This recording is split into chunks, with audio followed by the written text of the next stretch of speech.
Oh, and welcome to the BNB show. My name is Brendan. This over here is Brendan. That is Seahawks Brendon Nelson. And he returns here to the Hawks Nest as we do our weekly show onto my side here.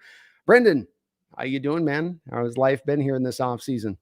I'm doing good. I'm doing good, man. We're getting there.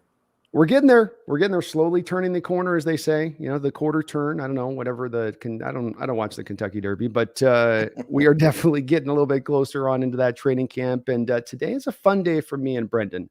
This is a yearly event for us, much like the draft or the opening of free agency or the start of the year, start of training camp. Here's another one of those kind of signpost moments, and that's that we like to look at the schedule. Me and him turn it over live. We haven't talked about the schedule in the background, and neither he nor I have actually even taken a look at the schedule yet out off the top. So we're going into this. We're going to fly in blind. We're going to go opponent by opponent here. It's going to be a live reaction for you folks to see what we think. So you're going to get the true, honest reaction, whether it angers us or makes us happy by what we see. Who knows? We've heard rumors, but we've seen nothing concrete at this point. So we're going to be diving into that. And before that, I think we do have a couple little small bits of Seahawks news to cover here, Brendan, off the top, which is we finally thank goodness, got ourselves a restructuring with a little bit of money freed up, a little bit of coin freed up from Tyler Lockett, converting that base to bonus. Not a lot to say from this was a move that had to be made absent you making a trade with the guy like Noah Fant here. So nothing but to like about this particular move. Is that not correct here, Brendan? Yeah, there's really not much to say about it. It had to happen. Like I was doing the math this offseason, and even if you wanted to make a move like you were talking about, we still probably needed to do this. There was no getting around it. And there was a part of me that was interested to see what this team was going to do if they didn't do that, because I was like, okay, how are you going to try to worm your way out of doing a restructure? Like this is going to be really hard. If you can pull it off, yeah, I'm kind of impressed because I'm not seeing the way to do it, but. I suspected all along that eventually they were going to have to do it. And the thing to remember is we don't have to get under the cap until right before the season starts now, because it's a 90-man roster all the way through until right before the games. So we have plenty of time to figure this out, but it's the right thing to do. It's really the only thing to do. We do have, I think, at least one more move to make, but it's had to be done. It does. I think you've got to feel pretty a little bit more encouraged as well, because I remember you talking about at the time and inventing some frustration at the thought process that this team was somehow going to have to make roster moves built around saving that cap space, as opposed to doing the straightforward thing here, which was to just find a restructure within the roster. Mhm. Yeah, and here's the thing. This is like one of the easy things that you can do. This isn't creating a void year dead cap hit in the future. This is no, you're just going to move around the money you're paying a player who is on your team. So, to me, this was it does show that they're willing to extend themselves a little bit, which is great because that's not something we see a lot of typically. Although I think there's, I made a video about the Lockett restructuring earlier today, and a lot of people were saying, oh, this is the stuff that Lockett will do that Wilson never did. Wilson actually did do this. I'm pretty sure we restructured other players during that era, the Legion of Boom era. I think we restructured those guys once or twice. So it is something that has happened before, but I don't think we did any restructuring last year until after the season started. We did it with Shelby Harris and Gabe Jackson. By the way, we regretted doing both of those things. That was a mistake because we Yeah. ended up releasing those guys. But I don't think this one's going to be a mistake. So, I think um, you're I think you're able yeah. to do this move. Sorry to interrupt you, but I think you're also able to do this move a little more like feeling good about the restructure to Tyler, where he'll see the end of this contract. Whereas with those guys, you knew it was the end of the road, but you were in that dead money point where you just had no other spots to create any other space, really. Yeah, I agree. I mean, he's found a way to play football without ever getting hit, right? Yeah. I mean, he has a really good chance, I think, as it turns out, to play until he's like 34, 35. So I think you got to roll with it. I think it's as good a gamble as any. I I think think this it's a good gamble. you think this assures pretty much too that he finishes his career as a Seattle Seahawk. No, I think that if you look at the money, I think you look at the contract now, there's an out after 2 years. Like he's here Mhm. this year, he's definitely here next year. And then the year after, I think there is some opportunity for it to be moved. I don't know if it's going to happen or not. It depends on how he's playing. It depends on the direction of our team at the time. It depends on how we're doing. I don't feel like that drastically changes. It also depends on how long he's going to play. Like he's, doing this realtor stuff. Maybe he's already thinking about a life after football and he's not planning on playing every single season he possibly can. He's just going to take what he can get and leave. That's how I'm thinking about this, is that he has those final 2 years of those deal, 3 years even, that he's not going to play past that point.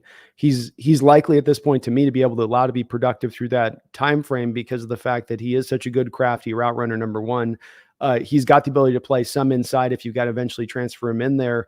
I think also having JSN here now, Brendan, may allow, along with DK Metcalf, a little more of a load balance here as we go forward, where we don't need 90 catch, 1,100-yard Tyler Lockett. We need now only maybe 65 catch, 850-yard Lockett going forward.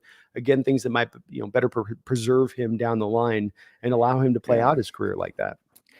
Yeah, I mean, I always thought the way to preserve him down the line would be to let him play from the slot full time, and that's obviously not going to happen now. So I am thinking about that angle too, but he may have more longevity than I initially thought. I thought he was going to be a guy who would start to age very quickly once he got to the other side of 30, but I no longer really think that's the case. Yeah, he's just got such a good feeling as a route runner and doing what he does. He's really a master in a lot of respects of that, and he's played so much football. Certainly, I don't think you're going to be back to prime Lockett here as you go forward, but to get a guy that's still mightily productive here, I think so, because for as much as it angers some people, this is the benefit of him having those moments where he goes down early after the catch, is that body is preserved, and hopefully maybe he can get a couple extra years out of his career, but hopefully also those years can be him in a Seahawks jersey. That'd be pretty cool to see him have his whole career here, Brendan, and finish it out with a couple more productive seasons, which if he posts 2 more 1,000-yard years, obviously that puts him in a high place all time with Seahawks, but where does that place him, as far as starting to talk about any potential with him? I know it sounds out of the bag a little bit with this, but he has been very productive as a receiver. If he gets up to that 10,000-yard mark as a receiver, does he have any outside chance of looking into Hall of Fame?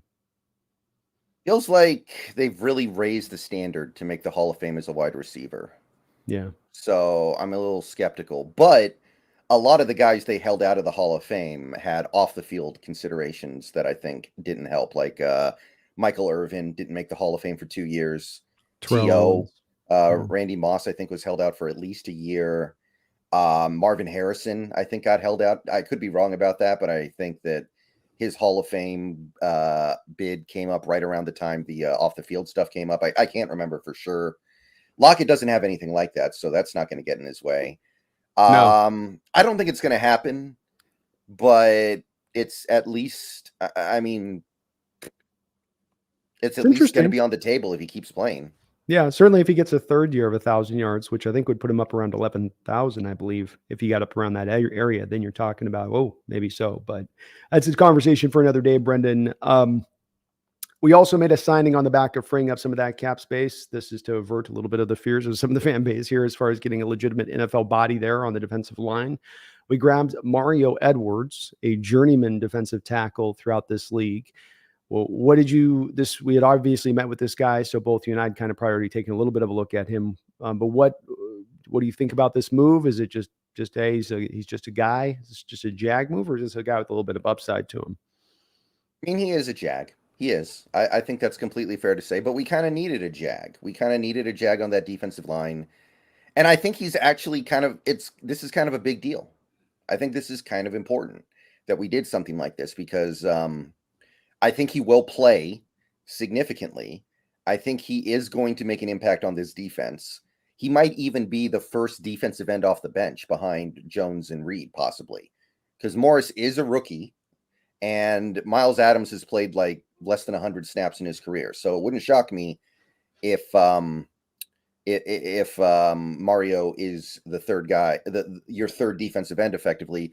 And it's worth noting that he was a starter and a significant player on the best run defense in the NFL last year on that Titans team. So he may not be an amazing player, but he was part of something pretty impressive last season. He was.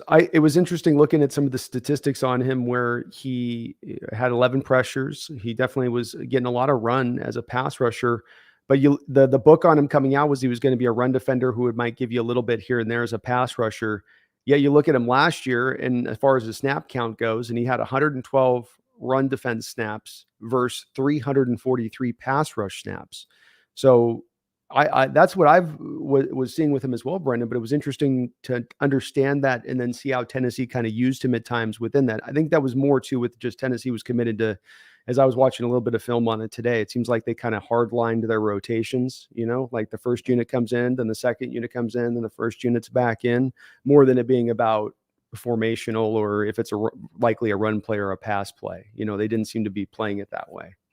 Interesting. Yeah, it did kind of make me think of the fact that we're going to try to do kind of what the Titans did last year on defense, because that's a team that had a phenomenal run defense. Like I said, allowed 3.5 yards a carry, not even. And they did it without having that big body in the middle. Their nose tackle is like 305 pounds. Tyre Tate, I think his name was. Tyre Tart, something like Simmons probably goes 315. He's listed at 300 flat, though, I think. And you don't buy it? That's one of those. That's one of those like that's one of those weights you put down if you're Tennessee. And then when you get on the football field and your guys across from you, like you guys said, he's 300 pounds. That's not 300 pounds. Mm-hmm.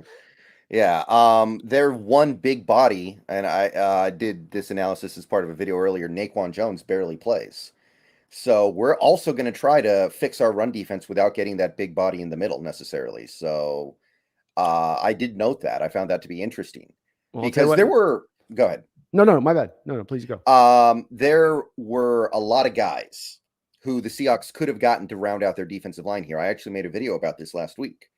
There were so many guys who had been unsigned who I thought would have been decent defensive linemen. Obviously, the big ones were Shelby Harris, Matt Ioannidis. But there's also like Chris Wormley from Pittsburgh. He was still out there. Akeem Hicks is still out there, which surprises me. I know he's old, but that one kind of threw me for a loop. I did not expect him to still be around. There were a few others too. There was, I think, John Jenkins is still out there. Clowney. And what? Clowney. Oh yeah, Clowney is another one. I think a Clowney is more of an edge, but I see what you're saying there. And until recently, Al Woods was still out there. So was Poona Ford. So I was like, there's somebody out there who can make this defense better. And we decided that Mario Edwards was that guy. And I don't think he's quite as good as Shelby Harris, but it's pretty close, especially at this point. Yeah, I think at the end of the day, especially if you're maybe looking at Shelby being a guy now starting to get into his 30s, and maybe his best football is behind him. Those back-to-back 9 sack years he had with the Broncos. Maybe he's not at that same level of production anymore. Certainly was fighting through injuries last year. I know we want to get onto the schedule with this, Brendan, so we're not going to belabor this too long. The 2 questions I really had, though, are in regards to this move. Number one, do you think the Seattle Seahawks are done before game 1? Is there going to be another defensive tackle of note on this roster via either a trade or a free agent signing?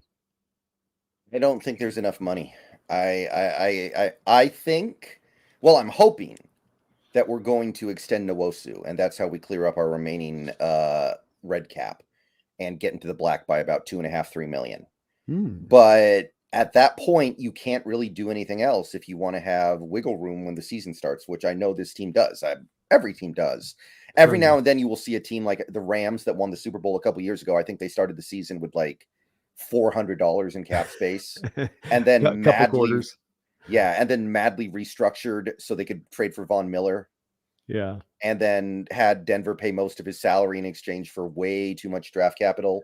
Like, that's the stuff that they did because they were in a situation where, like, yeah, we need the Super Bowl right now. It doesn't really, nothing else really matters but us winning the Super Bowl right this very moment. Yeah. But most teams want to have that space. And we're just running out of rooms that we can make. Like, at this point, I think a Noah Fant trade would be bad. Are you really going to go into the season with Will Dissly and Colby Parkinson as your only tight ends? That's bad. That's not going to be good, especially when Dissly gets hurt most of the time. Like 3 out of 5 seasons, he ends up on IR. So I think you got to roll with Fant now. You're just kind of married to him. I don't really want to move any money around on Dissly or Diggs or anything like that. So I don't know what else you can do. It's a great point. It's where is those other moves you could make, and I'm sure they could get really creative if they really wanted to. Of course, in certain places, I mean, you could base out Bobby's deal this year for a couple million, and then make it into a 2-year contract or whatever, the couple of avoidable years if you really had to. But your bottom line on that was then that you do not foresee Seattle then bringing a defensive tackle in here before game 1 because of those cap issues. No, and remember, Schneider's already said when asked about the nose tackle position, he said that's a position we feel like you can have a rookie step in immediately and play well. So I think he's trying to indicate that he likes Cameron Young and probably Robert Cooper, if I had to guess. Final question on this before we go over to the schedule. Would you like to see another tackle in there? And let's throw the money thing out. If you want to see it, there's an impetus. If you want to get it done, you can get it done. Yeah. Yeah. Absolutely. Matt Ioannidis is still out there. I think that guy's good. I think that guy would start for us over Jaron Reed. I think he's better than Reed. But realistically, I do think this signing has helped solidify this defensive line to where I feel like it's at least an NFL caliber defensive line. I wasn't sure about that before. 100% agreed. It does help you in that way. And I do agree with you on both items here, where I think it's going to be hard for the team to add anybody else. Schneider tends to be a guy that likes to have a little bit of, rather than do the Ram approach, have $4 million as a chunk that he's got there to go into the year if he has to adjust off of it, rather than having to create that space. But I would like to see them do so, because I think it could do so much more to help their chances out to compete this next year by adding another defensive lineman into the rotation at this point, reinforce some things just a little bit, and give you a little bit more legitimacy as far as, rather than just some question marks. And boy, would it be great, Brendon, if Miles Murphy or Mike Morris could really step forward this year. Miles Adams, Miles Murphy. Miles Adams, if one of those two guys could really step forward, it'd be a beautiful thing. Real quick, got a donation or two here. Megan, there was a $20 donation from you, and it didn't, I think it got lost maybe in the shuffle there. Or no, it didn't. Here we go. Thank you, Megan Gock Roger, for the $20 donation. She says, not sure how I feel about the schedule, but it's time to release the Kraken. So I won't be on the stream until later. Oh, by the way, B, happy belated birthday to our favorite lefty quarterback, whose name is not Dave Craig, for yesterday. Yes, indeed. Happy birthday to Mr. Jim Zorn out there. And thank you, Megan, for that $20 donation. Very, very, very kind of you. How about Jimmy Zorn, the old lefty? You ever go back and watch any of that old tape on him? Yeah, it's hard to find. Yeah, there's not a lot of it. Didn't have the strongest arm. Had kind of a little bit of that Tebow kind of wind up to him a little bit at times, but he was gritty. You could get away with it back then.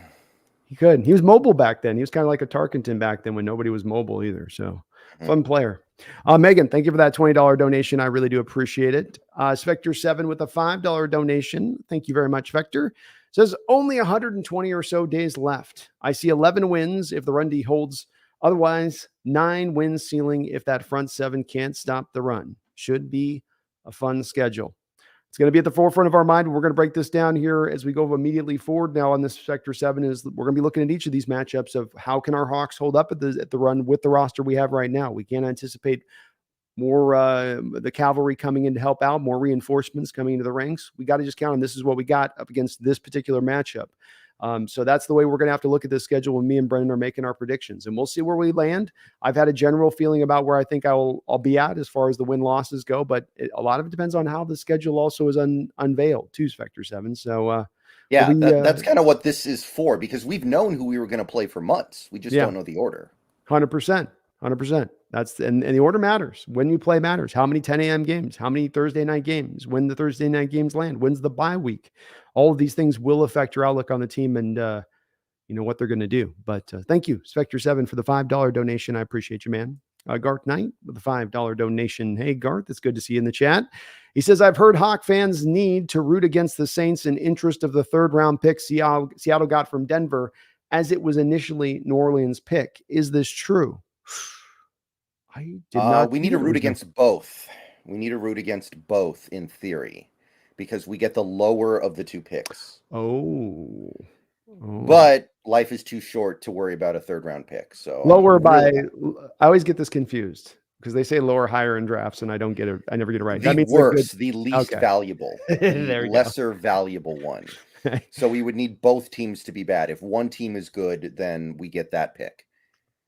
But it's a 3rd round pick. It's very different. Suck. Once again, yes, we must hope for them all to suck. So I guess did the Saints keep Dennis Allen?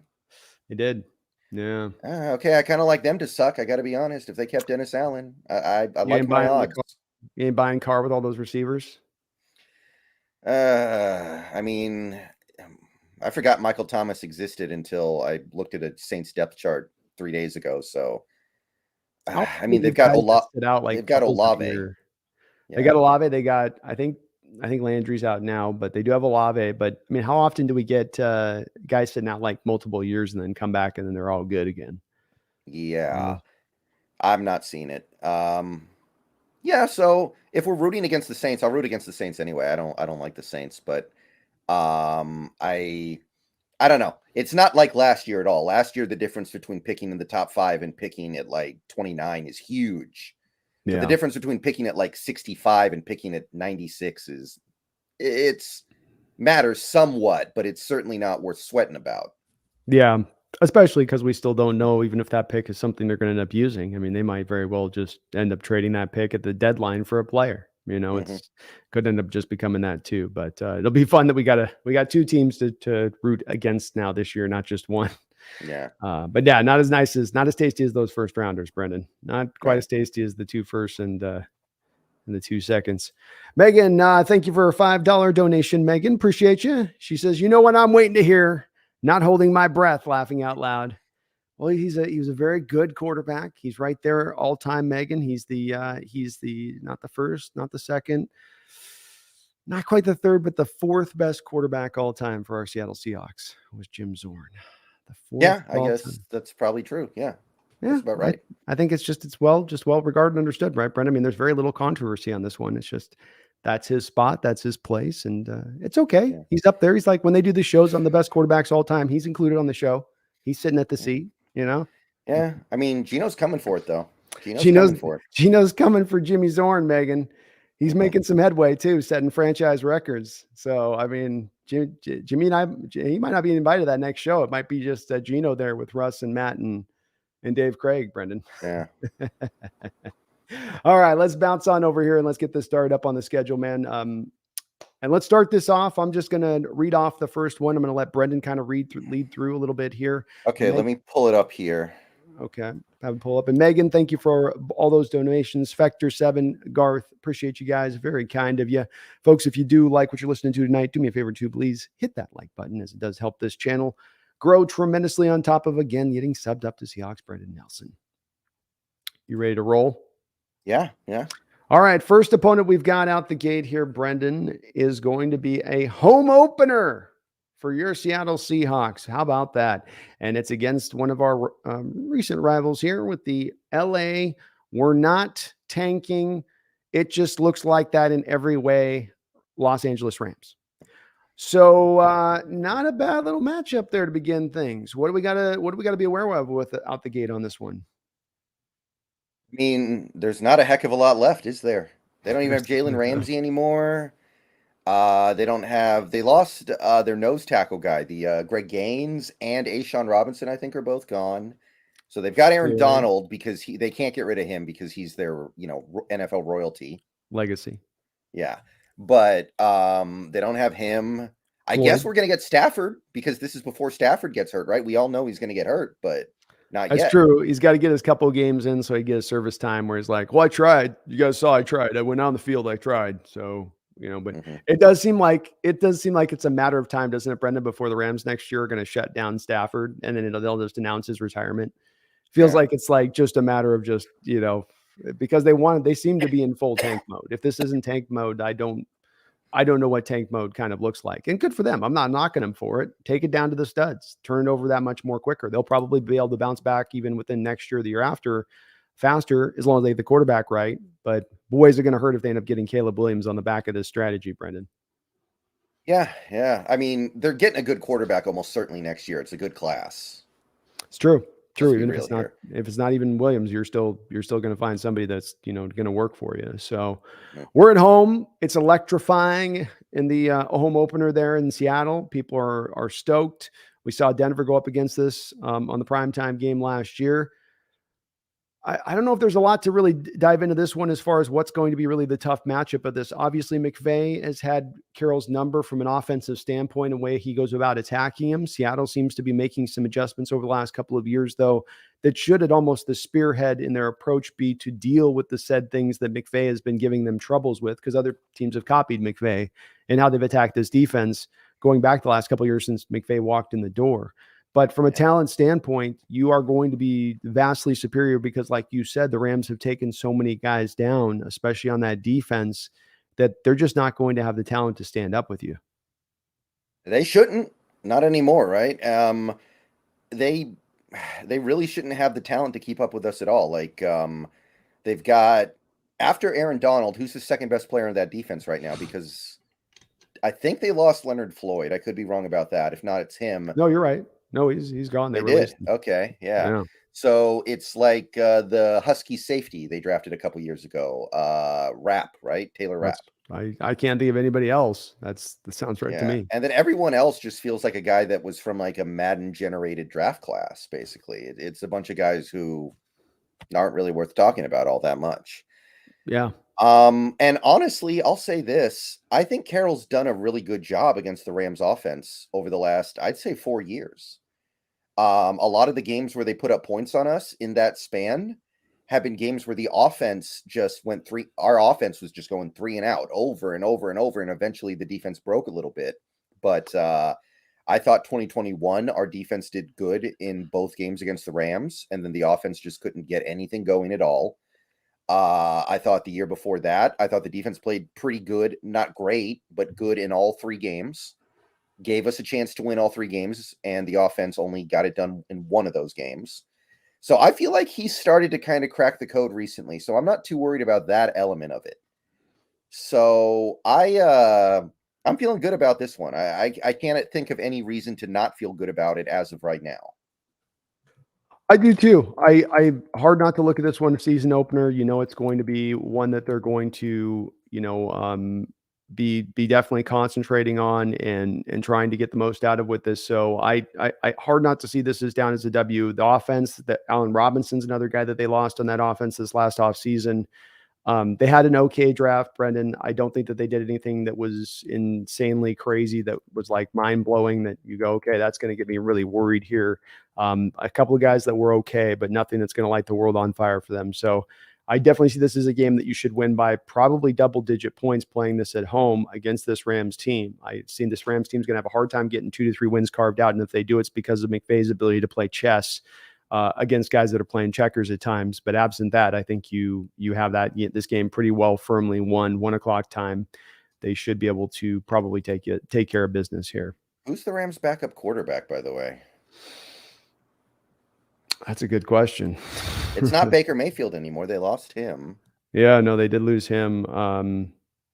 Is it the guy they had a couple years ago, the Wolford? Is he still there? Well, didn't they draft? I think they drafted the Georgia kid, didn't they? Yeah, but Brett Ripien, the Broncos guy from last year. Oh, okay, Brett listed as their backup. Okay, so they did get that guy though, right? They did. Stetson Bennett. So we're going to probably see a lot of one of those guys this year. That just seems inevitable. It does. Stenson's got that kind of Brock Purdy thing going for him a little bit at times. So, that gave us problems a little bit when we played him in the playoffs. We'll see if we're dealing with that here. And Stafford's no easy get through, even if he doesn't have the best guys on the outside to throw to. I think you've got in this game too, Brendan, quickly. You got to double team Aaron Donald here, right? They got no other defensive player in this game that's going to be able to hurt you. You've had a history of not doubling Aaron Donald as often as you probably should. By God, please just double the man throughout the course of that game. Eliminate him as the problem point in the offense as much as you possibly can, and make somebody else on that untalented Rams defense beat you. Yeah, I would hope so. I would certainly hope that you have the sense to do at least that.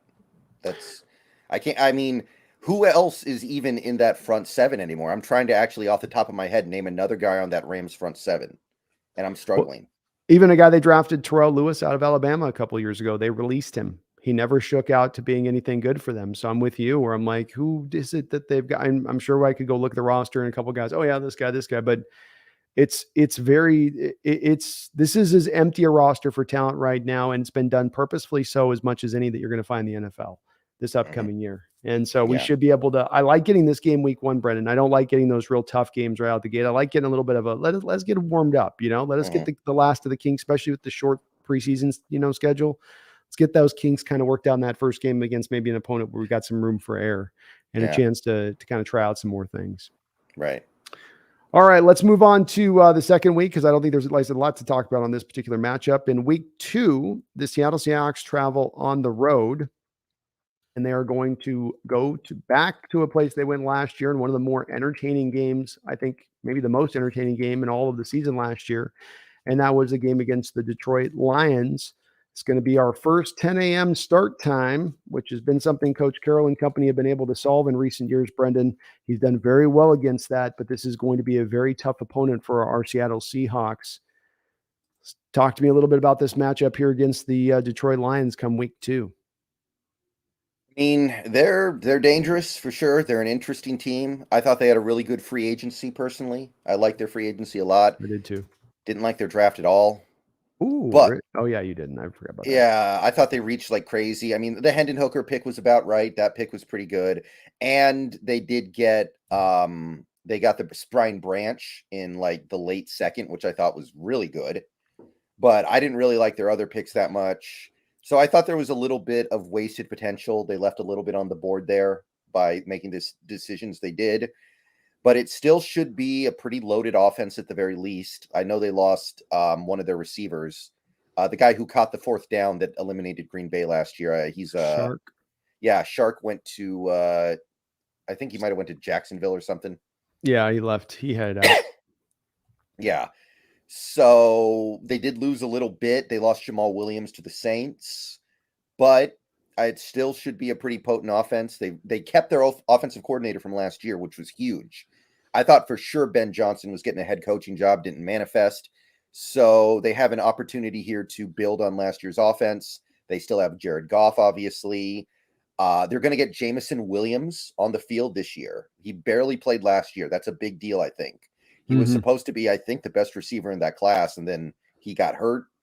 So that's a huge deal if he's actually out there. And I think that's going to make up for a lot of what they lost this offseason. So probably going to be another high-scoring game. But I do like what the Lions did with that defense a little bit. They obviously, you got Hutchinson year 2, but you've also added Chauncey Gardner-Johnson, who played elite football last year, excuse me. I like some of the moves they made on that side of the ball. I really like their safeties. The other guy, I think, is a Kirby Joseph. He was nice for him last year. So I don't know.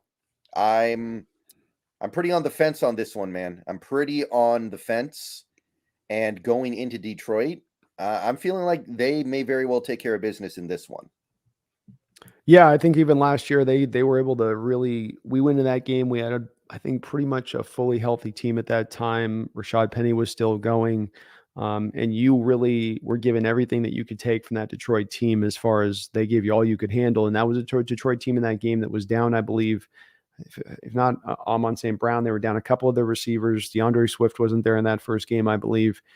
So they didn't have their full arsenal, and they're still able to really give it to you. I wasn't as down necessarily on their draft. I think that it's missing some of the sizzle that you would hope that, like, ours has sizzle for all those picks we had. For all the picks they had, there's not as much sizzle. It's more of just some kind of like, well, this guy will be a useful player. This guy will help me out. This guy will be good. And I think those guys from Jahmyr Gibbs to Jack Campbell to Sam Laporta are guys that are going to play for them immediately and help them out very quickly on the football field. I would not have gone with Jahmyr Gibbs as high as they did, where they traded up in the draft, Brendan, to go get him. But he is a guy that I think helps them out. Now, here's the part with that, though, is that they traded DeAndre Swift. So like you said about Jamal Williams, they've kind of weakened down their running back room, but added this guy. Where does that leave them? Because Jared Goff's not a mobile guy. He can throw a lot if you need him to, but they obviously probably want to be balanced. I think this game's going to come down to where their defense is at, though, Brendan. Can Campbell be a little bit better for them in the middle linebacker position? Do they have enough on the corners at the outside to shut us down? I think you're very much likely to see a game here where it's going to be another probably high-scoring game. Maybe each team putting up 30 points again in that kind of matchup. And it'll be fun to kind of watch how it, because it maybe probably comes down to the wire once again. But yeah, I think we got to lean to probably saying, Brendan, this is more of a probably at a 10 a.m. start time early in the year. You're catching Lions at full health. Probably see that as an early season loss for me too on that one. Chat reminded me right after I said it. I forgot about this. Jameson Williams suspended for the first 6 games of the year, so we actually dodge him. That is actually, I think, significant enough to where it could flip things. I'm not sure if it will, but they did lose a couple of receivers this offseason because they were anticipating having Jameson Williams. So that's actually no small deal. That is no small deal. And that could change things for me because, like I'm talking about, this is coming down to my mind to being if it's a shootout, it's going to come down to maybe one possession or maybe just having that one extra player that you have on that side of the field. That might flip it for me, honestly. Actually, I'm thinking that way too. I actually am. Yeah. Okay. Quick question on this. We'll be discussing this when we get around to the matchup later on. But if he's out, Williams is out, and the one guy they've got that's going to do damage to you is Amon St. Brown, and you've dealt with the Lions before. Remember 2 years ago in that game in Seattle, he was just greasing us up. Would you move? Would you move for that game? Witherspoon into the slot? Well, I actually did have started doing some super deep dive stuff into Witherspoon. I watched like every play he made from a few different games. He played a decent amount from the slot last year. I was actually surprised. I'm not saying that's where his full-time measure needs to be, but in these opening 2 weeks of the season, Cooper Kupp and Amon St. Brown, and on two offenses that aren't necessarily because they don't have their full arsenal of attack to deal with you. Those are the two places that can ding you and hurt you. Slot receivers have given us issues in recent years. Witherspoon can do some of that stuff. Wouldn't be maybe the worst thing to have him go in there and just travel inside with Amon. He's not going to take him to the outside. We just do this depending on the matchup. We don't have to do it. You go back to the Panthers the week after this, I guess we'll be doing something else. But this way, I'd lean to maybe even try to have Witherspoon go in the slot and take out Amon St. Brown at that point. Yeah, that makes sense to me. Like, I'll break this down more in upcoming videos, and we'll probably talk about this on stream, but he did play a decent amount in the slot these last few years. I think it'd be interesting. Well, and we'll be definitely discussing a lot when we get to close to it. And how Seattle uses him in the preseason with Witherspoon will probably speak to us a little bit in what they intend to do with him when it comes down to that during the regular season game. But I will go ahead and flip. I think this still is a high scoring game with both sides. But I don't think that the Lions are going to have quite enough at that point if they're down Williams with the losses that they've had offensively. And I don't think their defense takes quite enough steps forward. I don't think, to me, Brendan, they've done enough to address their pass rush enough consistently to really put the fear of God in me. I'll give us a little bit of the edge on this one. So we come away with the win, something, 33-30 or something. Yeah. Yeah, I think so. A couple quick donations here. Megan, thank you for the $5 donation. I thought you were at the Kraken, Megan. I didn't know you were still listening. She says, oh, you're lucky I'm distracted by the Kraken bee. Oh, thank you, Megan, for the donation. I figured you were going to hear me on that. Sam Dog with the $2 dono. Thank you, Sam Dog. Says, let's get it. Go Hawks. I'm going to New York for Monday Night Football. Well, we are going to be getting to that one here in just a second, Sam Dog. But it's good to see Sam Dog in the house, folks. Sam Dog, a long-time guy that I've gone over and done his channel, I think, a couple different times. So if you're not subbed up, go over there and sub up over there to Sam Dog, the Infamous's channel. Works really hard over there on his side of things. But good to see you, Sam Dog. Thank you for the dono, man. I hope you're doing well. The Real Cheese with a $5 donation says, I think we should get my niece on the line. 6 years old and pushed my door off the wall. Oh my goodness. It's like the kid from the Play 60 Cam Newton commercial back in the day. That's right. I'm coming for you. Well, and maybe UW needs to get out. Some of these colleges, Brendan, they're trying to appeal to these kids and impress them quickly. So you throw them the scholarship offer when they're like 7, because they're like, yeah, they were riding with me back when I was a toddler. That's my college. They were repping me from back then. Yeah. Something I remember back in the mid-00s, ESPN had a show they did about, I think it was Matt Stafford, but I'm not sure. He was like the number 1 high school quarterback in the country at the time. And it was talking about how, he kept getting harassed by these colleges constantly, just talking about how he was trying to deal with it because he knew so easy to get in trouble. You can't take a stick of gum from these people. Oh, no. And they're probably handing you out stacks, just like, all you got to do is take it. Mm-hmm. All you got to do is just put your hands on it. You look at a stack of cash. It's got to be a pretty dirty, especially, at least now it's all above board with the NIL. But back in the day, they had to do the whole long handshake, Brendan, where you're coming away It's like Yeah. multiple handshakes that you're going in for, that type of thing. But Real Cheese, keep an eye. We need you tracking this one, getting across the future Hawks on this one. 6 years old, already doing that. They've got good strong base on that niece of yours. Mm-hmm. Thank you, though. Appreciate the donation. DJ Owen, appreciate the $2 donation. Says Seahawks are going to shock and awe. 15-3 is my prediction. Oh, me and Brendan were talking a big game before this about being reticent about the schedule and being very, even keel with this, but we started out 2-0 here out the gate. So Yeah. we may end up 15-3 here yet, man. We're going to logically go inch by inch on this one here, DJ. But yeah, it's possible, man. This year, the one thing that stood out to me as much as ever, Brendan, is that there is a very wide fluctuation for possibilities from this team, and not from a failing standpoint of, they could be anywhere from 3-13 to 15-3. But there's a kind of maybe from a 7-8 win place all the way up into that. I mean, I don't know if 15-3, but 13, 14 wins is also possible if things come together a little quicker on a younger team. Yeah. I'm not ruling anything out. Yeah. It's within possibility. I wouldn't plan on it, but it certainly is within possibility. So I love the optimism, DJ. Thank you for the donation. And more than that, I hope you are correct in that realm of things.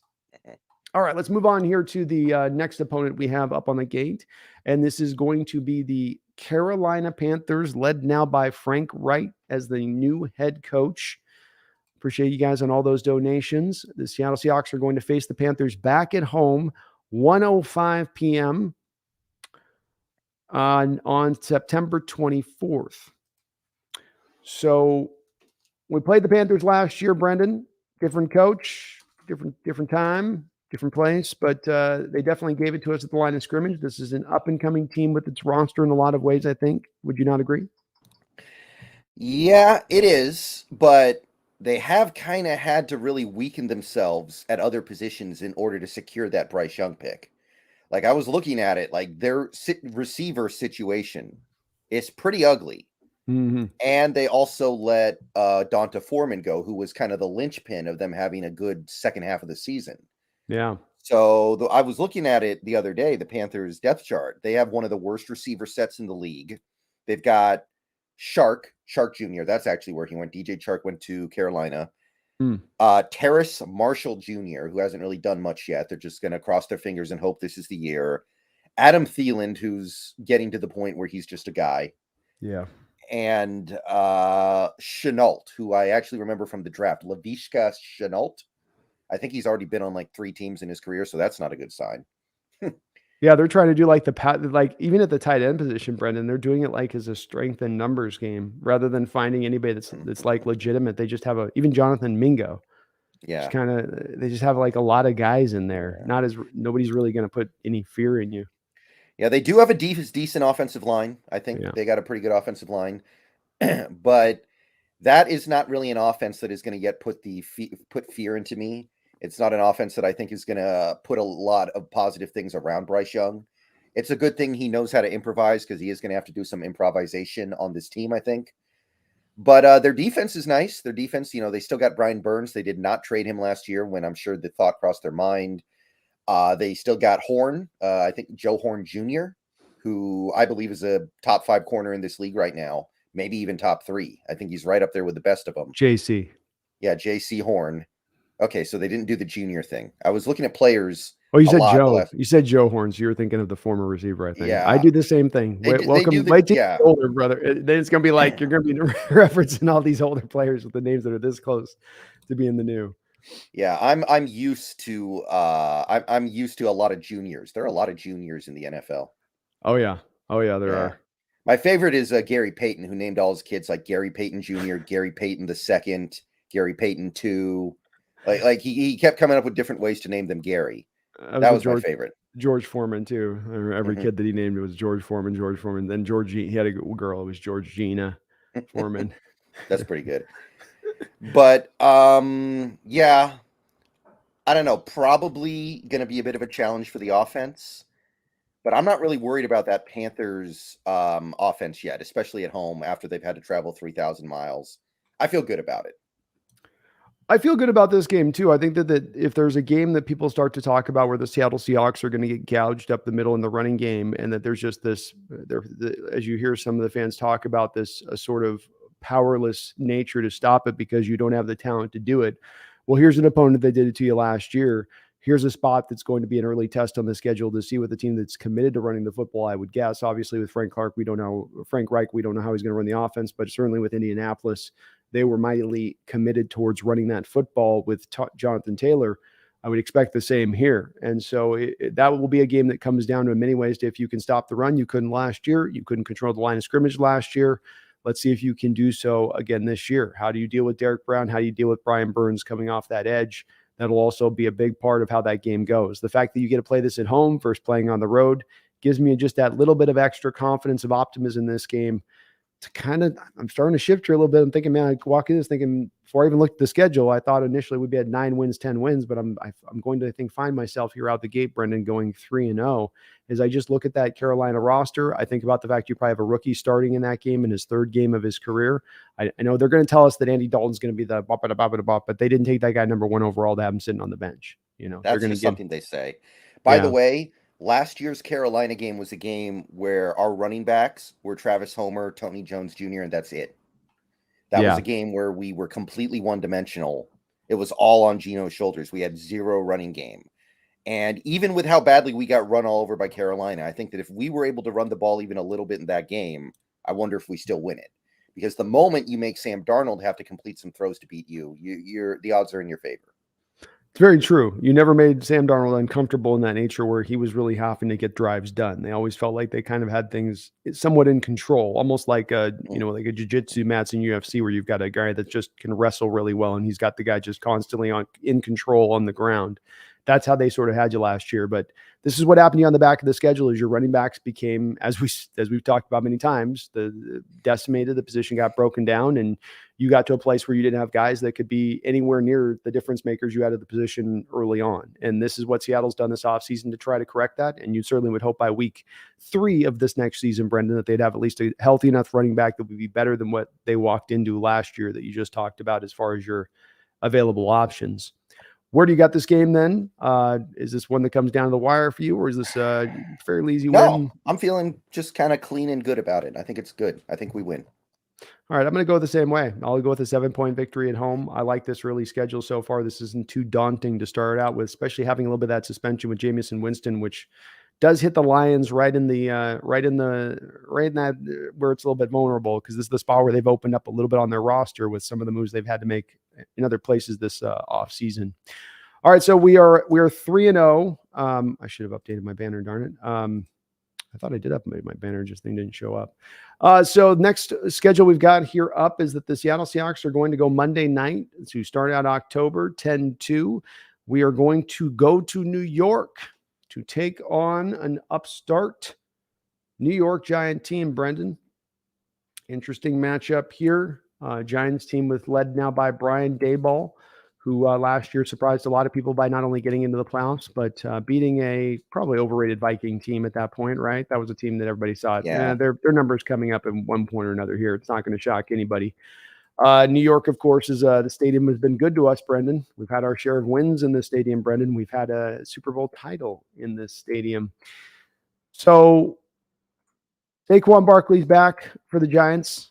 Let's take a look at a little bit of their depth chart here.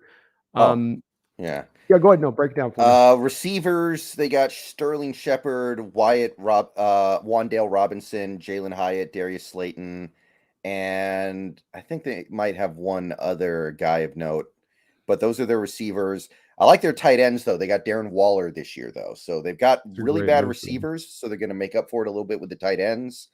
They also have one of the best running back rooms in the league, I think, with Saquon, Matt Breida, who I've always liked, and Eric Gray, rookie. Offensive line is a train wreck, though. Obviously, last year it was really bad. I don't think it's going to get that much better this year, even though who's the Alabama offensive lineman they drafted last year? Evan Neal. Evan Neal, yes, thank you. Even though he'll be better in year 2, I don't think that offensive line is going to get much better, and that's kind of the Achilles heel. But it's a well-coached Giants team. It's a team that seems like they maximize what they can get at pretty much all times. Going across the country, Monday Night Football. Yeah, I'm kind of feeling like this is probably going to be the first loss. I won't be shocked either way, just because I think that Giants team has some real deficiencies. But I'm feeling like a low-scoring game, and the Giants find a way to get it done.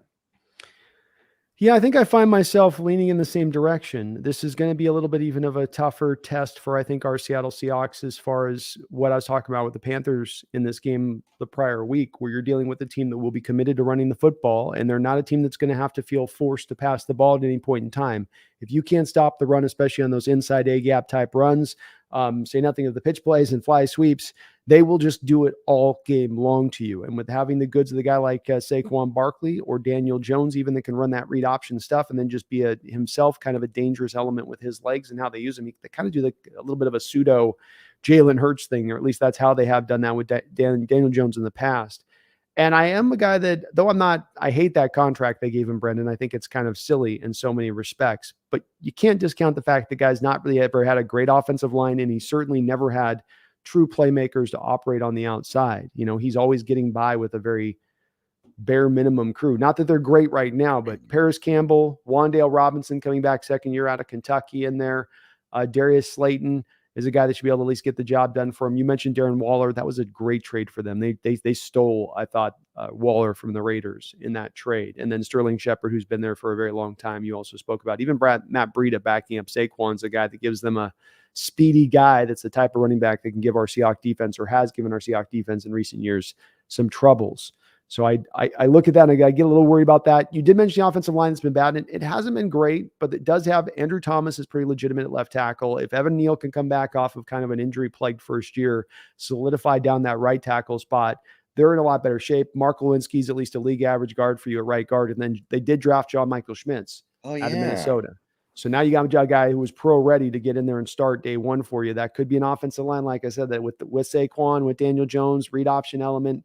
I'm worried about that week one. Yeah. I think their defense has got some real elements. That this front four, Brendan, Kayvon Thibodeau, Bobby Okrer, who I had a little bit of an underrated get out of Indianapolis. He's been playing out there. He's a pretty good player as the left outside linebacker.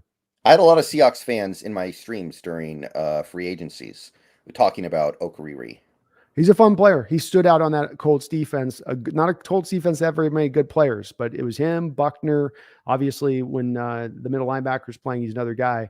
Azeez Ojulari, Leonard Williams, Dexter Lawrence, A'Shawn Robinson. I mean, they've got some guys up front there that can give you some issues there a little bit. So I that's enough that could be problematic for offense to me, where they can run the ball and then just hold down our offense enough on a Monday night game. I know Carroll's been really good on prime time, but I'm going to go loss here, Brendan. It's going to be a close game, but I think it's going to be probably our first L of the year. Yeah, me too. All right. So we're through 4 games here. Brendan's 3-1. I'm 3-1. And so far, there's not a lot of difference of our opinion on how we've seen it here out the gate. We'll see how it goes here forward. We got another matchup here the next week after. This is not getting any easier here, Brendan. I don't know. Maybe we're going to be heading through the murderer's row part of our schedule here at this point. As the next week, we have to go into Cincy. So you've got the short week, Brendan, Monday Night Football, and then you go home. Then you got to bounce back out and get out to the Cincinnati Bengals on. Well, wait. I guess is this the Thursday night game? Well, it is. No, this is not the Thursday night game. It just doesn't have the bye. Okay, the bye is not listed on the schedule I'm listed through. So this isn't as bad then. Okay, so you've got the bye. This is week 6, 10-15. You're going to be taking on the Cincinnati Bengals at Cincinnati. Since he's been a hell of a team, hard to be mad with what they've done in this offseason. I thought they had a fairly solid draft. I like their draft, actually. Tell me what you think about this. This is probably the hardest game on the schedule, isn't it? I think it is. At 10 a.m. Yeah, I think the only nice thing is you got a little extra time with that bye to maybe prepare for that offense and Joe Burrow and what he wants to do. Yeah, this Bengals team, they got the best receivers in the league. Apparently they're going to cut Joe Mixon, so they're going to have nothing going on at running back. So at least they're not going to kill us with their running game, hopefully. But I think they finally put together like an above average offensive line. I think they've got a little bit cooking on that side of things. Mm-hmm. Agreed. And their defense, they lose Jesse Bates, right? They lose Jesse Bates, but they actually, I think, I know they signed a guy to replace him that wasn't a bad replacement. And you're right, they did have a pretty decent draft. So, yeah, I'm not feeling great about this one. I don't think our defense is going to yet be at the point where we're ready for that Bengals offense, which should be top 5 yet again this year.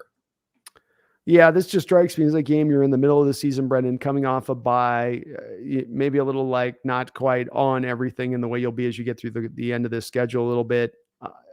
If this was maybe more of a primetime schedule game or them playing us at home, I might think differently, but I've got to put this as probably an L. They brought in Orlando Brown this offseason to shore up left tackle. They've got Lyle Collins out there, right tackle, who they got last year to shore that part up. Ted Karras at center is a functional center for them.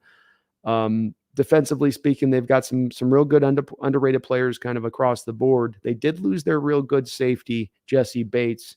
We'll see how that does impact them, but their front seven with Hubbard, Reeder, BJ Hill, Trey Hendrickson, those guys are all fairly legitimate. Miles Murphy was the guy they were able to draft this year. That's a great pickup for them, as a guy that doesn't have to. He's going to back up Hubbard, man. They could just work him in how they want to work him in. Charlie Jones, Andreas Solvos, a lot of you guys liked him. Those guys as backup receivers in this draft that they picked up. So just a good overall solid offseason for them. For a Bengal team that I was going to wonder with what they were going to do, Brendan, once they kind of got into this winning mode, how did they react to it? Because they've been such a cheapskate organization. But Chase Brown's even that pick for them. Remember, they get that kid out of Illinois. I liked him a lot. He'll be your week 1 starter, and he's going to be hard for them. Watch him run pretty well in that game against us. Probably. It's still one of the weaker running back rooms in the league, I think. Agreed. They got nothing else behind that, and he is still a rookie. So we'll see he's a small rookie at that. We'll see what he's got to offer in that. So we come back, I guess, with our first back-to-back losses here then, Brendan. Is that fair enough on this one? Just don't like the 10 a.m. start time. Don't go in Cincinnati. I think Cincinnati's still right now sitting as your probably number 2 best team in the AFC. Would you not put them in that same place? Yeah, I think that's pretty easy. They might be best. I mean, they usually beat the Chiefs, and the Chiefs lost Orlando Brown, Juju, and Frank Clark. Yeah. Not that Frank Clark did a ton anymore. Yeah. But I mean, I like some of the stuff the Chiefs did this offseason. Like the Felix pick was great, I think, but they've lost some pretty serious pieces. They have, and they've got guys that are getting older out there, like Travis Kelce, that, he's been mightily healthy for them if they happen to lose any of that. What do they've got there as a backup? What do they have there as the secondary options to go to? So I still think the Bengals are going to be tough. Burrow's just impressed me so much there, Brendan. The fact that he's been able to do what he's done, despite the fact he hasn't had the offensive line, he got his ACL tear, still sits there so ballsy in that pocket and just lets it rip. This is going to be, I think, just a tough matchup. So we've got 3 wins that we start out with. By both me and Brendan, we're in a complete agreement here with our first 3 wins with Rams, Lions, and Panthers.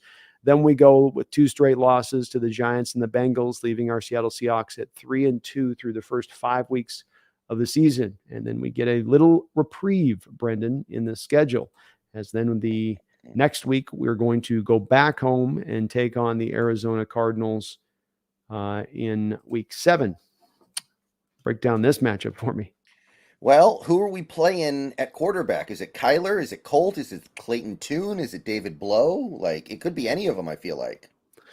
Could be. I still think that's probably a little early for Kyler to come back, and I think that they're going to be probably pretty slow rolling with Kyler, on him and bringing him back. I don't think they're going to try to rush him, which would be to me a little bit of a rush for when he got hurt last year. But yeah, this Cardinals team, they still got James Conner, I guess, but they don't really have much in that running back room that scares me anymore.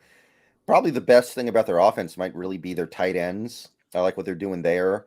I don't know what's going on with DeAndre Hopkins, but I know he doesn't really want to be there anymore. So I don't know if he's going to stay, if they're going to trade him, if they're just going to say, too bad, honor your contract. Deal with it. Yeah, I think the receiver room's actually become a little overrated. Like PFF put them in the top 5 for receiver rooms. I don't think they're there anymore.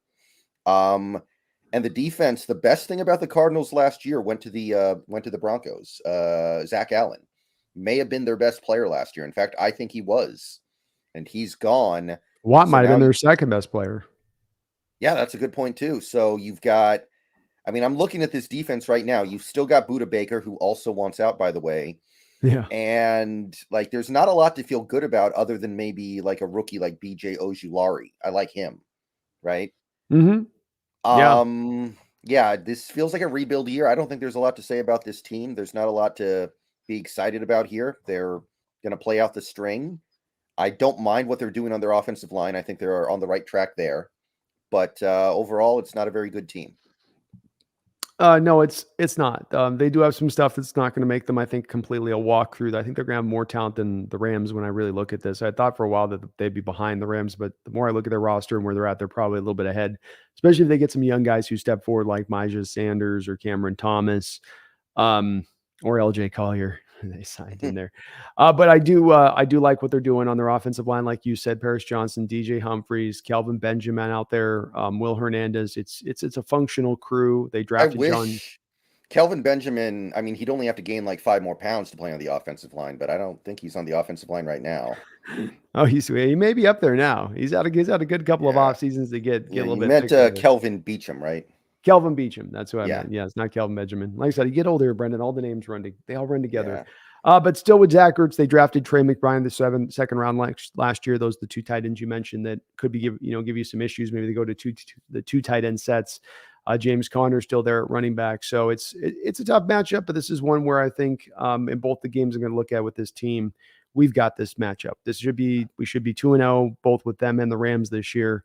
And at this spot in the season, in this game, I don't think that they're set up in a way like maybe a Giants team could be to go after our weaknesses in that way and expose them. So I would put this as another win where we get it by probably 10 points. Hopefully we don't have to play Colt McCoy, though. Colt is the Seahawks killer. We must acknowledge that. He somehow has taken the soul of Carroll and he can read it blind. Man, that guy back-to-back years got to us. So that's not to be understated. We got to figure out how to solve the Colt McCoy puzzle, Brendan. And it's got 1,000 pieces. Garth Knight, thank you for the $5 donation. I do appreciate it, Garth. He says, Killer Bees, wildly different tape of Charbonnet in Michigan versus UCLA. He looks good in both, but he was a pounder in Michigan. Got to go now, like at Megan. Well, Garth, if I missed your donation and your answer here, I'll definitely get you back on this a bit later. I admittedly didn't watch a lot of Charbonnet's tape at Michigan just because he's had 2 just strong years at UCLA to look through all that tape. And I always like to have more of the recent tape with these, especially the young college kids, because a kid at 18 versus a kid at 21, 22, Brendan, it's just so different, as far as what they've done in the weight room to fill out and just, grow into their, grown man strength, essentially. But I think the key point here, Garth, is that he can do both. He's taken onto the Chip Kelly offense to handle some of the more finesse, I guess, for lack of a better term, stuff you'd ask a running back to do with working in space, getting outside. And then he can do the Harbaugh grinded out nature to things as well. That's one of the reasons that he was a 2nd round pick and the Hawks had such a high grade on him, was that he's not just this one trick kind of running back who's just got the one skill set that he can lean into. What are your thoughts on that? I haven't looked at his tape from Michigan either, so I don't have a ton to say about that. But at UCLA, like, he's not a short yardage back. What he is he's a vision back that is really good at breaking tackles from like linebackers and defensive backs more than anything, which I hope he can become a better short yardage back. Right now, I feel like he runs a little too upright, but I guess it's fair to say he felt a little different going from Michigan to UCLA. Yeah. And it was just 2 different offenses at the time. He was at Michigan. Harbaugh still hadn't transitioned into more of the modern offense. He was running a lot of that pro style offense stuff that is more of the hammering the A gap run, the Frank Gore like runs we used to see back in the day with him in San Francisco. That's probably how they were using him, because that was Harbaugh's kind of unimaginative old offense. He has updated it since then, but Chip Kelly's going to use his running back in every which way but loose. You're going to have a hard time getting a beat on what they're trying to do in the running game. Garth Knight, thank you for another $5 donation. Appreciate all the donos, Garth. Very, very, very kind of you, brother. It says, Brando, ask Brendan if he can think of any ways to contact past Seahawks for interviews. Got to go to 10 my ramen. Good, be good, Killer Bees. Hey, be good, Garth Knight. Have some good ramen man out there. And I'm trying to get some more interviews for my channel here, Brendan. But these guys, they're elusive out there. You reach out to them on Twitter and they're hard to reel in, I don't know. I figured they'd want to talk a little bit more about it, but it gets tough. So if anybody knows any former Hawks that look an interview, I'm definitely, trying to bring them in. Have you ever thought about doing that on your channel or? Once or twice, but it's never really happened. Yeah. Be cool if there was an open way to do it. It'd be nice. Cause I think there's some really good old stories that we haven't heard about that just waiting to be unearthed from back in the old days of things. Thank you, though, Garth, for those donations. He, like me, is unsure on that. We just don't know what to do there. We're going to keep moving here through the schedule, folks, as I know Brandon's got a little bit of a heart out here in just a bit. So let's get on to the next week here, which would be week 8, nearly halfway through the schedule here. So far, we're at 4-2 for our Seahawks into the schedule. And now we've got ourselves an interesting matchup here on a week later on back at home. So back-to-back games at home. We're going to take on the Cleveland Browns October 29th. Let's talk about this. Give me the goods on this one, Brendan. What an enigma this Browns team is this year. I got no idea what they're going to be. I mean, obviously, this is the second year for Watson. Last year was a pretty bad reflection of him, but I don't know if that can be. I don't know how to take that. I don't know how to take what he did last season in those last 5 games. I don't know how to feel about it, but obviously the Browns can't go any other direction right now. They're married to him. Looking at it, they've got an okay receiver group. Amari Cooper still there, one of the best route runners in the league. They've got okay tight ends. They still got Njoku kicking over there. Nick Chubb still one of the best running backs in the league, but not a heck of a lot going on behind him. Offensive line is still elite, I would say, or very close to elite, if not. So I'm feeling like we're going to take care of business. I'm feeling good about the game. I'm feeling good about getting this win. I don't think that offense is going to be some shocking revelation compared to what they were last year. I think they may take some steps in the right direction. So I feel pretty good about it, but I also have no idea what to expect from the Browns this year. Like, I don't know if they're going to be good with their defense or not. Obviously, they've got maybe the second best defensive player in the league, second or third, something like that. But I don't know if their defense is actually going to be any good. I don't know if they're off. I don't know what's going on with this Browns team, but I'm feeling good about getting the win at home. Yeah, I think if this was a game that was out on the road, I'd probably feel a little bit more differently about it. That you get this at home back-to-back weeks like that makes me feel a little bit better about it. Obviously, the offensive line that they have is certainly set up with Nick Chubb to be able to do that thing that we're going to be most worried about on this defense, which is encountering that opponent that does to you what the Panthers and the Raiders did to you last year. We're going to run it down your throat. You're going to know it's coming. You're not going to be able to stop it. What do we do now? And this is an opponent because they have that talent on the inside and the offensive line. They can get that done. And that's going to be a real big key in this game. I see this as a little bit of a kind of a shootout game, more like almost like the Lions a little bit and how we'll have that first. But with the Lions game, it'll probably be more passing based where Lions are just throwing the ball over the football field. This will be one where maybe you're just having Chubb run for a lot of yards on you, but then you're able to go after their defense. Because I do look at their defense and say that there's some talent there in certain spots, but overall, the sum of the parts there, absent Denzel Ward and Myles Garrett, doesn't get you all that worried.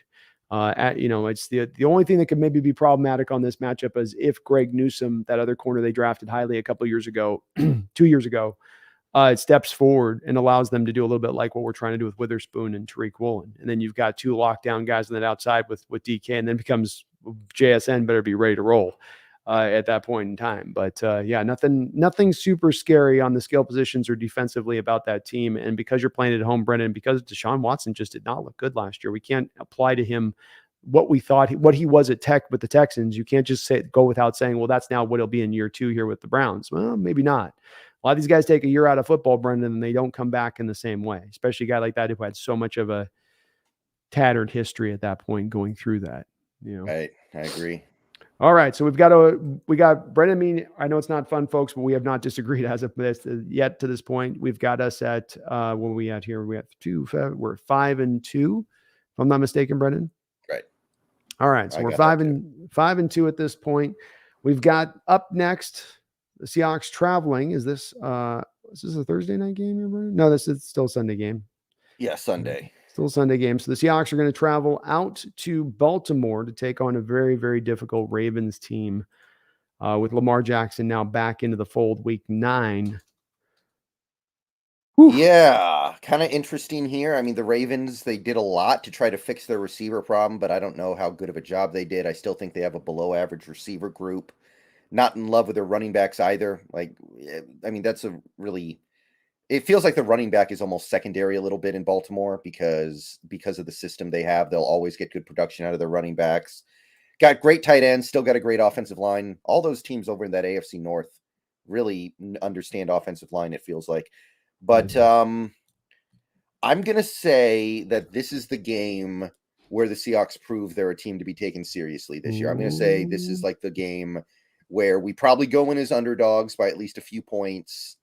And I'm going to say we find a way to take care of it. I'm going to say we win in Baltimore and people realize, hey, this team, they got a real opportunity to be something special this year. Wow. All right. So we've got it. We're going to have our first game here where me and Brendan are going to go a little different on this. Brendan goes up to 6-2 on the mark. I'm more buying into the Ravens being a problem. This being a 10 a.m. game. I mean, this in any matchup, them dealing with us at home, us dealing a primetime game, Thursday night game, but to play it at 10 a.m. on the road like that in Baltimore, that feels like to me is a pretty tall task. J.K. Dobbins now gets to be an extra year removed from that torn ACL that he had, their main running back. And he's been a guy that I think is just kind of waiting to kind of really come forward and give them something, especially as he heads now, I think, into a contract year. Rashad Bateman, Odell Beckham Jr., Zay Flowers, that's your 3 wide receiver stack there for them. It's getting a little more legitimate for them with Devin. Bell's going to be hurt by then. We all know it. You may not be wrong on that. You may not be wrong. But hey, Devin Duvernay is actually not a bad 4th guy coming out. Nelson Aguilar, 5th guy. They've got a little bit more depth than they've had in recent years there at that position. Andrews, Isaiah Likely are 2 good tight ends, and they've got that offensive line you mentioned. I think you can't overlook, too, defensively, they have kind of rebuilt this defense around through Roquan Smith, that second-round trade they brought in. Patrick Queen has kind of settled in for them. He's never, I think, quite like Jordan Brooks ever quite been what they hoped they were getting in the first round, but he's been okay. O'Day away, got another young guy coming forward they drafted very high. Michael Pierce, the Travis Jones kid out of Connecticut. You and I love that kid as a zero tech coming out of Connecticut a couple of years ago. They had a elite defense last year. They did. But they've got like David Ajabo, the Michigan kid. He's going to come back to that team next year, and he was out all last year with that torn ACL that he suffered at his pro day is when he suffered it, I believe. Remember, he was going to be a guy looked at as like a top 15 pick, but ends up dropping the second round because of that torn ACL that he had suffered. It was either Achilles or a torn ACL. I can't remember which it was. And then they got Kyle Hamilton in there last year too. I just think that's going to be a team that's going to make a lot of noise next year. And if Lamar can stay healthy, we'll see if that holds up. But that if he's able to stay healthy, that's a team that I think is going to be a real big problem in the AFC and could surprise a lot of folks, especially now that you have Lamar happy with his contract and not sitting out the back half of the schedule because he's not been paid. Yeah, so but he might sit games out because, I'm paid now. I don't have to play in every game. Like, don't rule that out. It's true. He might pull the Tyron Smith. It is possible. It is absolutely possible. And if we get to deal with them not without Lamar, then I'm going to look at this game in a lot different of a matchup. But he gave us the business a couple of years ago at home. I'm going to go with us as a loss though on this. So I do see our Seahawks at that point going to. I think I've got us at 6-3 now. Is that right? Am I off on my math, or is that 5? And I guess 5-3, and you're 6-2. So Brendan 6-2. I'm 5-3. This will take us now to week 10. And in week 10, we've got the Seahawks going back home to deal with the Commanders on at a 1 o'clock, 1:25 time. Yeah. Worst quarterback situation in the league as of right now? It's got to be, right? Hard not to say that it's worse than that. Yeah, I would say. I mean, there's no the only good thing about right? it is you don't have a commitment to anybody, right? Well, I was going to say, but that's really what makes it so bad, though, is that you not only have no future, like where is your future for the position? Like you have no real pathway unless you're just going to be bad this year, which maybe that's their modus operandi to get through on this. But they're in a depressing state if I'm their fan base looking at their quarterback room. I mean, if that's the case, if I'm Ron Rivera, I just retire now. I'm like, you're not going to set me up for failure. Right. He's got it tough because he's in a contract. He's not in a contract year, but he's in a year of if he doesn't go to the playoffs, they're going to. Oh, yeah. Especially the new owner. I mean, they're probably already itching to fire him, I would say. And it's not really his fault. If you as a coach don't get your quarterback, that's really up to the general manager to get you that guy. And he was never given that here, in Washington. And even in Carolina, as good as Cam was in that 1 year, he was at times kind of having to work around that simplified offense there with his sometimes really good defense. You can argument he's not necessarily going to have gotten a fair shake fully at either stop, considering maybe he's a little bit better coach than the personnel he's been given. But yeah, there's some stuff on that Washington team that is pretty legit. They've got good receivers. I like their running back room actually quite a bit as well with Brian Robinson Jr. and they don't have P. Ryan anymore, but they do have. Hold on, let me check here. Oh, Gibson, and Gibson, and they got the hammer from Kentucky, Chris Rodriguez Jr. Kentucky. Yeah. So they probably have the worst tight ends in the league too. Also, by the way, it's Lance Thomas, who hasn't done anything in a while, and some Logan guy I've Thomas, never heard of named Bates. he had a bad year last year, but he's been okay for them overall, hasn't he? Yeah, like they were near the bottom when I was ranking tight end rooms earlier Oh, this year. I guess he's had back-to-back years that have been bad, actually. He only had the 1 year. You're right. Yeah, I'm wrong on that. Okay. He was starting to come on for yeah, them a couple years ago, and then I guess he just yeah. sort of just went back down to nothing. That defensive line is going to be a problem, but I don't think it's going to be enough to win that game. So I'm going to say that's a win. Yeah, another game that might, for me, feel a little bit different if we're playing this on the road. If we're playing this on the road at 10 a.m., we went on the road a couple years ago into Washington and really struggled against a roster that's kind of fairly similar to the one that's coming in right now. But I do think that you have this at home, Sam Howell at quarterback or Jacoby Brissett. I'm not going to say that those two guys are able to beat you at home. I don't care how strong that defensive line is. So we will come back on this one for me and go with a win, Brendan. That takes me up to 7-3. That takes you up to 8-2. Brendan's looking at that first round bye right now, folks. He's eyeballing that first round bye. He's getting hungry. Hungry for that bye. So, okay, we round the path there. We've got an easy one here in week 12 to look at. We already talked about this matchup with the Rams. I don't think that this changes a whole hell of a lot in this matchup with a 1 o'clock start time the week after the Commanders. Yeah, I got nothing really to say here. I'm not worried about playing in LA, really. This is a win. Team should be, at this point, Stafford will almost definitely be gone, I think. So we're going to be looking at Stetson Bennett. I feel good about it. I do too. You already had a roster that's in rebuild mode that doesn't have a lot of depth. That's already going to be tested and weaker by this portion of the season into week 12. So I think you're just all that much more able at that point to get on top of them and step on them. And we certainly know that they're not going to have any home field advantages. There'll be probably more 12s in that stadium than there are Rams fans by that point in time. Yeah.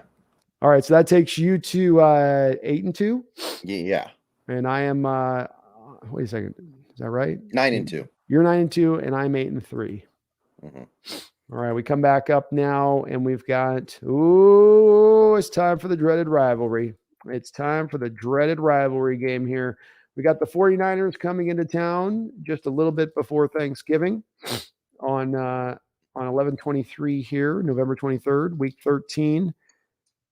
What do we think about this matchup against the 49ers this year at home? Because if you're I mean, this Niners team is one of those teams that can take advantage of our weaknesses more than most other teams. Like the things that we don't do so well, this Niners team is well equipped to maybe take advantage of a little bit. I've made a series of videos lately talking about our run defense, about how it's really not that big of a deal to have a lackluster run defense in the modern NFL. And I stand by that, but this is one of those teams where it's a little bit of a bigger deal. And also, they've got that defensive line to attack what is, in my opinion, still going to be. I mean, I think we'll have a good offensive line this year, but I don't think it's going to be great. I don't think we're quite there yet. Got to get one more super stud on the interior of that offensive line.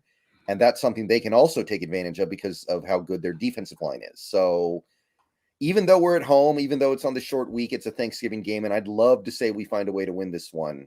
I'm just not there yet. Yeah, I would love to be able to say the same thing as you on that man, you just we're playing this one at home. It's a prime time game at 5:20. So you think, okay, well, maybe that helps, but it's already going to be amped up. We know that. And I felt like last year Shanahan was really at almost an apex place as far as understanding the nature by which to go at Coach Carroll's defense. He just seems to kind of understand what to do. And Seahawks transitioning away from the 4-man front, I don't think has helped things. As far as it's, I think, helped to open things up for the Niners to be able to attack you at that point and go after you. There's some fluctuation on this one, Brendan, where I'm not going to be on either of these two picks of the Niners on either of these two games as looking at them as wins. But the two fluctuation points for me is where are the Niners going to be at health-wise? They have guys that have played a lot of games in football, and they're very top-heavy, where they lose a couple of these top-heavy guys. We saw the Niners or the Rams able to kind of get through the eye of that needle a couple of years ago during their Super Bowl run, where it's, well, if they lose a Cup and a Donald, they're done, right? This team loses a Bosa and a Debo Samuel. They're probably done as far as being a Super Bowl contending team. They might still be a really solid team, but Super Bowl contending, it's a little bit different. The line for them is going to be the key. I got it listed right now as Colton McKivitz as their starting right tackle for Mike McGlinchey, who moved on. That's Yeah. maybe a little bit of a place with Jake Brendel in there, who took over for Alex Mack last year, who retired as well. There's been a little bit of a flux there on that offensive line. Trent Williams now getting up into being around 35 years old. I think all the points you made about the way that the scheme attacks Seattle and Wade's set up is completely on point. They know how to do it. Their scheme set up to do it. Defensively, we saw that defense has given us a ton of troubles last year. Geno started to kind of figure things out in that first half, but then they got things kind of locked down. It felt like some of it was just you couldn't get the running game going as you weren't through the whole back half of the schedule. But it's gonna be a fun game. But I just can't quite, when I look at this matchup as it stands right now, I don't feel like it feels like we have closed the mark between the Niners and us, but it doesn't feel like we've overtaken them quite. Yeah, I agree. All right, so I've got us as a loss on this one, Brendan. You do as well. That takes you to 9-3. That takes me to 8-4. Is that right? Mm-hmm. Right. All right. Then we get. Ooh, look at this, folks. We're gonna get ourselves a Thanksgiving game. Wait, that was a Thanksgiving game. Sorry. Yeah, that was a Thanksgiving game. I should have mentioned that. Yeah, this is a Thursday night game, though. Thursday night game, and it's a Thanksgiving game. So we're going to have all the eyes of the nation on us with this one. Boy, that's going to be a fun one to watch, man. Last time, of course, we had the Niners on Thanksgiving. It ended with both Sherman and Russell Wilson eating turkey on the Niners field. So hopefully... Can't happen this time. It's on our field. It could only happen on our... Yeah, I don't want to watch the Niners eating turkey on our field. So I'd love to not predict this as a loss for our Hawks, but... We'll see. We'll see how the Niners do. They picked up Javon Hargrave as well, helping out that defensive line. So they've gotten none the weaker over there. You know, they've got guys like Drake, the Drake kid from USC, the edge that they drafted. He's another year forward. Kinlaw could eventually have the light turn on for them this year as well. They still have a lot of talent on that defensive line, Brennan, and that's been at the centerpiece of what they've done to give, teams problems over the years. All right, let's slide into week 14 now. We've got the Seahawks going right back to another tough opponent here the week after the Niners, where they've got to go on the road to the Cowboys. We have another primetime game here. Jerry's World. Come on, Jerry's World now. What do you got with the Cowboys? What are we looking at here with the Cowboys? Well, the thing is, playing the Cowboys late in the season means they're probably going to have Tony Pollard back because he broke his leg against the Niners in the playoffs. So early in the season, I think he'll be out. By this point, I suspect he'll be back, although you never know. You never know. Sometimes that's something that keeps you out the whole year. It could be a 12-month recovery. Okay. But this one's tricky. Like that Cowboys defense, their weakness was they struggled against the run. And even though I didn't really like their draft, I think Mozzie Smith is going to do a lot to improve that and make that probably one of the best defenses in the league. It already was close. Now it probably really is one of the best defenses in the league. Offensively, they still got some of the best receivers in the league, but they have lost a lot with the departure of Dalton Schultz. The Cowboys were one of the few teams, along with the Seahawks last year, that used all three tight ends a lot. Now they're losing their best tight end. He went off to Houston. So this one's kind of tricky for me.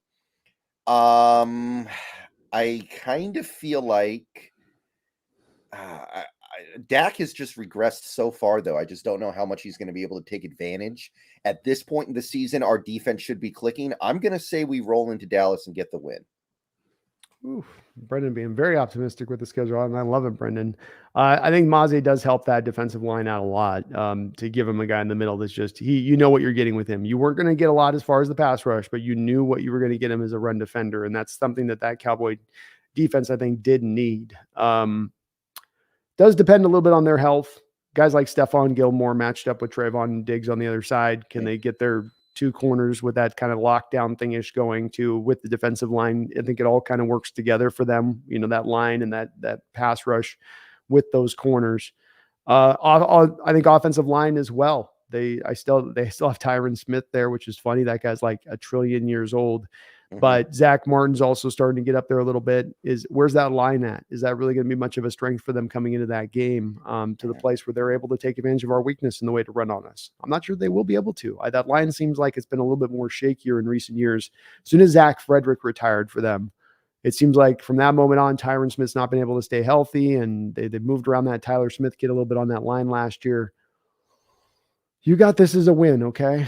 So you're Yeah. trusting you're trusting Dax. Just he got paid. He ain't the same Zach since then. He can't move anymore ever since he broke his leg. He's lost all his mobility, which is a big deal for him. Might let Brendan talk me into this one, folks. Mm-hmm. Might let him talk me into this one. I'm gonna go win. I'm gonna go with you. So you're now up at 10-4, right? Mm-hmm. And I'm Yeah. 9. I'm 9 and. Are you 10-4? Or are you 10-3? I had us losing to the Giants, Bengals, Niners. So Okay. I guess it's 10-3. You're 10-3. I'm 9-4 then at the moment. Mm-hmm. So let's get to the next one here. Then we got the week F. Hey, we're going right back to the Niners. Boy, this is maybe the run of the schedule right here for this. It looks like yeah. a 4-week run of just difficulty here. So right back to the Cowboys, week 15. Niners.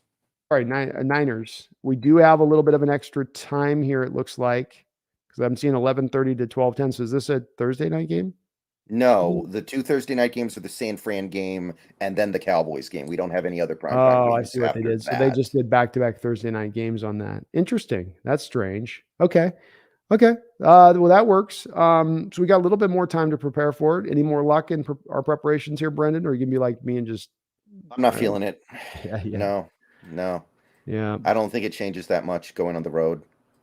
I don't either. It's if we get some injuries from the Niners, if they get a couple of key positions not going right, I'd look differently at this. But I saw them blow us out with Brock Purdy. I kind of don't care who the quarterback is that much. Yeah, and I mean they beat you 3 times last year. It's up to us to start to prove that we can overtake that and change that a little bit. So that takes me to 9-5. That takes you to 10-4, if I'm not mistaken there on that one. So we got this a tough run of schedule: 49ers, Cowboys, 49ers, and then it doesn't get any easier. We get the defending NFC conference champs from the previous year, the Philadelphia Eagles. And we do get them at home, which is nice. But the Eagles then come into town December 17th. And it's another team that can really take advantage of your weakness. They can run the ball and they can make the game about the running game, maybe more than any other team in the league. They really can. I'm not feeling it. I think it's a bad matchup. I know that Eagles team has lost some stuff, but I don't think they've lost enough. I think that is still a very, very good team. Yeah, I think it is still a good team as well. I really do love what they've done this offseason, their ability to retain those 2 corners on the outside. I think they had the best draft of anybody for where they got the value and who they got, their commitment to their offense and their defensive line that they don't shade away from. They didn't lose anybody off of last year's team. Basically, they've only added to it outside of Javon Hargrave, which I think Carter slides right in and fills right in for him. They don't really miss much of a beat there at that point. So Nolan Smith added to the bunch as well. He'll definitely be at least helpful them as a run stuffer. So they can stop you. They'll stop you as a run game. They'll turn you one-dimensional. They got the corners on the outside. They can deal with you at that point. I think we give them a good fight, Brendan, at home, but I do think this is a loss. Here's the question. Is Rashad Penny going to be healthy by this point? Well, I mean, that's a good question, but then at the same point, they've stacked up that running back room in a way where it's not just upon Rashad Penny. DeAndre Swift is the guy that they've traded for. Kenneth Gainwell is another guy that they have. I don't know how good Swift is anymore, man. I'm not. I mean, there's a reason why Detroit gave him away, and I don't think it's because they still think he's a really good player. I think they gave him away because of the health aspect of things. I don't think it has anything to do with him as a player. Look at him last year. He had 99 carries, 540 yards. That's 5.5 yards per carry with 5 touchdowns. He caught 48 catches last year for 389 yards. He wasn't available all the time for them, but he did produce. And I mean, when he's on the field, he is being a fairly productive running back for him, but that's just the problem is that he doesn't stay healthy. I think they just were like, look, we're tired. We can't count on you to be healthy. We got to move on. He's not going to have to carry the load as much. I think they're in Philly, but yeah, I think they're going to have at least somebody ready to roll there. And even Gainwell was enough with that offensive line, the way it's constructed, to go after us. This is the exact kind of opponent we're worried about at the start in this offseason. Yeah, so that's an L for me. All right, so you're 10-5 now. Is that what you are? That sounds about right. Yeah, 10 You're and 5. 10-5, and I am 9-6 at this point. Is where I think I'm No, standing I'm here. 9 and 5. You're 8 and 6, I think, Hmm? because we've got 3 games You were 10 left. wins. You were 10 wins. Okay, whatever. Let's just keep going. Who cares? Okay. Okay, so next opponent up, we've got a little bit of a reprieve here. We got to go to another 10 a.m. start time, it looks like, but we've got to go out to the Titans here in what would be week 17, I guess, 16. To the Titans. Titan team that is definitely turning things over a little bit. Drafted Will Levis this year in the draft. Where do we stand with the Titans in this game, Brendan? That seems like a team that really they're not that far off from the Rams in terms of tearing it down, right down to the fact that they're weirdly keeping their veteran quarterback to suffer and die behind that really, really bad supporting cast. I think they've got the worst receivers in the league. They got near the worst tight ends in the league, and maybe the worst offensive line in the league. It's a bad supporting cast around Tannehill. I feel bad for him already. I do too. There's no guarantees of anything of where they got. I mean, Derrick Henry, how much treads left on those tires? Treylon Burks had a lot to clean up in his game out of Arkansas, a highly drafted receiver last year in the first round by them, who's definitely still a work in progress. Skoronski, where's he going to play? The kid that they took in the first round, is he left guard? Is he going to be right tackle? Where's he going to fit? They need some of their young guys to step forward. Defensively speaking, not a lot to strike. I know that you mentioned about them playing the run. They're a team that with Vrabel, he's a really good defensive coach and really seeming like he can get the guys to play fundamentally really strong, even above their talent sometimes at times. But I Yeah. do think this is a game, even at the 10 a.m. start time, late in the year, a team that doesn't necessarily have a lot of depth to it. I Yeah, I don't got no think, fear. I got no fear of yeah. these Titans. I No, don't have thank any you. fear either on this one. I think I feel pretty strongly that this is going to be a W here. So even if Hmm. at 10 a.m., I think the Seahawks come out with a win. So Hmm. that takes me up to 10 wins. That takes you up to, I believe, 11 wins. Um, let's go the next week after, last 2 weeks of the season here. We got the Pittsburgh Steelers, who we're going to get to face at home on December 31st, just after Christmas. Uh, and that's going to be a 105 start time for our Seahawks, Brendan. A team that'll definitely be willing to take it to you on the line of scrimmage. Yeah, and this is going to disappoint some people, but I feel like this is going to be the game this year where things just kind of get away from us. Most teams have at least one. I think this is the game where things kind of get away from us in a weird way. We lose the turnover battle maybe by a couple of turnovers. And even though we're at home and we're playing a team that isn't great, I think they're going to be good this year. They're going to be at least okay. Like Kenny Pickett will probably take some steps forward in 2023. Their offense should be a good deal better than they were last year. Their defense is pretty much always good. I don't know. To me, this is the game that gets away from us and we lose and feel like we should have won. Definitely has a potential too. I've liked the offseason. They've added Allen Robinson into the mix. Keanu Benton was a great pickup for them for the nose tackle position around. He'll be stacked up with Larry Ogunjobi and Cameron Hayward on either side of him. Still bringing, of course, TJ Watt back to bloom. I look at them, Brendan, and I say the two places you can go after them a little bit is in there at the cornerback position and at the linebacker position. Achillea Witherspoon, Patrick Peterson at this point in time in their careers, I don't think scare me as much on the outside with the receivers that we're bringing to bear. And from a middle linebacker standpoint, Eldon Roberts, I just, there's not a lot there at the middle linebacker that's going to Cole Holcomb. You can maybe get into them a little bit in the running game and in the passing attack against that aspect of things. But you're going to have this as a loss then on this one Yeah. Yeah. at And don't home. forget, maybe the best tight ends in the league. They got Freiermuth, who's been good, and Darnell Washington, our favorite. Yeah, that is That is a true. really That good is tight true. end room. And I Connor think I'd Hayward. rather have Kelsey, but still. Yes. Yeah. I agree with you there. Boy, I'm torn on this one. Yeah. I do feel torn, but to feel like baby hands Pickett's going to come into the Pacific Northwest when it's raining and have to hold on to a football in those elements, I'm going to trust that those baby hands are going to fall and slip. It's going to slip for Yeah. those I'm baby going to hands. say he goes like 11 for 29 with 2 interceptions, and we still lose like 17-6 or something weird. It's just going to be one of those games. Yeah, I could see it, man. I could see it. So you got it as a loss. This would, if I have it as a win, this had put us both at 11 wins on the year. Yeah, okay. I'm gonna have to go with the win. I can't think late game. You're gonna need this game at the end of the year. You're trying to push for playoff standing.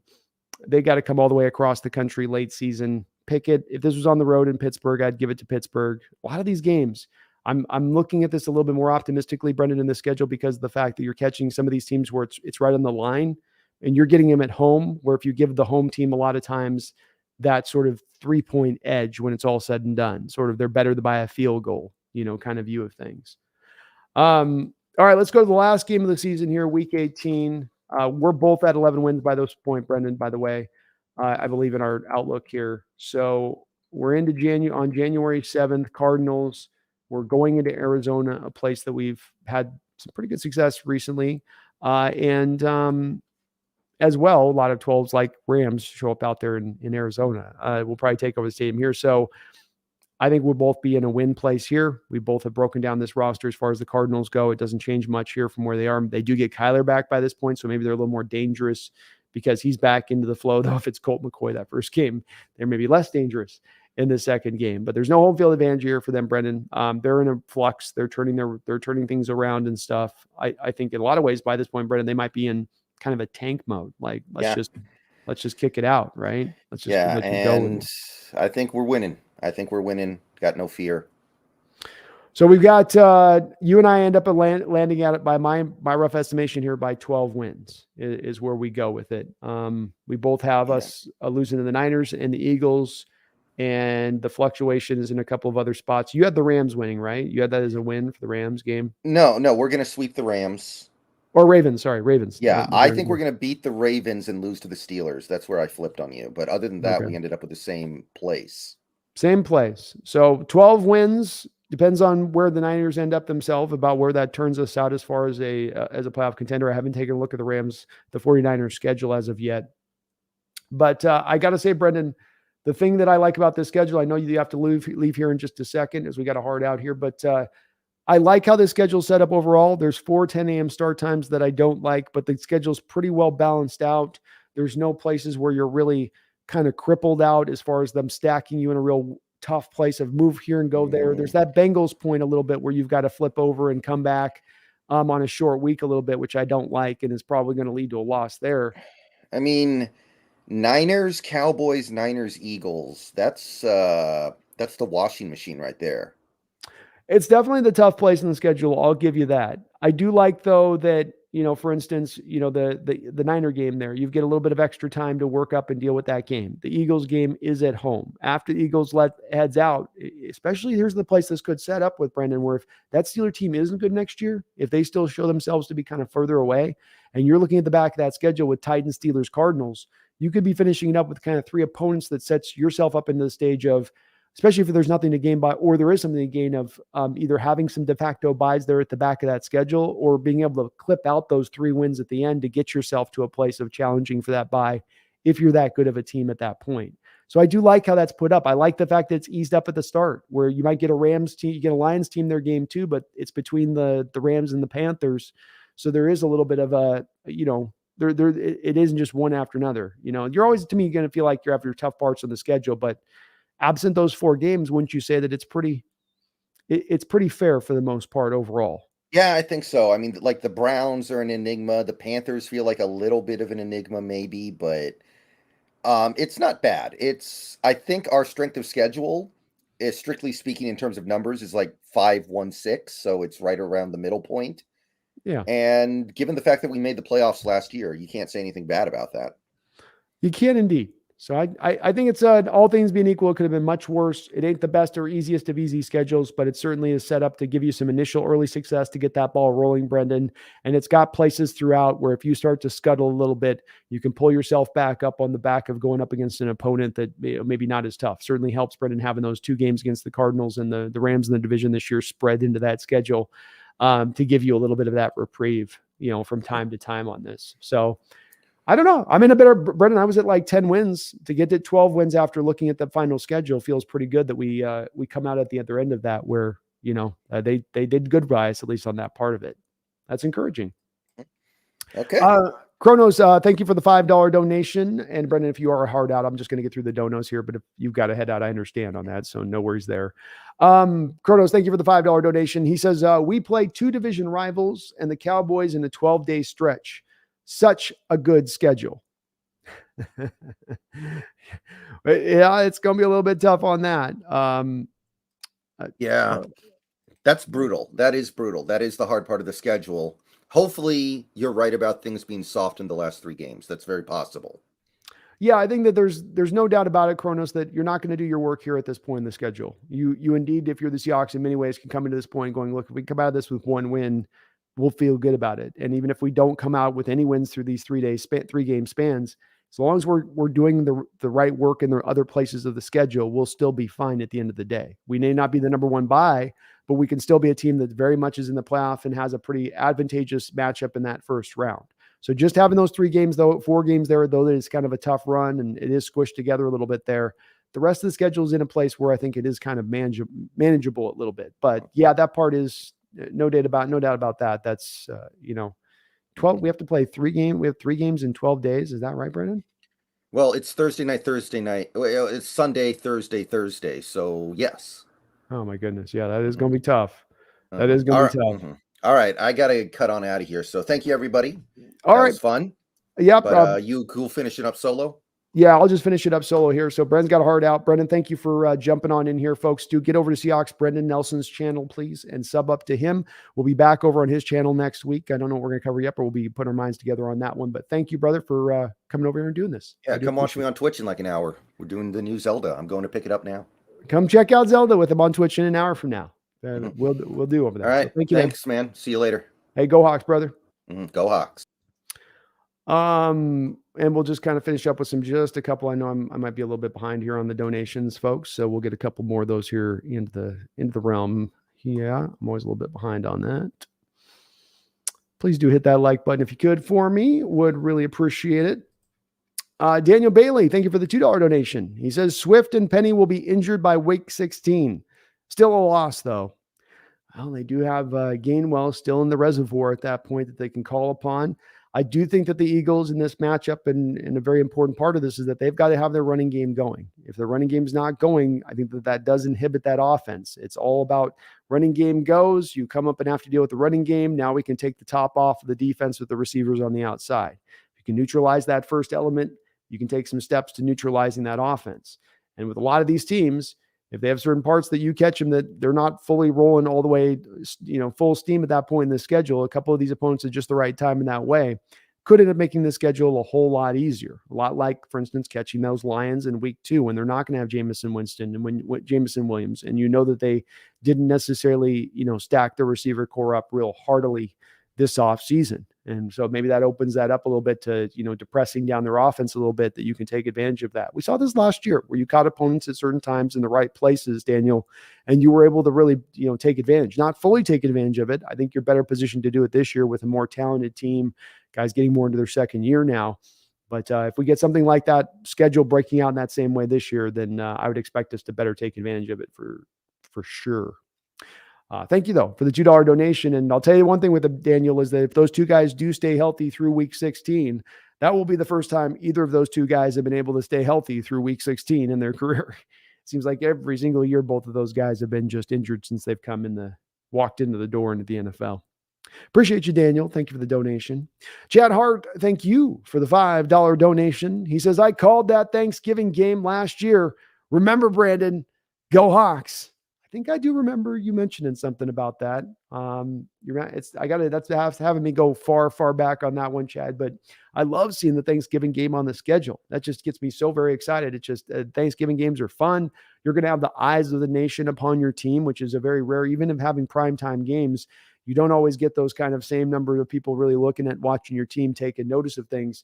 And if you're talking about a statement game, you're talking about wanting to put the league on notice. You're talking about wanting to let them know that this Seattle Seahawks team is real.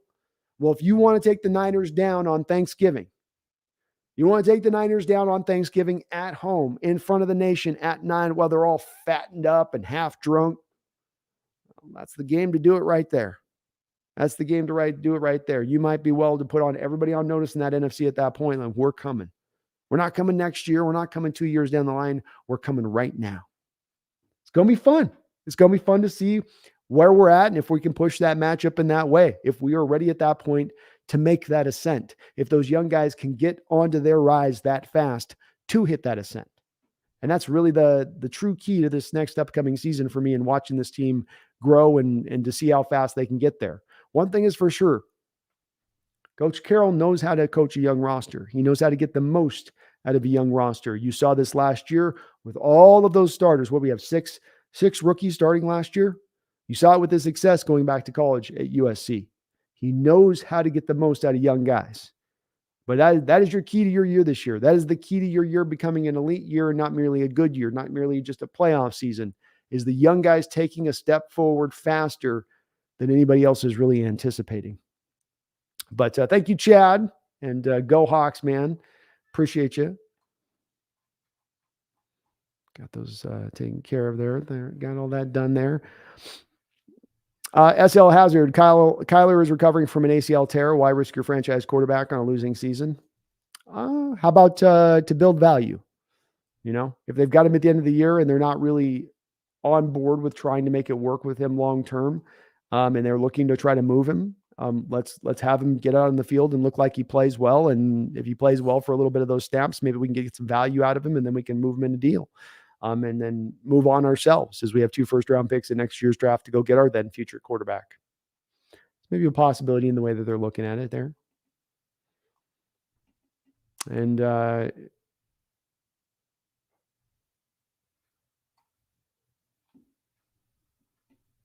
Randy Wagner says that thanks to the Steelers-Seahawks game last year, that's when I discovered the Hawks Nest. Hell yeah, man. Hell yeah. I think the Hawks is, wow, so the Cardinals sell out for the first-round pick of 2024. I do indeed think that they are going to be in that mode, yeah. I don't know if they go into full tank mode like I think the Rams are going to go into, but I think they're going to lean into it if it starts to happen. And I think especially by the time you get into the back half of the schedule, if they're leaning into it, they're going to be really leaning into it. A lot of teams are going to be kind of quietly situating themselves for Caleb Williams, even if they aren't going to come out and say it. Big Country says the Jets schedule looks brutal. Hell, they got a tough one, no doubt. Let me tell you, you just know in that division anyway, it's going to be tough. What are they looking at? Oh, yeah, they got to go through the AFC too. Yeah, they got the AFC and they got the AFC. They got the AFC West and the NFC East that they got to go through. That's just tough. Rodgers is going to have a hard road to go through this year, no doubt about it. David Phillips, let's go Kraken. Let's go Kraken. Get it done tonight now. Get it done tonight now, Kraken.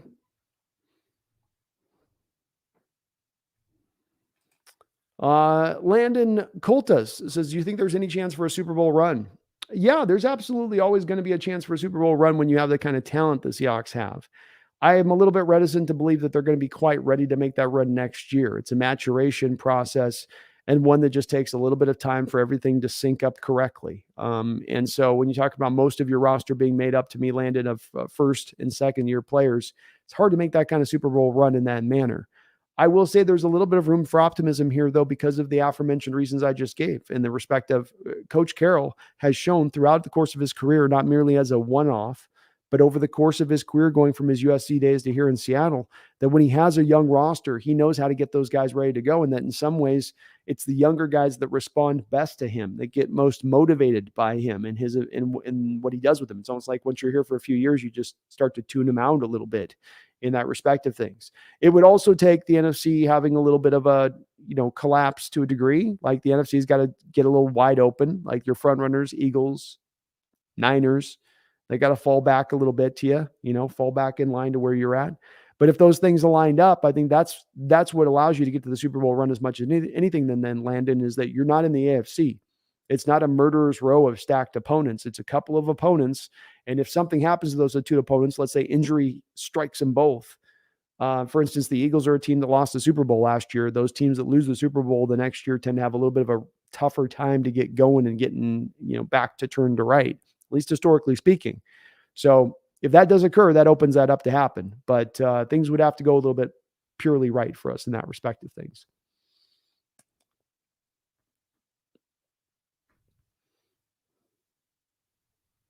Jacob also got to watch that quarterback sneak that Hurts does.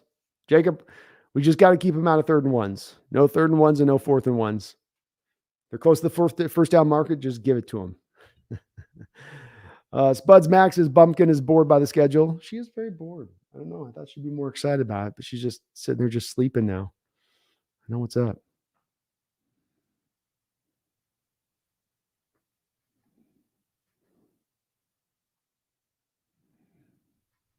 Ridiculous Hawk says if Penny runs over our Seahawks defense, it will break my second TV. Laughing out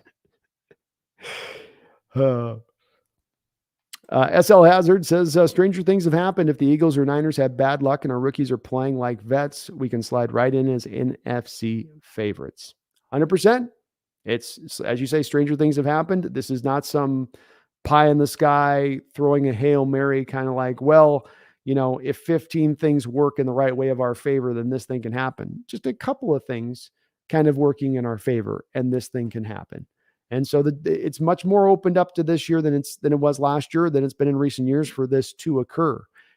So there's some parts here to have some possible optimism that could happen. SL Hazard. I'm not saying it's out. And I'll tell you this: I looked at the schedule this offseason, or not looked at the schedule, looked at the opponents, and kind of anticipated the schedule was going to be difficult in a certain way. But then when I find myself looking at the schedule and going, well, I see 12 wins kind of there, and I feel pretty reasonable in looking at those. That does give you a little bit more optimistic in maybe the possible top end of this team, and if they can make that kind of run.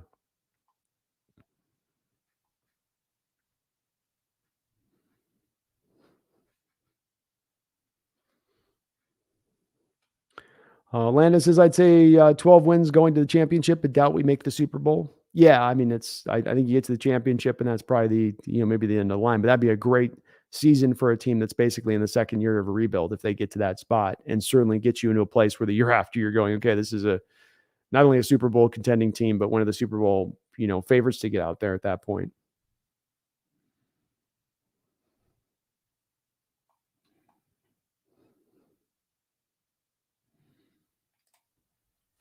Daniel Bailey, thank you for the $2 donation. He said, I read an article that predicted our secondary is the 13th ranked.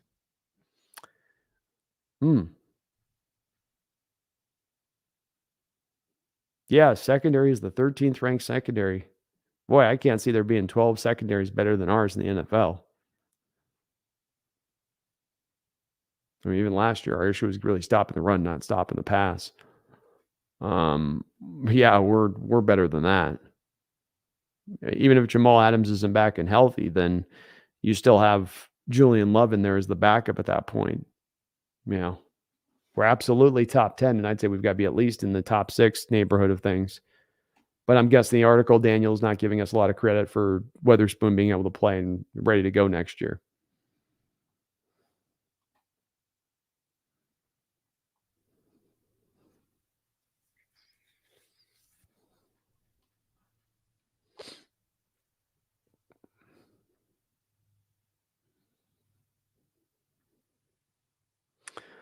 Pandemonium Band says Oluwatimi and Mike Morris will become starters this year by our bye week. I'd love to see it, man, and I could see it.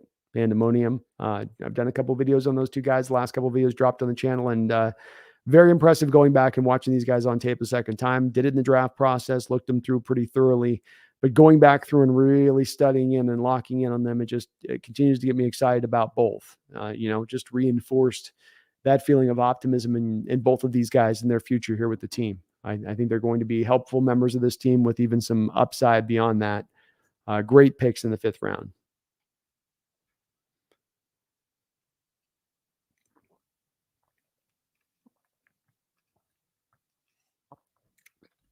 AI says nobody is taking on Murray's overpaid salary. Maybe not. Maybe not at that point. I would say just because the Cardinals AI are trying to take him out there to get some value out of him doesn't mean that you are going to get value out of him, and doesn't mean that even them doing so is, housed in reasonable logic, but they probably will have a little bit of a desperate to let's try to see if we can do it. Let's see if we can go on a 3 or 4 game run and trick somebody, and all you got to do is trick one team. Connor says, I would be a little scared if Caleb Williams goes to the Cardinals. I won't lie. Their next draft could cause us some problems. It could cause you some problems. They have the Texans first round pick. The Texans are not likely to be a good team next year. They're going to have, a very young roster. They're not going through the toughest division, but you could see the Cardinals easily next year end up with 2 top 5 picks, and including one of them being maybe Caleb Williams or even Drake May. And that would be very difficult to look at because I've been kind of hopeful here for the next couple of years. We're going to be able to rely on the Cardinals not being very good as they have to sort of swim their way through that bad Kyler Murray contract.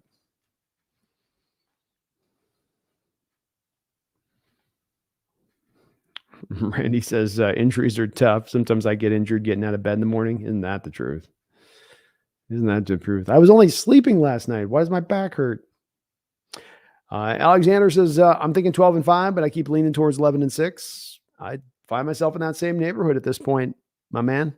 And I didn't think that when I was first looking at this opponents as it was being determined with the hoe in the way. But I think that the NFL did as fairly decently as far as keeping things pretty balanced throughout the course of the schedule. There's that really tough four team run in there, but absent that, it's pretty reasonable.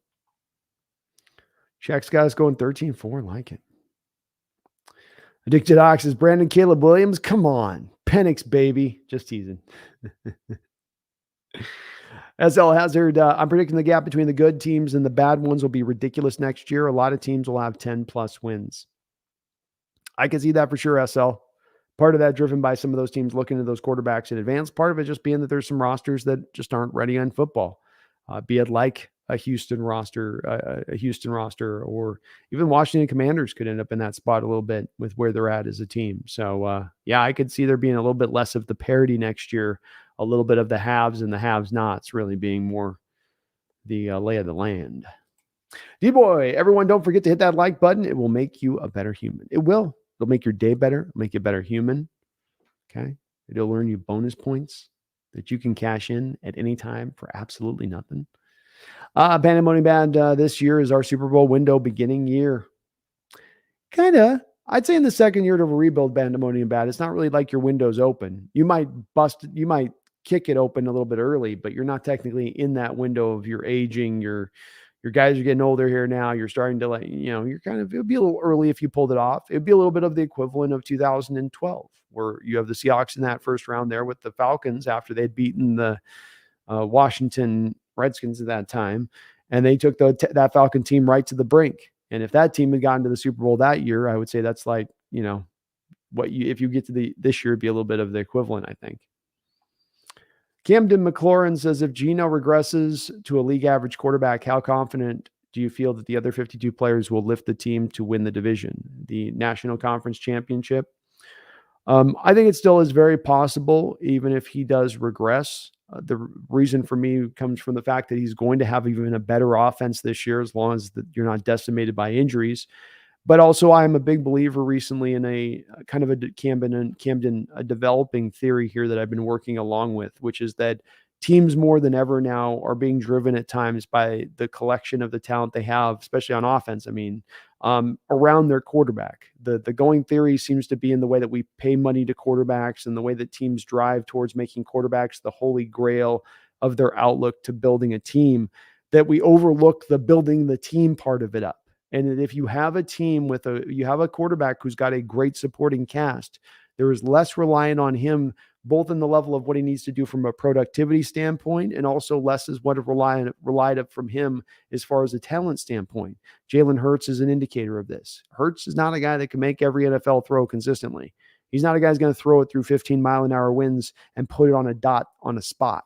That's not his game. He could throw a relatively good 9-route, a deep ball, but he doesn't have that arm. But the Eagles were able to scheme around that, work around that. And I think that, you can do something very similarly with Geno in a lot of respects, because you have so much talent on this team, because you're going to be able to run the ball in just about anybody, because you have the talent to do so. You now have the offensive line in place to do so. You got the guys on the outside to not allow teams to just focus in on the run and bring that eighth guy down in the box consistently. So even if that occurs, Camden, but this is born out of as much as anything, my belief that quarterbacks that are even not the best of the best or the most talented of, if they've got that great supporting cast, that supporting cast will lift them up, will make them look better. Mohammed Al-Shafari says, did you already talk about the signing of Mario Edwards? What do you think of the signing? We talked a little bit about it at the top, Mohammed, and I do like the signing. I think it is one that needed to happen. You need to get a little bit more of a true NFL vet in the room. You couldn't just rely on young guys and what you've signed this offseason. Go, okay, we're good. So I like him coming in there. He is a guy that he played the majority of his snaps as a pass rusher last year. He came into the league as looked at as more of a run-stuffing defensive lineman who could maybe give you a little bit of pass rush from time to time. But last year he was really kind of featured for in a lot of ways by the Titans in that way. But he was a good run stuffer last year in those times where he was put out like that. So he does give you that to his bag. So it gives you a little bit of an all-around aspect to him as a player. Had 11 quarterback hits last year with his 3 sacks. So, some productivity is given you in there as that rotational guy. It's not going to light the world on fire. He is just kind of a guy to a degree at times, but you're also not getting a guy that's just going to get ran over down there. And it does give you a little bit of an insurance policy there for the position. I would like to see a Muhammad take some more steps and do more beyond this at this point than just Mario Edwards. But it's a good step to help reinforce what does remain your most concerning positional group. On the team.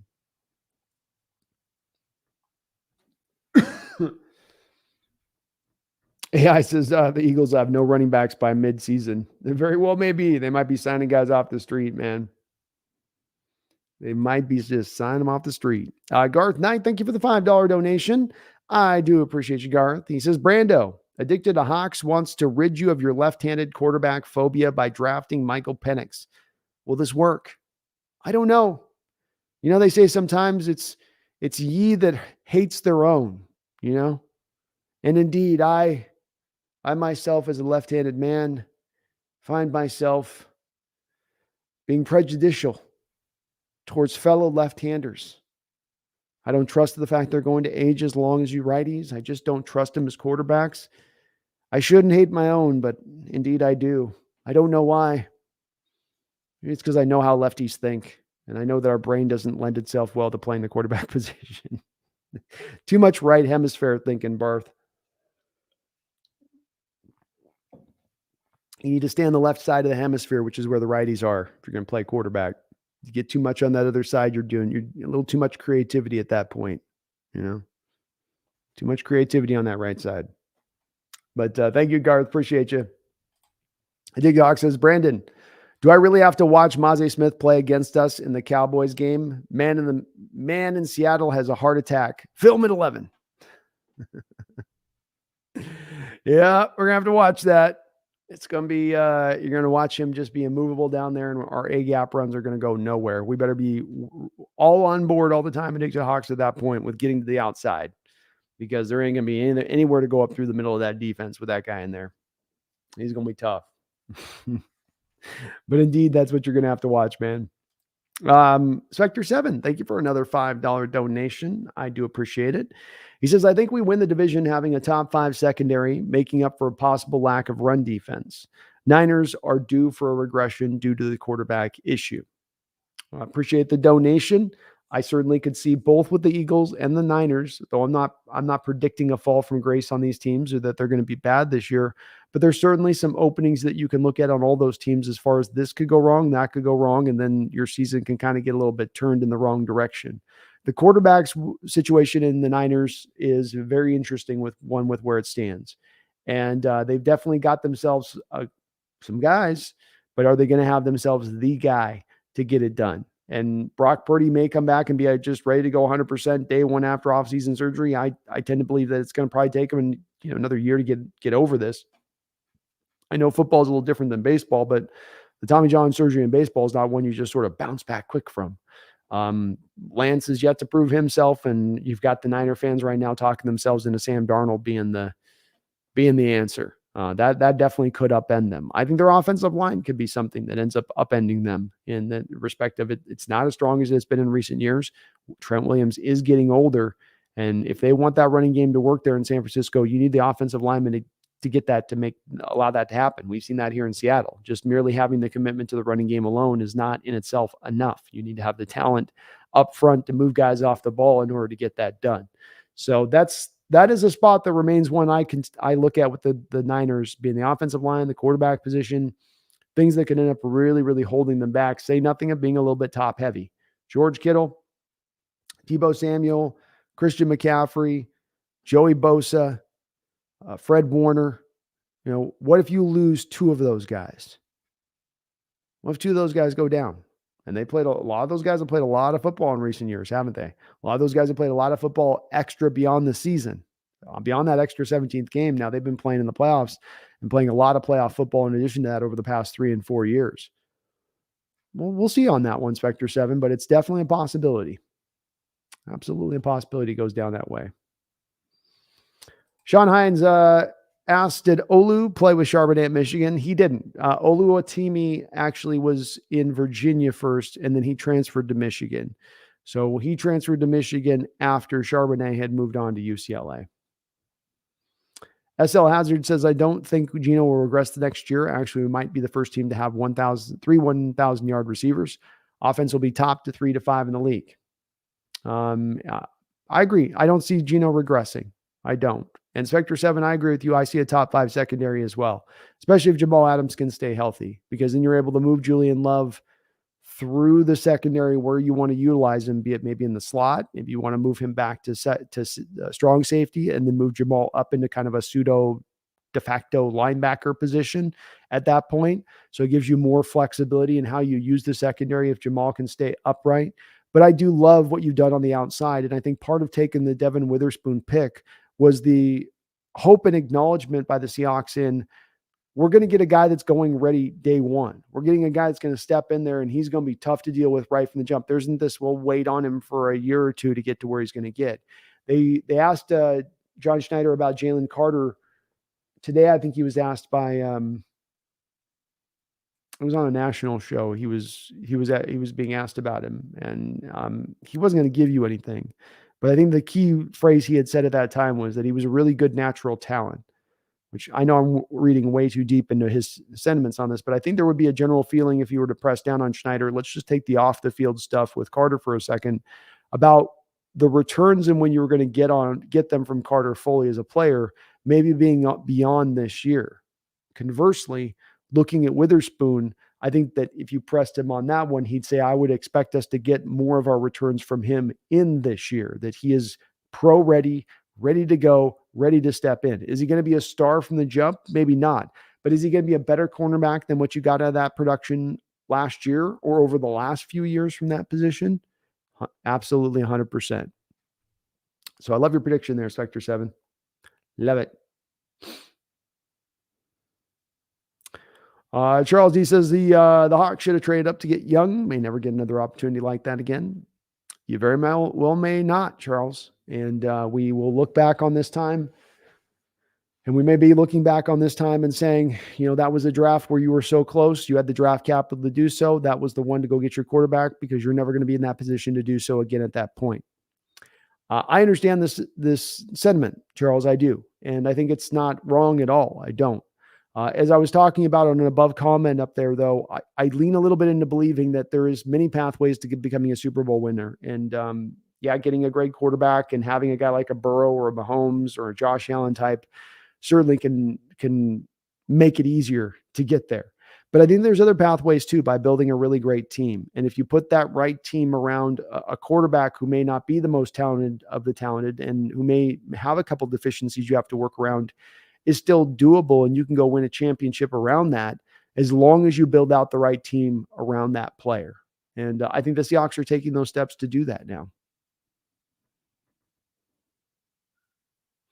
Alexander says Rams week 1 might be a trap game. It seems it doesn't matter how crap or good the Rams are. They are really usually give us a hard time. I think it makes it harder that it's a trap game though, because Alexander, it is week 1. You got the players that first game of the season, everybody's amped up. It's a division game. If you were talking about this being around more mid-year to point, then I might be with you on it. But I think first game of the year, you're going to have everybody pretty well turned up.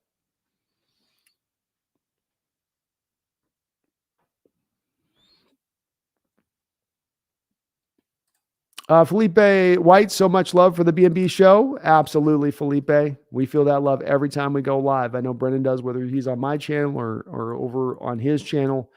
You guys out there in the chat, you guys for the donations, hitting the like button, helping us grow. Just shot past 12,000 subscribers here on this channel. It is just, as I always say, it's amazing to see, and it's there every time we go live. No doubt about it.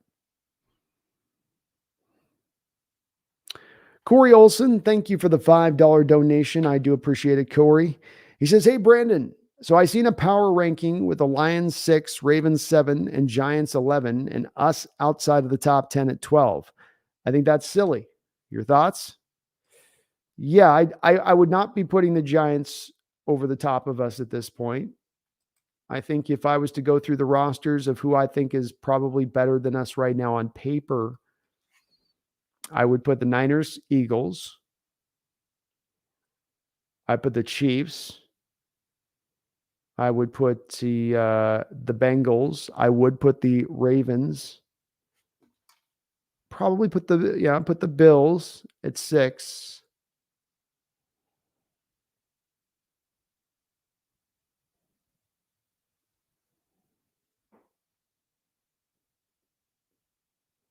So to me, I think you're top 7 roster to me. You're right in there at that point. You're dancing with essentially the Chargers are in there. Dolphins are in that area. You're fighting between those three as to who's in that spot, but you're certainly top 10. And I wouldn't put us out of the Ravens. I like the Ravens roster. I like how they've constructed it. They've had some really good recent last couple drafts. They're going to get the returns off those drafts this year. But Giants, I like what Daboll's doing. I don't think they're going to be like way stronger this next year than they were last year. It'll be a tough opponent for us to deal with, but we can win that game, and we're better than that team. But I think I'd go 7, Corey. Thank you though for the donation. It's good to hear that we're getting the yearly campaign of the national media selling on us. You can always count on them forgetting about us. So it's good that it's already begun on that in that respect of things. Appreciate you though on the donos. Very kind of you guys. SL says watching this show is way better than what's going on between the Suns and Nuggets right now. Jesus, is it not a good game? Randy Wagner says, how's the Hawks Nest feel about Jackson Smith and Jigba? 15 catches for 347 yards and 3 touchdowns in the Rose Bowl. Wow. Wow is absolutely correct way to put it. Jackson's a real interesting guy for me. A real interesting guy. Didn't mind the pick. I do love the player a lot. I find myself torn on him a little bit as a player from how you hear him spoken about and hyped up about and really, driven up. You watch the KJ Wright, G Scott talking on KJ's channel, and G Scott, talking about like he's the best ever I've seen of doing ba-ba-da-ba-ba-da-ba-ba-da-ba-ba-da. And you go, I don't know if the tape exactly tells me that necessarily. But this is one of those places where there's so many very smart football people that have been more excited and had their eyes open so much wider on Jackson Smith and Jigba that I have to acknowledge a little bit of how much he is really looked at by those folks in that manner, in that way. And that you have to respect that a little bit beyond your own personal assessment of them. And if I'm not necessarily as high on him, I still think he'll be a very good slot, but it was obviously my comp for him was Amon St. Brown. If you're taking Amon St. Brown, a guy that I think went in the 4th or the 5th round for the Lions and has been tremendously productive, you're taking that with the 20th pick in the 1st round. Do you have to take that guy in that spot to get that level of production? That's probably the interesting argument debate to be had there. But I think there's something with it on this one that I come down to a bottom line of maybe I'm not quite adding up in my mind on the player fully. Not that I'm not excited on him, but to get as excited on him as others are. But take the Super Bowl, for instance. I think, go back and watch the highlights in the Super Bowl, go back and watch a lot of that game. And there's points, I believe, where he's dealing with a cornerback who I think they said was playing running back or wide receiver the week prior, and they had to put him out there. Then there's other snaps where he's dealing with Clark Phillips out there, who was drafted in this last draft as a slot guy. Clark Phillips is going to be only a slot guy at the next level, and Jackson was giving it to him in that game on a lot of those catches. So I end up getting very excited about him. I think the bottom line for me is that I know that he'll be a really good slot, and I know that that's something that we desperately need at this point on this team. Not kind of need, but is really an addition that would be so helpful to this offense. And the West Coast offense has got to have a productive slot, or otherwise the West Coast offense really is probably not likely to work. I've learned that over the years in watching it. It may not have been the case in the late 80s when the Niners were running out there with John Taylor and Jerry Rice, and it was just those two guys, and it was more about working it back underneath to the tight end.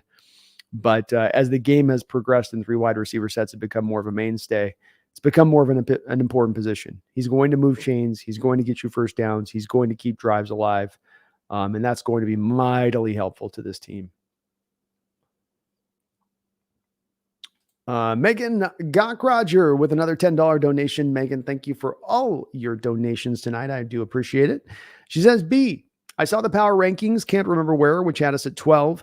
Is it the way my mind works or something else? As I found this very interesting. Well, you're not the only one, Megan, as Corey Hart was pointing out above you, or Corey Olson was pointing out above you, the very same thing on this. So you guys, great minds, I guess, do indeed think alike. And yeah, they've got us down a little bit. I gotta be honest with you. I could see you maybe getting Seattle all the way down to like 10, where you bump in the Chargers, you put ahead of them, and you put ahead of them. I guess at that point, the Dolphins and the Giants, you're sliding ahead of them. But to get them down to 12, I mean, now you're putting the Cowboys up ahead. It's like you're throwing the Cowboys and the Jags ahead or something like that. Where, Cowboys and the Jets. I don't know on that. I can't get there on that. To me, it's you seem about like 7th, 8th best team on paper in the National Football League. Maybe we'll go Chiefs, Bengals, Ravens. I think those are better rosters. Buffalo Bills, I think that's a better team. So that's 4 out of the AFC. I think the Dolphins and the Chargers, it's debatable on that. Same thing with even going down to the Steelers on that. But then you got, to me, Eagles and the Niners. That's 6. To me, you're 7th. And the Lions are a good team, but we beat the Lions last year. We beat the Lions last year in that rebuild year with 6 rookies starting. Lions are great. Lions are up and coming. We beat them last year with 6 rookies starting in their house at 10 a.m. I'm not putting that roster ahead of us now. They didn't get to the playoffs last year. We did. So, no, I don't. I am putting Lions up ahead of us. I don't know how you arrive at that. I don't know how they arrive at that spot, Megan. I don't know how they get there on that one. Appreciate the $10 donation, though, Megan. Appreciate you on that so very much. Alexander says, Brandon, what did you give us grade on the draft this season? I'm a solid B. I was an A-, Alexander. I went through it kind of pretty thoroughly to arrive at that grade too. On draft day, initially at the night, I was at a B+, and then the more I had the chance to kind of think about it and get to that point of really arriving at a final grade, I came to an A-. I think throughout the draft, you stuck to value. That's the big driver for me in my draft grade. And when I look at a team is beyond, you hitting and reaching needs and filling holes on the team. To me, it's about really getting the best value for a given player where you're picking. And I thought throughout this draft, much like last year, the common thing that you saw over and over and over again was that the team was showing that they that they were going to stay to value. That was what was going to drive their board. They had much bigger needs than going for a receiver at 20, but Jackson Smith-Njigba was just too good a value. Same thing's true at the Charbonnet pick. And getting Mike Morris and Oluwatimi in the 5th round where you grabbed him. I had Alexander 3rd round grades on both of those guys. So to get those guys in the 5th round like that, Kenny McIntosh in the 7th round, there's just too many good picks in there, too much good value in there. I didn't love the 4th round, but Bradford's got true potential. And Cameron Young's going to work in at least as a rotational guy in there and give you snaps as a defensive lineman. You're going to get something out of this class, both in the short term and the long term. And I do say as well in this, Alexander, it gets easier to get these A grades when you've got 10 picks in the draft and 4 picks in the first 52 selections. Those teams are going to tend to have good grades because you're picking so much. But I thought their value was very good in this draft.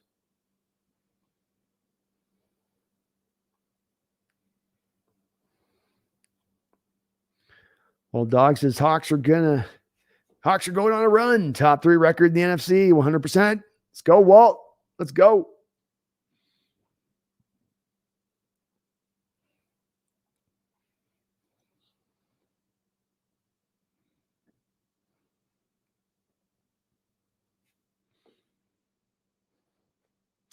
Addicted Ox says, Brandon, I am still all in on Geno. Penix as a pick for Arizona, but just love teasing Brandon about lefties, laughing out loud. Hey, I get it, man.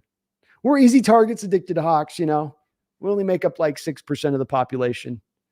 When you only make up like 6% of the population, you're just there to be mocked, We're just there to be mocked. We're there with we got the dwarfisms. We're in that same place,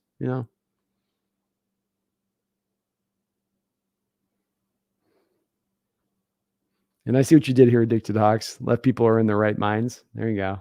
I see what you're doing there. Megan, come on, man. Kraken's got to get this together. Down 4-2. Come on. What's going on now?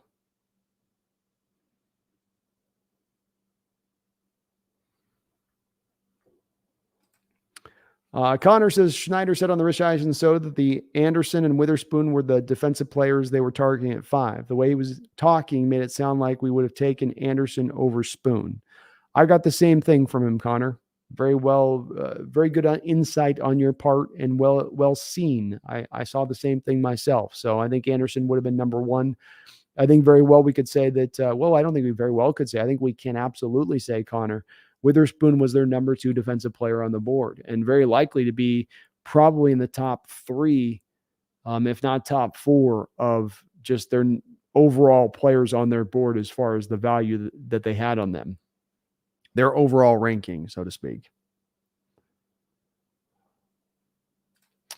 Megan, thank you for the $5 donation. I do appreciate it. It says $500 on the Kraken home coaches jersey yesterday. $500 on a jersey? $500 for a jersey? Does that thing make coffee for you? Has it got a little coffee thing to it? Does it got like a dispenser? $500 for a jersey. That thing better be AC cooled from the inside at that point. Be like that Back to the Future Insta Dry thing that the guy did at that one point where it's like Insta Dry and dries him off. $500 for a jersey. Whew. When does it get to robbery? You know what I mean? When does it get to highway robbery at that point? My gosh. Well, Seattle is definitely taken to the Kraken, Megan. That's what those prices tell me. Hockey has taken root in Seattle. It's taken root. It's got that hockey down there in that rooted Northwest. They like it up there. Thank you, though, Megan, the $5 donation, and write that check slowly. Write that $500 check slowly. Appreciate you. Connor says he basically said Carter wasn't a blue chip player on their board. Anderson and Witherspoon were their only blue chip defensive players. Yeah, I think that there's a little bit of a let's decipher that down a little bit, Connor, in the respect of he doesn't have him as a blue chip player. I don't think not because Carter wasn't a blue chip player from a talent standpoint. I think what they did with Carter is they bumped him down for the off the field concerns, or even the coaching concerns you have with him, or the work ethic concerns that you have with him. Take any number of those or all of them together. But I think that those were what took him down from being a blue chip player. I think it was just purely on his talent on the field. I think John would absolutely said that's a blue chip guy, but he does factor that other stuff in, and that comes out the wash in the final evaluation.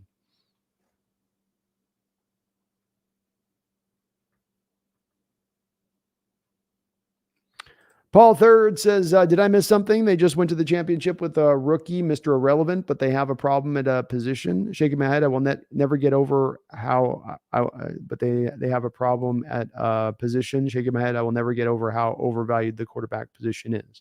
I definitely agree that it is an overvalued position. I do think that, yeah, they were able to get to the championship last year. I think, Paul, the NFC was a lot weaker of a conference last year, that even a team like us getting into the playoffs in a year where we were really truly rebuilding at that point, starting 6 rookies. I think that did ease things up a little bit for the Niners to get into the direction of where they got. I think that when Purdy went on that run that he went on at the end of last year, and he went through the opponents that he went through, I don't think that was exactly a murderer's row for him of opponents.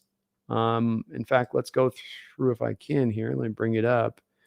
At the end of the year, you have him basically taking over in week 13, where he takes down a Dolphins defense, which was okay.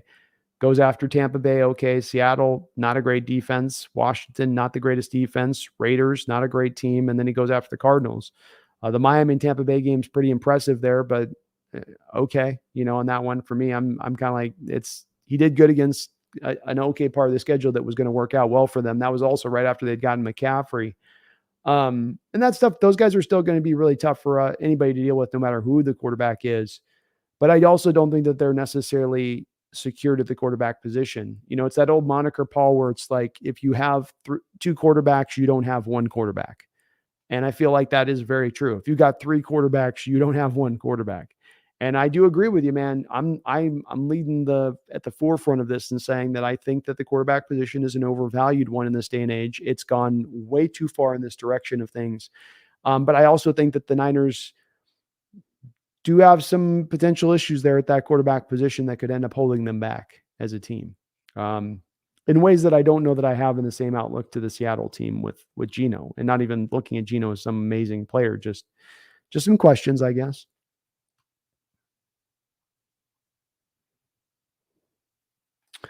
D-Boy says, Brandon, been watching, I don't know why you're not. Oh, yeah, it's gotcha. D-Boy says, been watching other YouTube live streams, and they try to do the read and answer every comment, and they struggle hard. I'm talking behind like 45 minutes just to make me appreciate what you do more. Well, thank you, man. It's good to hear people are doing more of that. I think that the smart YouTuber out there, D-Boy, does it. There's some people that I've seen at times doing YouTube channels that really get scared off by doing the live streams. But it's a great way to go out there and do that and engage your audience. I love doing it. So I think that does help, D-Boy, is that it's something people ask me about a lot and go, well, how can you do this? Or how can you do that? It's like, well, I do love doing it. I like talking to my Seahawks people. So that does make it a little bit easier, in order to do. But I think I've also gotten better about it. How much exact time to spend on each answer, D-Boy, to keep it rolling and to keep it moving. And, that does help. But I appreciate that, man. It can get overwhelming. If you got a lot of the chats flowing like it can be. It's like, oh God, I'm never going to answer all these questions. Appreciate you. And D-Boy, I'm going to be on tomorrow on the baseball side. So we'll be on the Crow's Nest tomorrow for the afternoon Mariners game. 100% I'll be doing that. Gordon Knight, thank you for the $5 donation. I do appreciate you, man, for all the donos. He says, Palpatine said, there are many pathways to a Super Bowl. Some considered to be unnatural. Are we going to have to engage in the dark ways of the Sith next year, Garth? Is that what you're telling me? Am I going to get some of those yellow eyes? Do I got to get the yellow eyes? Am I going to have to start playing with Force lightning? Hey, by any means necessary. Okay. If I got to take on Force lightning next year, okay, I'll do so. The ways of the Sith are faster, as Yoda would say. They'll get you there quicker, Garth. Thanks for the donation. D-Boy says, thank you, Brandon, a.k.a. the Hawks Nest, a.k.a. the Stream King, a.k.a. every comment goat. Thank you, man, D-Boy. I appreciate you. And one of my OGs here in the chat, man. Thank you so much. You've been with me for a long time on this, and it's you get to experience and celebrate the success that we have on this channel as much as anybody, because you've been with us for so long and gotten to see this climb as we've gone through it. And it's just awesome that so many people do resonate so much with these shows and being able to do them so often. Even I love that people seem to enjoy it as much as I enjoy doing it.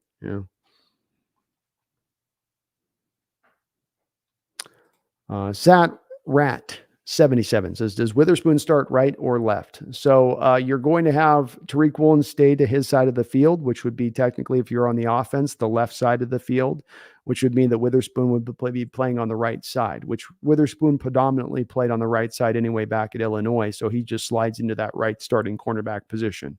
Technically speaking, that is the tougher position at that point to play because it's the strong side of the formation, and quarterbacks tend to throw more accurately and more often to the right side of the field. So you tend to have that number one wide receiver more often aligned to that side of the field. So it's going to be a tough draw for him, but one that he is, of course, fully capable of handling, dealing with. Connor says the majority of the power rankings I've seen had the Lions significantly higher and the Giants higher too. Yeah, Lions are the new hotness. They're the new shiny ball out there, the new shiny toy for everybody to get, all over the moon on. And then the Giants, it's New York, so it's the big market, but we'll see if they're really that good. Randy says Jackson's brother plays for the Pirates. Maybe the Mariners trade for him. Cannon Smith Njigba, and he's also good. Hey, we need some help, man. We need some bats, so certainly be helpful. CFB with Hash says Ravens could be really good if Lamar stays healthy. They're not going to be put out there at CFB as any like number one team or looked at as like really everybody will be talking before them Chiefs and the Buffalo Bills, and hell, even teams like the Jets might be starting to be talked about more than them. But I think you're right. Absolutely right. I think Lamar and company there have an absolute possibility this year of coming forward and really making some noise. Lamar now finally satisfied with his contract. I felt like even last year, CFB, that Lamar sat out at the end of the year because he didn't have that financial certainty there when he was dealing with an injury. Now he can go out there and play injured if he has to, and he knows he's got his money in the bank and he's going to get paid there. They've also made some really strong moves this offseason, and back-to-back, they have really put together some really, really strong drafts, in my opinion. And so they could be a team that easily gets up there to the forefront and ends up challenging that Kansas City team as being one of the best teams out there in the conference next year. Like you said, as long as Lamar can stay healthy. Paul says, Russ in Denver is a perfect example of how quarterbacks can be overvalued without factoring in team around them. 100% is the case, Paul. 100% is the case. I think another example would be the teams that go out there and get those quarterbacks that they bring in as rookies, and they have not set up their roster for those rookies. And then the rookies fail. And then everybody just says, well, that guy sucked. Fields is a guy like this and how he's viewed with Chicago, where Chicago's done very little to set him up to be successful. He's not been successful. So now when he fails, is it Justin Fields' fault or is it the organization's fault? Hard to say, hard to determine. But one thing is for sure, you would have been able to make that determination if you had set the stage up beforehand for him with that type of team that puts him in that place. D-Boy says, I say the Hawks are top 10. I got us right at 10. I could see that. 10's realistic. I just can't. 12 feels like a mighty drop, doesn't it? 12 just doesn't sit. Doesn't have that right. 10's okay. Oh, Dwyer, I'm flying from Toronto to a friend's wedding at Portland, and OFC, the Seahawks are playing away games the weekend before and after when I'm free to visit.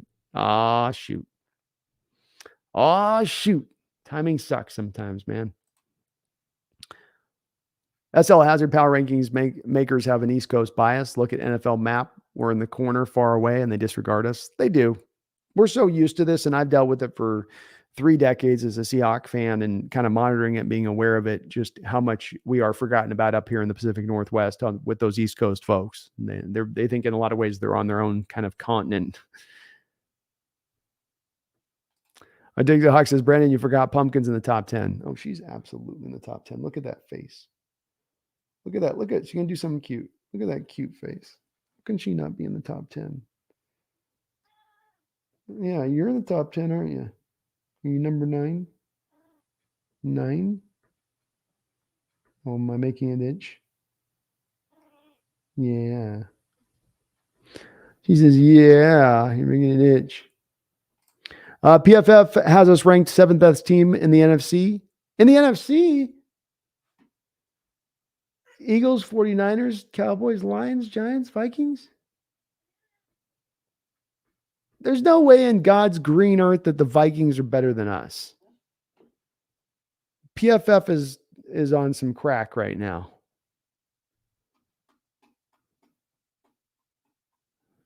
I don't know how you landed the Lions being better either. Somebody's gonna have to walk me through that one. We made the playoffs. We beat them last year on their home turf. We're a better team this year. how does that add up? I'm not saying that they're like way worse than us or that they're not a good team this year or even a playoff team or even a division contending title team out there in that conference, in that division, but I can't do it. CFB Suns getting blown out in an elimination game. Jeez, man. I thought they were, when they made that Durant trade, I thought it was going to be a wrap. Spaces, what's Christopher Walken think about the new schedule? I'll tell you, Space, right now you need to understand it's hard getting a good schedule. 10 a.m. games, Germany, anything can happen anytime. NFL, Seahawks, they don't like us, so they like to times screw us over. I don't know why. Makes me mad. Not this year, though. It's a good schedule. Like how it sets up. Too many 10 a.m. games now, I'm telling you. Doesn't make me happy with that. Got to play the 49ers 3 times, 12 days. 12 days. Why are you going to ask me to do that? I don't know. I guess we'll win one of them, maybe. But we're going to have to do better on the rest of the schedule because that's going to be the one that gets us good, I think. Fucking struggling today, Space. Got to work him up a bit. I don't know why. You tell me. Walken thinks we're going to. He thinks we're going to win the division, though. I'm telling you now, we got a 1. Niners going to fall bad, no doubt. Next year, we got the win. 2-0 us Niners. How it's going to go. Daniel says there's like 6 to 7 quarterbacks I like from Grayson McCall, Cam Ward. There's so many. Joe Hilton, maybe the Florida State quarterback. That Florida State quarterback reminds me so much of Doug Flutie. But you're right, Daniel. There is a lot of quarterbacks coming out next year's draft. CFB, what quarterbacks are the Seahawks fans interested in for next year's class? Obviously, some players will come out of nowhere, but obviously the guys at the head of the class, I think, are interesting. I think any of these names you can kind of go through would be drawn to Seattle in certain ways. Spencer Rattler, Penix, Cam Ward. God, thinking missing some names here. But Shadir Sanders, maybe a guy that they look at with that. I think they would avoid KJ Jefferson. I don't think they would look for a smaller guy. I think they're going to look for more of a guy with some of the size that they want from the position. But there's going to be a good number of guys in that mark in that second or third round. I think that'd be right around the place that they're going to look to pick a guy. If they do select one, which I think is likely because there's so many next year. Connor says that's the exact process I've had with JSN, being some of my struggle. So many people praise him as a top prospect, so I've grown to like him more. Yeah, it's a place that I do. And it may sound like I'm a know-it-all at times in my outlook on things and my understanding and knowledge of things, but there is a time when you hear things from so many different people in a certain way, I think you've got to take note of it, even when it goes in deference to what you've seen on the tape or what your evaluation is. There's times where we do miss things and we're just not seeing things as clearly as others do. I have this yearly thing that I do, Connor, where every year I say there's some quarterback that people fall in love with who I just don't get. That I just can't get to the point of understanding where it is that they're arriving at with it. But then I admit it readily. I say, this is my one this year. Zach Wilson a couple years ago coming out of BYU. I don't get it with this guy.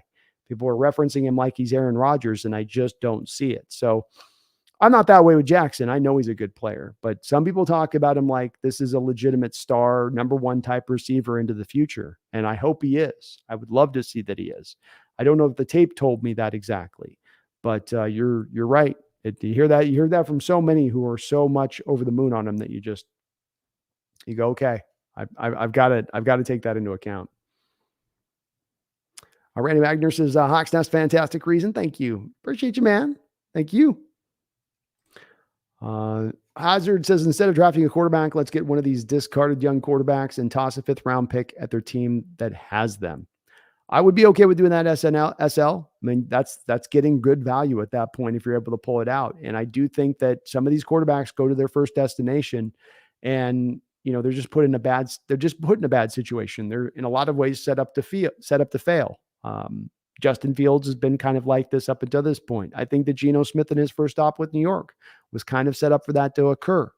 And so go to look to find a quarterback like that. You don't have to necessarily go draft that one in the future just because everybody says you have to go draft your future quarterback in the draft. Not necessarily. These hard and fast rules when it comes to quarterbacks, not necessarily. There are other pathways. There are other trails that we can walk down to becoming an elite team and to getting our quarterback in the future without having to make it a, one where we trade 3 first-round picks to trade up in a given draft to get this one magical guy that's going to carry the day for us. Paul Third says power rank is not as bad as last year. And thank you, Paul, for the $2 donation. He says 32-12. That is an improvement, Paul. I'll give you that. I do wonder how many teams that they have who made the playoffs last year that they got beneath us on that power rank at that point. That may be the interesting question I would have for them on that one. But it's just fun to talk about at the end of the day, too, with the ranks. Power rankings don't mean a whole lot. They're ever changing. They're ever fluctuating. And they always are, to me, a little bit going to be tilted a little away from Seattle, even when we're really good. Just because these East Coast guys don't watch all our games. They're not there every week watching everything. We get forgotten about just a little bit in that respect of things. It is what it is, Jean Renault says, I see 11 or 12 wins for the Seahawks this year. Am I crazy? I don't think you're crazy. That's what I was saying as well. I walked into it before I looked at the schedule thinking I'd be about 10 wins when I went bit by bit through the schedule. But instead, as I was going down through it with Brendan, I was going, no, that should be a win. I think what's really helped them out on the schedule that stands out to me at an initial view here, Sean, is you have a lot of games that were sort of kind of 50-50 for me on the schedule. If we play this team on the road, it's probably a loss. If I get this team at home, it's probably a win. And there's about 4 or 5 games for me on the schedule where we got that team at home. We got that Carolina team at home, which to me makes it much more likely than to be that win. So I ended up landing at 12 wins. And to me, surprisingly so. I did not expect to start the process out to be kind of getting there. But that is what it was. Megan got Roger with a $50 donation. I really do appreciate it, Megan. Thank you for all of your donations to the channel. You are tremendous, amazing, and I really do appreciate it. It says, a warning to all. The Kraken have left me furious as I just dropped $500 on the coach's home jersey. So if anyone wants a piece of me today, I would advise not to. No, I don't think you're getting anybody, even your messages read there, Megan. Even the message is coming in red and hot. It's got a little bit of flames coming off the top of that. But Kraken seemed to have maybe reached a little bit of potentially here at the end of the road with some of that magic fairy dust that they were able to utilize here to kind of push into this round and whatnot. But it is good that they're already making the noise like they are, Megan. Sometimes, you get these franchise teams and they're starting from scratch and it can take them so long to find their footing. We saw this with our Seahawks, right? I think we had to end up waiting we got some good initial success in the early 80s with Knox, I suppose, but absolutely was that way with our Mariners. We didn't win for years with that one. So it can go that way at times. At least they do have that initial success. But Megan, it's making me, it makes my gut turn a little bit when I see $500 on a coach's home jersey. Like that should no more than 150 on a jersey of any sport. That's the cap. Anything past 150, you better have that thing in gold plated, right? There's just be some diamonds embroidered into that thing or something. I want some carats if I'm paying $500. Yeah. I better see some like custom signatures on there, Megan. So I want some bells and whistles. I don't want to just be like, it's just a jersey for $500. It's just a jersey. That's all it is. Just a normal jersey. Yeah, that's it. 500. Yeah. It's new. It's inflationary period right now. I know it's an inflation period. $500. What is this, a special goat wool that I can only get from the highest mountains of the Himalayas to put this thing together? Poor Megan. That put me in a mood too. 5 to 2 stars. God, come on, guys. Bring it back. Maybe they got a little bit of magic left, Megan. Let's have some faith. Let's have some Kraken faith here. They ain't done yet. They got one more little arm to bring up out of the water. All right. I got one more. Thank you, though, for that $50 donation, Megan. You are awesome. As always, you are. Corey Olson, thank you for the $5 dono. Says, your thoughts on the Jets. Do you believe that they're that much better with Aaron Rodgers? How many wins does he bump them up? People have them too at 10 as well. Well, initially people were telling me in the chat here, Corey, that their schedule was, really, really tough. And if I'm to look at it this next year, what they're dealing with, a home opener against the Bills, then they got to go on the road to the Cowboys, then the Patriots at home, then the Chiefs, then the Broncos, Eagles, Giants, Chargers, Raiders, Bills again, Dolphins again, Falcons, who I think are going to be a team definitely pushing in that division to maybe be a, not a great team, but a team that could win that division for sure. Texans are going to be like, that might be the first between that one and the Broncos game. Those are the only two in their first 10 games of ones that you look at and you go, that'll be an easy win for them. Like on our schedule, you can look at a variety of games in those first 10 that you go, that's an easy win. That's an easy win. That should be a relatively easy win. That should be an easy win. When you look at the Jets schedule right now, you're not seeing a lot of that in those first 10 games. Beyond that, it gets a little bit easier because after that, then you're back to playing the Dolphins and you finish it off with the Commanders, Browns, and Patriots. So the schedule might free up a little bit for them at the end if they need to go on a three-win run at the end to get themselves into the playoffs. That could work. The tough part for Rodgers, Corey, is that he's going into an AFC which is so stacked. And to me, I know the Chiefs are going to make the playoffs. The Bills are going to make the playoffs. The Ravens are going to make the playoffs. I mean, it's not often you have so many guys kind of locked in that he's got an uphill battle to get through there. He really does. The Jets team is good. I will give them that. They've got a depth chart across the board. They've got some players that can do some things. They are getting back Breece Hall, which will help. I think that they gets him into the playoffs, Corey, but I don't think that they make any real noise in the playoffs. He's probably pretty worn down by that point. I don't think that he's in the same place as a player. I don't think he's in the same place as a player, but he's still going to be better than what they had at the position than last year, Corey, which should just allow him to just barely slide into the playoffs at that point. But that was a desperate Jets team in making that trade. Thank you, though, for the don't know. Kelly says, can we look at some other teams' schedules? Yeah, for sure, Kelly. We've got, for instance, right now, let's take a look at the Niners schedule here. Niners open up with the Steelers on the road. They then are at the Rams on the road, so 2 home games for them to begin things. They got the Giants at home, Cardinals, Cowboys, so then 3 straight home games for the Niners.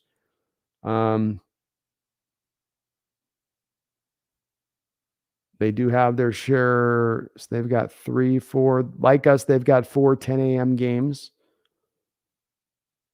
At the Vikings on prime time. At the Jaguars, 10 a.m. That's going to be tough for them. And they're back home against the Buccaneers. They play us. They got to go to Seattle. Then they got to go out to Philadelphia. Then back home to Seattle. So as we're in that tough 3-run spell, so are the Niners. And then they got the Ravens, Commanders, and Rams at the end. So the Jaguars, the Buccaneers,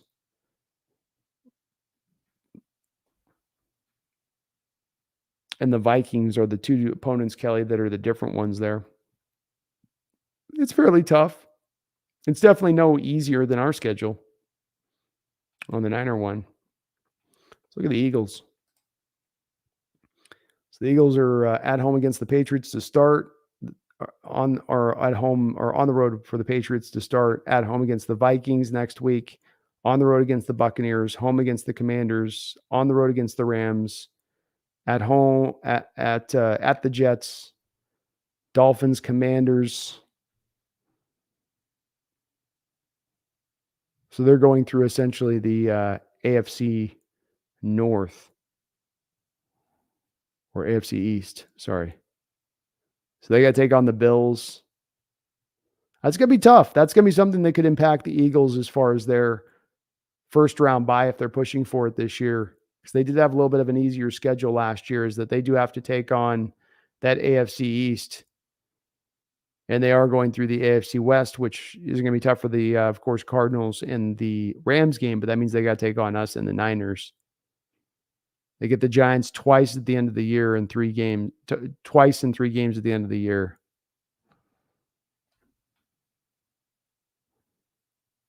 They don't have any real horrible tough points in the schedule outside of they've got kind of a 4-week run like we do, where they've got right around the midpoint of the schedule. The Eagles got the Cowboys on November 5th. Then they've got the Chiefs after the bye. They got to go to Kansas City and play at Arrowhead. Then they got to come back home and play the Bills.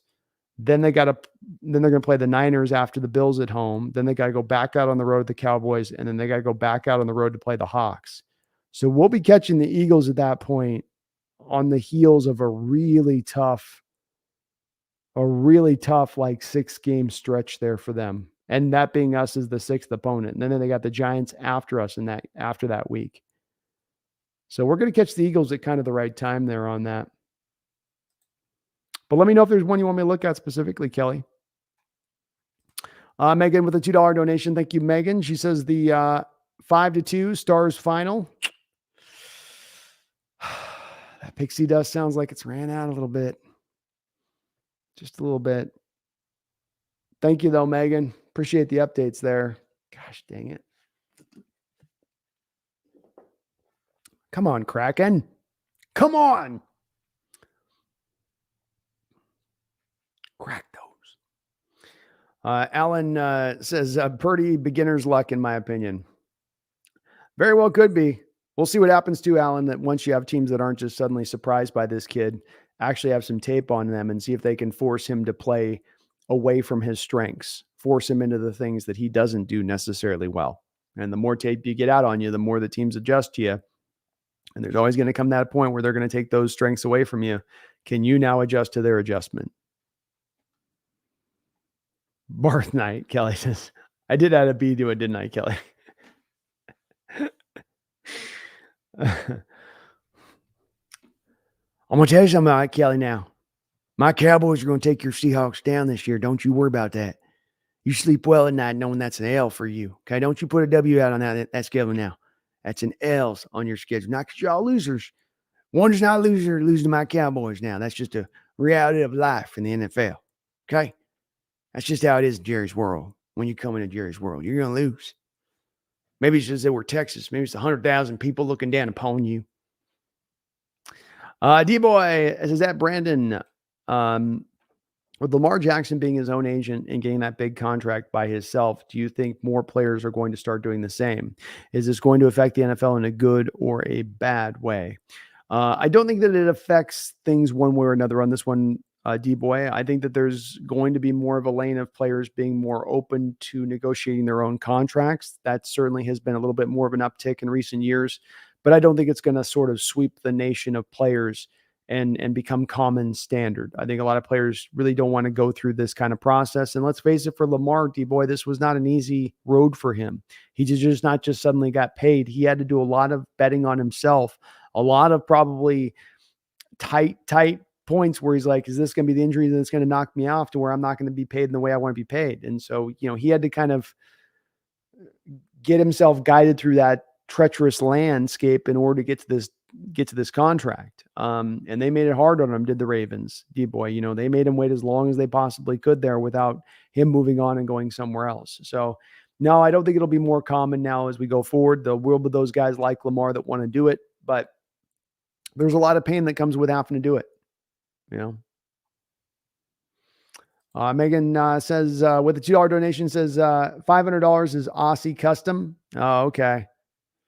All right. And Megan texted me. She said it was $385 American on the 500 Aussie, or $285 is American on 500 Aussie. So that's not that bad, I guess, Megan. That's a little more realistic. You can see where I was at on the $500 one, where I was like 500. Like, 500 for 285 is still too much, but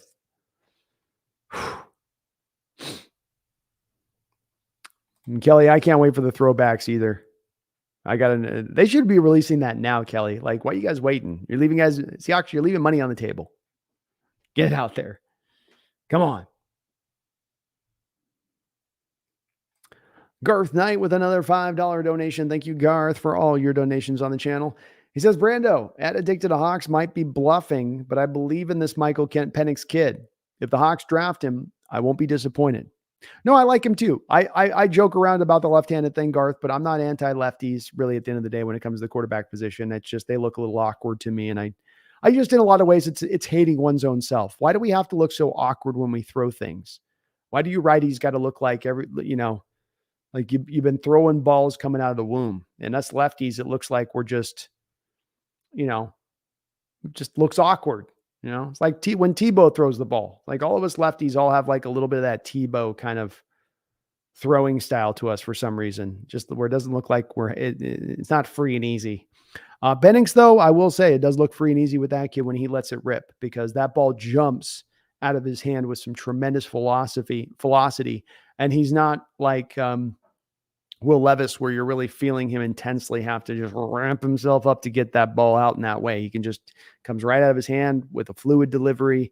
The kid is also very accurate, throws with really good anticipation. It's going to be fun to watch how he hopefully can take steps forward this year, where I think he would have been a fringe back end first round pick in this draft if he had come out through the evaluation process. I think he can certainly cement himself now as being a top 20 kid in this next draft by having a really good year. And who knows how high he can climb himself up on that measure if he goes out and has a really another truly prolific year. The stage is set. He's got the playmakers on the outside to get it done. The kid's got the natural talent to get it done. Right place, right time, right team, right coach. It's all there for him to take that step forward, Garth. So if we end up with him, I'm not going to be mad with it either. The kid's got the talent. He can move. I'd be okay with it. Kelly says, I miss T-Jack. I do too. R.I.P. Mr. T-Jack. Part night.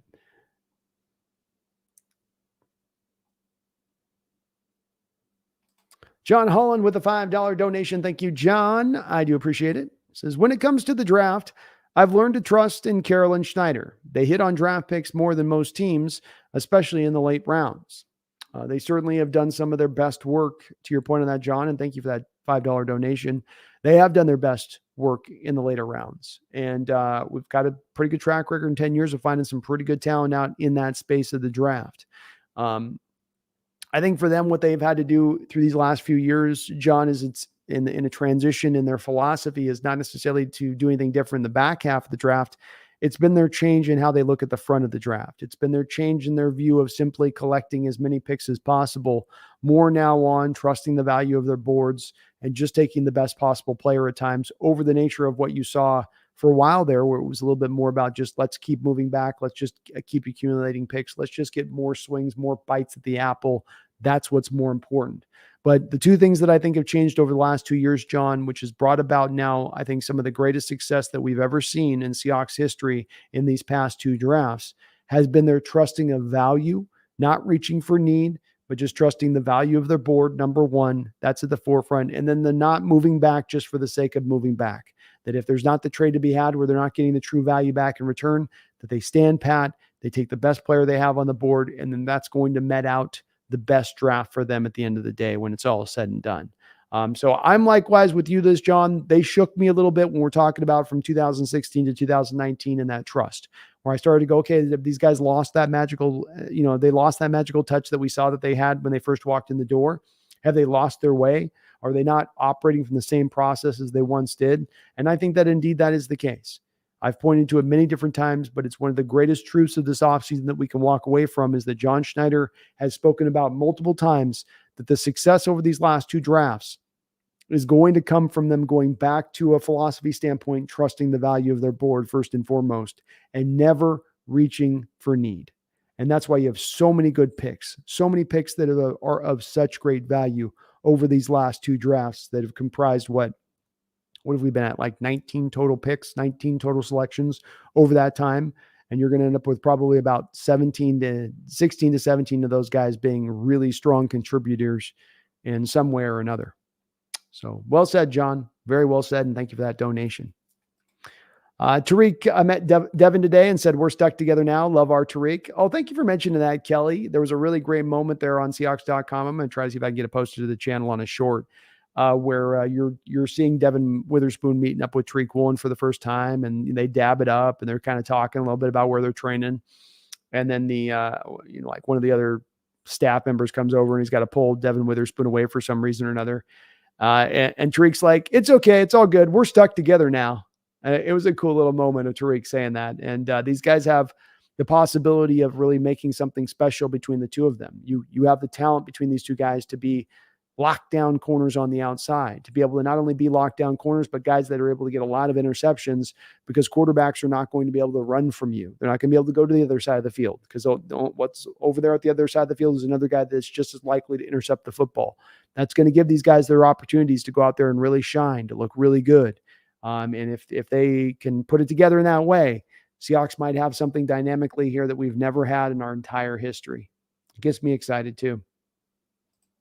Megan says, need to get the Hawks throwback with Pete Carroll's name and number, which is what I intend to do when they come out. What was Carroll's number, Megan, back when he was a safety? That's what you got to give them. I want to say it's like 19 or something when he was a safety. Felt like he was rocking the teens numbers. Brandon says, Stoyan says, Brandon, you talked about how strong that trio that we have. No, but I do wonder how good was Julian Edelman, or was it all Brady because that dude seemed to be always open when we were talking about JSN? Yeah, it was not all Brady with him, Stoyan, in my opinion. Brady did not make Julian Edelman. Certainly he featured Julian Edelman to a very large degree, which helped him be as productive as he was. But here's where you draw the comps between JSN, because Julian Edelman is a guy that has been, for a lot of people, the main comp for Jackson Smith and Jigba. When you look at Julian Edelman's testing numbers, lock in on Edelman's 3-cone and his short shuttle. And those are very closely aligned to what you got from JSN. And when you have a slot, more than speed, it's about that short area quickness. Can you stop and start faster than the guy across from you? Can you change direction quicker than the guy across from you? Can you get up to full speed faster than the guy across from you? And if you're able to take all three of those skills and pair them all together, now you have a guy that can be a dominant player out of the slot. And look to the Super Bowl game, for instance, here. Go to the 2014 game, Patriots Seahawks, second Super Bowl. I know this isn't a memory that a lot of people like, but what did the Patriots have in that game? What were they hitting us with? Was it a lot of receivers that Brady was picking us apart with, or was he just sitting there attacking with Edelman all game long because the Seahawks didn't have a slot cornerback once Jeremy Lane went down to an injury? And that's just that short area quickness. So Edelman was just perfectly built, perfectly comprised to be successful in that slot.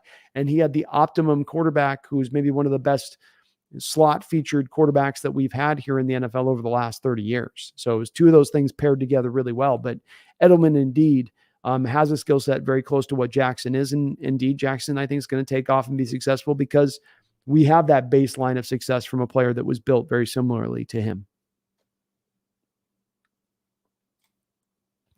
Addicted says, Brandon, is it true that after 2023, Tariq and two Michigan studs in 2023, is that after 2023, Tariq and two Michigan studs in 2023, that for 2025, we trade back all our picks and only draft round 5? That's just a rumor at this point, I would say. Kevin says, when I first saw the schedule, it made me puke in my butt, but after watching the stream, I feel a little bit better.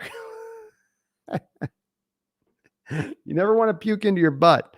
It's a tough angle. It's a tough hole to hit. You're going to get the edges on that hole, but you're not going to hit the whole full hole on that one. Connor, IMO quarterback position is overvalued because all the good teams have to have good quarterbacks, but people don't realize that a good supporting cast and or offensive system is what makes a good quarterback, though.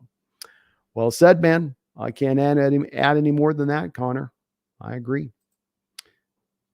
Megan with the $2 donation, she says, I'm all about the Sith boys. I know, Megan, I don't talk you into going to those dark-sided ways. You say yes. The answer is yes, we must do that. The answer is we should do that. And it very well may take that, Megan. It very well may take that to upend these mighty 49ers. Thank you for your donation. Appreciate you. Sorry about the Kraken. They're still alive, though. It ain't over yet, right? You got one more game here to fight this through. Kelly, Bobby facing his old team week 1. He was the background on the schedule release image. Go Hawks. As he should be, Megan, or Kelly, as he should be. He should be the guy in the front now.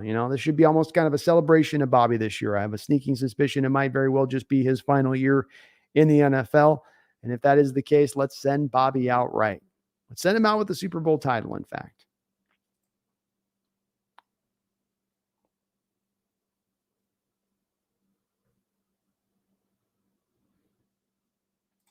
Anthony Hall says, Brandon, do you think Brendon lives at home with his parents still? Sure seems like it. I don't know on that. I haven't given that much thought. So I'm unsure on that. I don't think so, but I don't know. Paul says, think you missed the point. I wasn't saying Purdy was good. I probably did miss that. It's all right, man. Was good, but the rest of the team is, and they won with rookie trash. They were out of the NFCC until the fourth string quarterback got KO'd. I don't see a problem. Yeah, I mean, I did get the point of what you were saying with it. I think what I was pushing back against a little bit with is that, it is still a really great team. But I guess, and maybe this wasn't the point you're trying to make with it, but that the team is not so great in itself now where we overreach to the point where the quarterback position kind of doesn't matter, or that they have a quarterback that essentially has not the talent to get it done and that they can still overcome that because A, B, and C. I think last year the Niners, much like us, got to benefit from a weaker schedule and kind of a weaker pathway to get to where they got, and that did help them. But the point stands, and I think we're more in agreement on this, Paul, than we're in disagreements here, on this one. That says we're going to lose the Lions. We beat them at their home, stole their playoff spot in Witherspoon, so they have a chip on their shoulder against us. That's fair enough. Antoine and Elizabeth Cobb, any idea how Matt Landers looks in camp so far? I have not had a chance to look at any of the reports as of yet, Antoine. I'm going to do my Kenny McIntosh video next for the rookies, and then be getting to the undrafted rookie free agents. So when I do those videos, I will provide an update, Antoine, as how he looked in training camp and what the early reports on him and Bobo and some of the other guys as well, in addition to that. So I'll try to take a look and see if I've got any kind of reports for this next Sunday's show on how these guys are looking, for sure. Sector 7, thank you for the $5 donation. Spectre, I appreciate you, man. You're very, very kind. It says, freaking work schedule, cannot catch a dang Mariners stream. What the heck? I used to be all over them, and I just can't seem to get there. Well, there are always a little weird times in the early part of the year, Spectre 7. Once we start locking into those 7 p.m. times and you get the home games, it'll be probably a little bit easier for you. And it'll be easier for me. I'll be doing a lot more of the streams as we go through in the next couple of months, especially here with May and June. I'm really going to try to hit this hard. So I haven't been able to do as many here to kind of start the year. I got just caught up on the draft coverage, but kind of starting tomorrow, we'll be getting a lot more of the Mariner stuff, clicking along and going along and, just being more commonplace. I still want to try to shoot for around that 80 mark when it's all said and done. I know we got a long ways to go to get there as far as streams for the year, but that does remain still Spectre 7, the goal. So I'll be doing a lot. I promise you. We'll be doing a lot of those streams on that side. We'll catch you. We'll sync it up, man. Thank you, though, for the dono. I give Lamer until week 11 until he gets. I give Lamer until week 11 until he gets hurt. Lamer. Kelly says, "Have you seen any film or the Funny Cigar interview on Kenny M?" Pete made some comments apparently today about him. I think also referenced how well Kenny McIntosh. Okay, sorry. Have you seen any film or Funny Cigar interview on Kenny McIntosh? Pete made some comments apparently today about him, I think, but also referenced how well our Ken Walker is. Yeah, Pete seems to be very excited about the running back room and talked a lot today. I saw that interview, Kelly, where he spoke a lot about, needing to keep that running back room strong and stocked and having guys you can call off the bench if the frontline guys go down.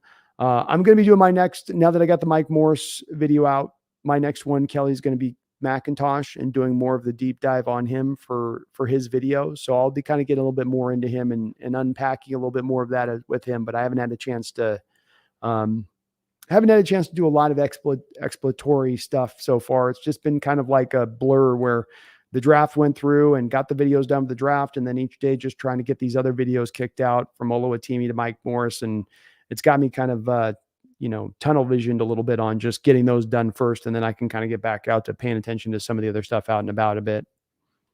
I don't know why I've just got kind of real locked in on. I think it's as much just because the people are really responding on those videos. So I'm just wanting to really get those nailed down. Daniel Bailey, thank you for the $2 donation. I do appreciate it. He says, putting us at 12 is just a nod to the fan base. There you go, Daniel. I appreciate that. If that was the reason, then I fully support it. I 100% support that. 100%. Thank you, though, Daniel. Appreciate you, man. Jacob Haas says, when isn't PFF on crack? Well, I mean, I trust him on some stuff, but there are some times too where you go, come on, guys. Come on. When they got to step outside the grading system box is usually when they start to go run a little afoul. D-Boy says, hey, everyone, remember to hit that like button on the PFC on crack right now, but you're not. Hit that like button. That's right. Hit that like button, please. Appreciate you on that, D-Boy, for mentioning that.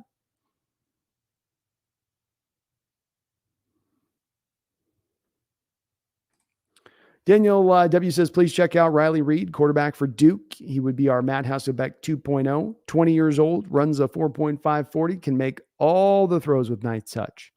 I'll check him out, man. Let me write him down here on my list. Let me get my list.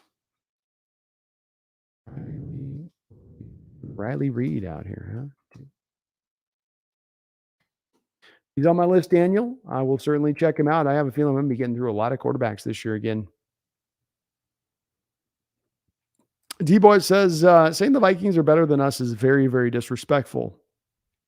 Disrespectful as F. It is. Give me a break. That team was the biggest mirage there was last year. They got so exposed in the playoffs. Space says, dude, your walk-in's priceless. Thank you, Space. I just love this team. Where they're going next year. Super Bowl? I don't know. Love to see it. Maybe. You don't know. I don't know. Who knows? You know. You don't. We don't know at all. He's coming around here.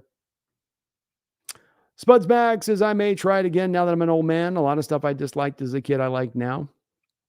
You kind of change. Ideas change. Minds change. It's the way of things. It's the way of things. Taylor Ross, thank you for the $5 donation. I do appreciate it, Taylor. Very, very, very kind of you. Says, got balled out this paycheck, sending the love. Got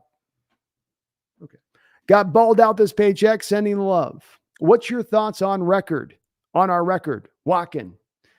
Well, first off, Taylor Ross, thank you for the $5 donation. I like it. It's good. It's going to feel good. Extra $5 in the pocket doesn't hurt. Our record, what will be? How are we going to be next year? You tell me. No, don't. Let me tell you now. We're going to go to Super Bowl next year. Listen to Christopher Walken on this. I wouldn't lie to you ever. You know it. We're going to win a lot of games. Niners going to suck. Can't be good. They don't know how. They got to get bad every other year. We win now this year. Super Bowl, Hawks, Lombardi, Carroll, retired, Gino, MVP. Now you know. Thank you, Taylor. Appreciate the $5. And thank you for sending the love. And congrats on balling out on that paycheck, man. I hope it does continue for you in that respect of things. Daniel W. says, I have to heavily disagree on us losing to the Giants. We took one of their best defenders and killed the draft and had a better team last year. I just don't see us losing. We will blow them out. I love your confidence, Daniel. I hope you are right on that. It is a first blush at this schedule. So, you're just initially eyeballing it and kind of just going, this is just a gut kind of feeling of where you're operating from. Some of it on that one for me is indeed, I think we've got to go on the road there a little bit there. It's a 10 a.m. game.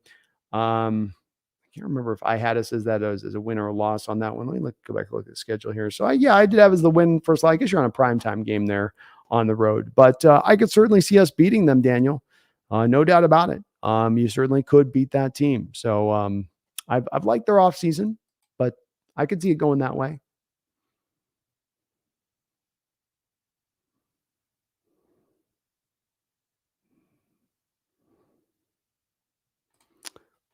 Garth Knight, thank you for the $5 donation. I do appreciate it. It says, Brando, can you give me a Pauly Shore pep talk to the Kraken? Also, what can I order the Orange Cat in thanks to her spiritual help to the Hawks draft? Well, we got to find here, and you don't even have to buy this, but I need to figure this out, Garth. We got to find one of those automated toys that she'll actually like and not become bored with 2 seconds after she starts to play with it. Because I'm trying to find her some toys to keep her active and also get a little bit of that weight melted off, right? She's a big girl. You can see the orange fat kind of going out of the top of the cat tree right there, just above Garth's comment, right? That's a little thick coming over the top of it. You know, I gotta lean her out a little bit, lean her out just a little. So we got to find her a toy that can keep her intrigued. So there's like a little snake toy that you can get that like moves around. That might be the one that might be our one right there, Garth. Yeah, I got you on this. Megan, I'm gonna tell you something. This is Pauly Shore, buddy. Kraken are gonna be good. They're gonna hit the goals in the net. You just gotta relax, home girl, and get it with a squeezy on the chest. Oh, squeeze that juice, Megan. But Garth, I got to go back and watch some more Pauly. It's been a while, and I keep not able to get the Pauly Shore quite right, especially 3 hours and on the stream. But Pauly thinks they're going to be fine. He thinks Kraken's got it. They got it, Megan. They're going to get it tomorrow and take them out, buddy. Space says, I'm seeing at least 12 wins this year. Iata says 12 as well. Darcy says, I'm mad at our early bye week. It is a little early. Yeah. It's a shade early, isn't it?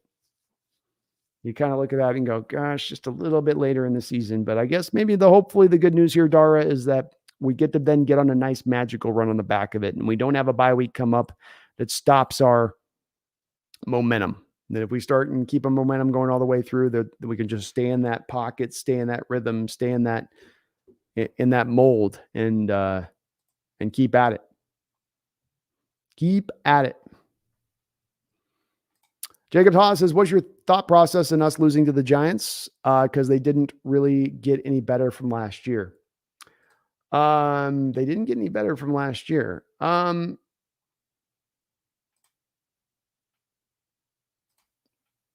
I don't think that they're going to be encountering Evan Neal being down for a lot of the year as he was last year. So they have Andrew Thomas at left tackle playing well already. Now I think they're going to get better over there at right tackle. I think John Michael Schmitz makes them better at center.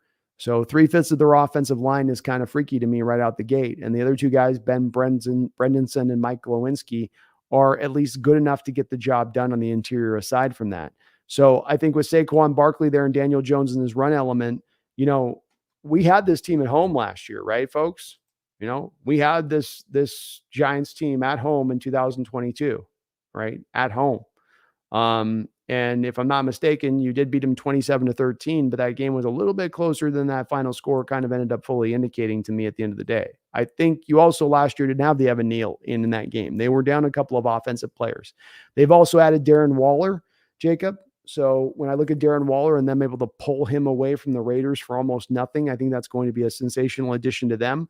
Daniel Jones in his career, even though I'm not big on that contract extension, I do believe that he's never really been given the receivers on the outside to really even be like semi-legitimate.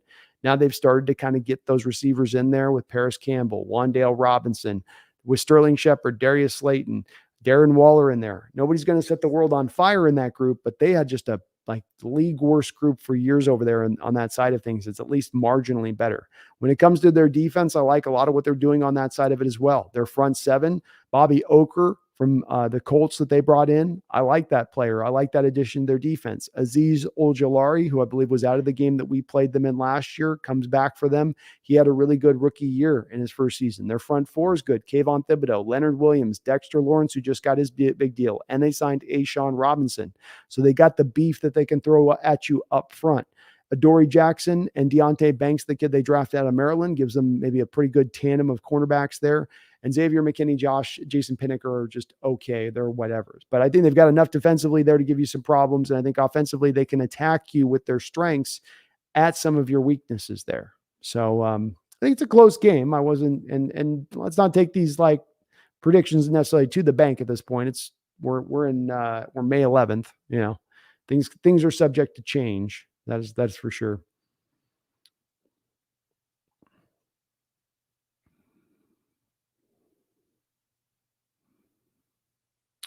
Spuds Max says, how many national games the Jets get? 10.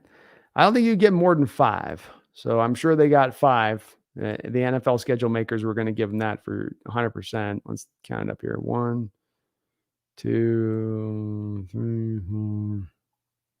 Yeah, they got the 5, and they include that, and then they even got a 6th one in the preseason. So holy mackerel! 1, 2, 3, 4, 5. Yeah, 5 of them. You knew they'd do that, though.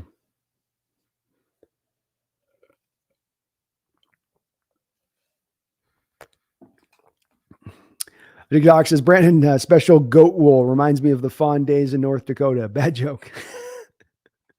There's only good jokes here.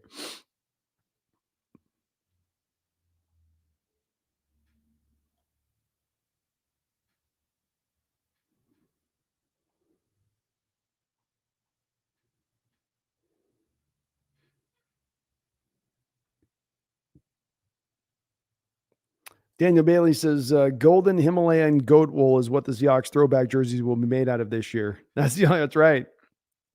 Interwoven with pure golden strands of 100% purity.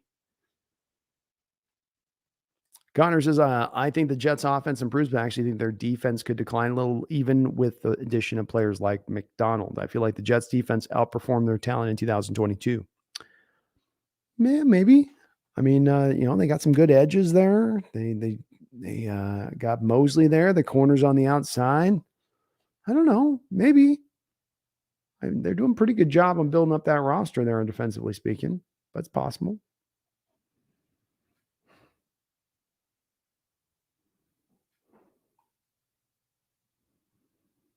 Addison Shovel, bad showing by the Kraken tonight. Just horrible. Yeah. Megan was sounding pretty distraught as well by it. That sucks. Sean Hines, Hawks Nest. Will the Hawks be better in cover 2 or in their dime packages this season? Cover 2 is going to be dependent upon whether or not you move Jamal into the box in those situations and then put Julian Love out there as your cover 2 guy with Quandary Diggs. You really don't want Jamal Adams playing a lot of cover 2. Will we be better in our dime packages this year? Yeah, because you have more depth to be good in that realm. The last time the dime packages were really at their best, you had the nickel situation figured out. You had Ryan Neal over as your dime cornerback, and then you had Jamal as your strong safety. So that was at one point a really strong package. You can come back at that in that same way this year, being that you've got now Julian Love as a guy you can move around. You can move Jamal around within that. I'd always kind of wondered on this, Sean, a little bit of if you went to dime packages this season, because when you go to dime, you're probably not going to be run on. If that would not be a situation where at times you could move Jamal down now as your middle linebacker in the dime, put Julian Love then out as your strong safety, and then let Jamal just kind of roam down there a bit, and be a free mover down there at that point. Don't know for sure how they'll play that out, but yeah, I would expect both to be a little bit better. I don't think they're going to run a lot of cover 2, Sean. They'll give you the cover 2 look as far as a shell goes, but I think you end up running it a very small amount of time, probably more cover 1, cover 4, cover 3. Those will be more of what you're probably trotting out there, I believe.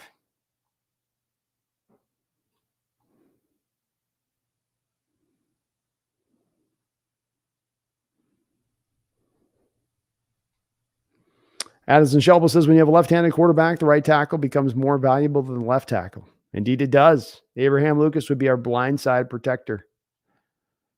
I'd feel good about that. He could do that. Yeah, Addison, there is just Tua.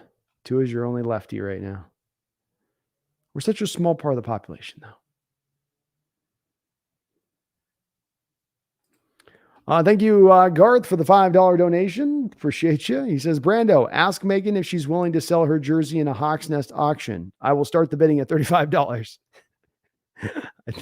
I think Megan, at this point, when they're charging those kind of prices for the jersey, I think she'd probably give away her nephew Ollie before she's going to give away that jersey at that point. Can't blame her either. Thank you, Garth, the don't know. Appreciate you, brother, for all the donations. Dick Doc says, Brandon, the most terrible left-handed quarterback was Kenny Stabler. Actually a pretty good player, but that crushed my Vikings team as a young boy. Sigh. Took him a little bit of time to find himself, didn't it? With the Raiders. Wasn't he kind of like a bust initially, and then he kind of figured out, got his career turned around with the Raiders at the end there a bit? Hard partier too, if I'm not mistaken, Kenny was. He liked himself the ladies and the drink. Connor says, am I the only one that thought Tariq looked a little bigger in that video than he did last season? Maybe. I wasn't really looking for it, so I'm not sure. Trent Cybots, when I saw us at 8.5 on the over-under, I thought that the odd makers were crazy. Now seeing the schedule release, we'll either go to 10-7 or 6-11. 6-11, hard to say. I'll tell you what, if I get into the casino, I'm going to lay down a bet on that. I'll take the over on 8.5. If that's what Vegas has us at, I'll take that all day long. That's easy money. Easy money.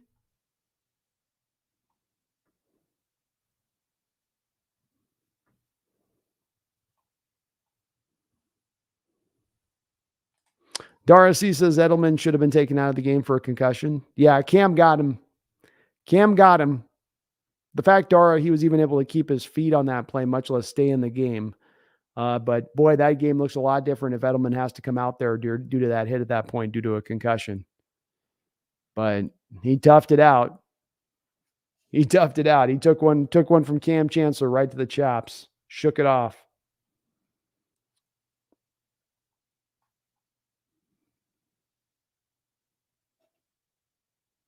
Jeremy Bone Edelman chewed us up after Abel went out with the concussion.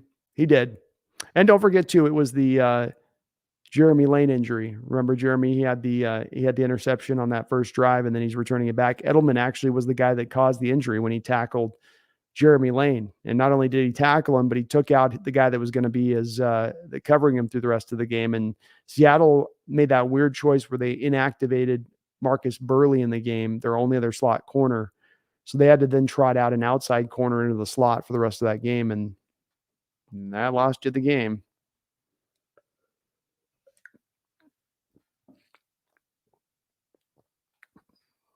Alan says these mobile quarterbacks would have lasted back in the Jack Tatum days.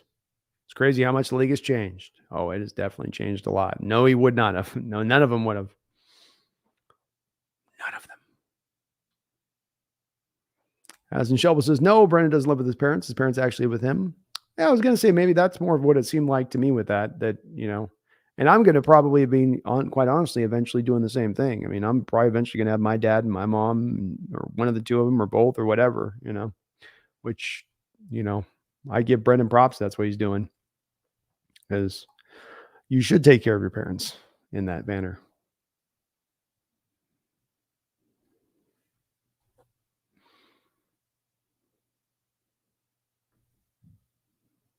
Danny Bailey, yeah, I think it's more likely that Brendan here. I'm pretty sure Brendan's in tech, bought a home, and gave his parents a place to play. I think it's more likely that. So, which he should get props for that as much as anything else.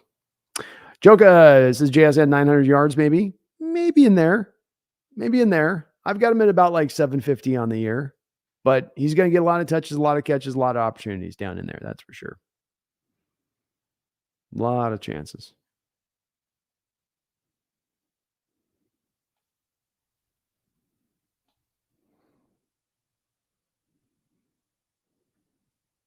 I think the Hawks says, Brandon, you're pure gangster, just teasing. Good man, Brandon, letting your parents live with you. Hell yeah, man. I'd like it if my parents lived with me. I wish I could get my family closer to me. Got everybody spread out. I got my dad near me, but my mom's out there in Hawaii. Spencer, Hawks Nest, haven't been able to be quite as active in the chat as I normally like, but been loving listening to the streams while out delivering for the Dark Lord Bezos. Good. Go Hawks, y'all. Go Hawks, Spencer. Yeah, do as you can with the Dark Lord. I know how it goes when you're under his services.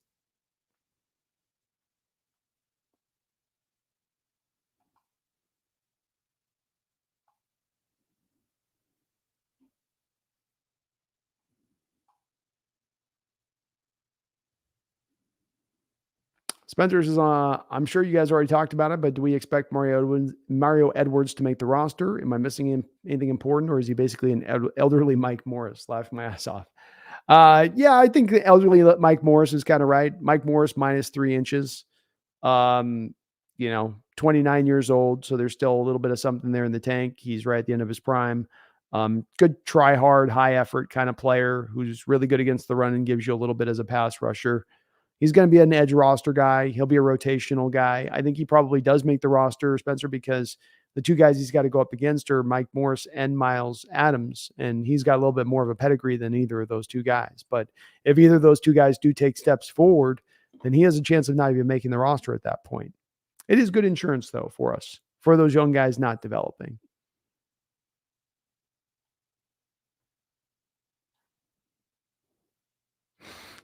Jason Tudor says, I've seen some great tape on Riley Reed. Wait, the football player, Riley Reed.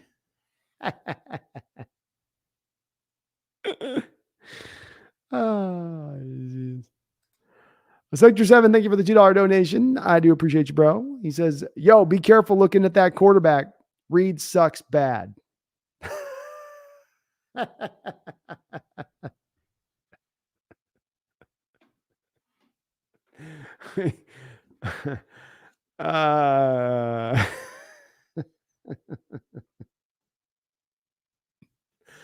don't know. I don't get any of those jokes.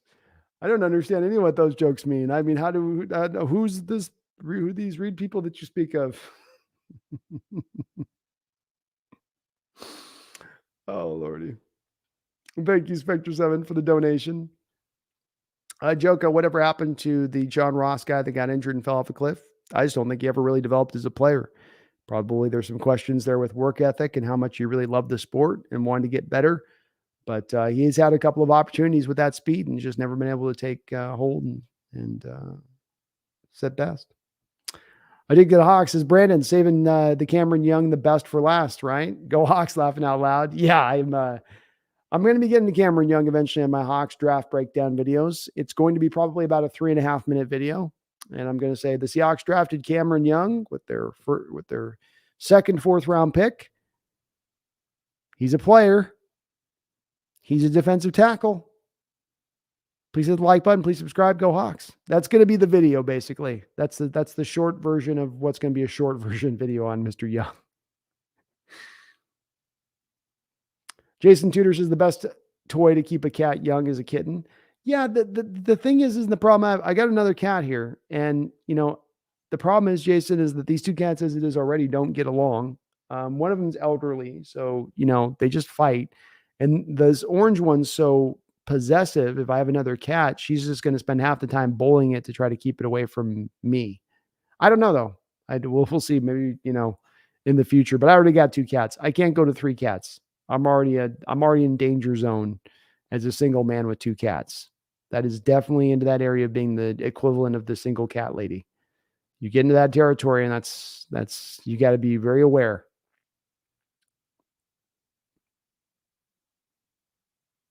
Nathan Wise says, love your content. A little advice: don't pick a fight with Mid-Atlantic Murph for no good reason. Mid-Atlantic Murph. No fights being caused by me or Nathan. No fights whatsoever. And thank you, man. I appreciate you watching. But yeah, no beefs am I going to be starting anytime soon. I promise you guys that. No beef in here. I love everybody.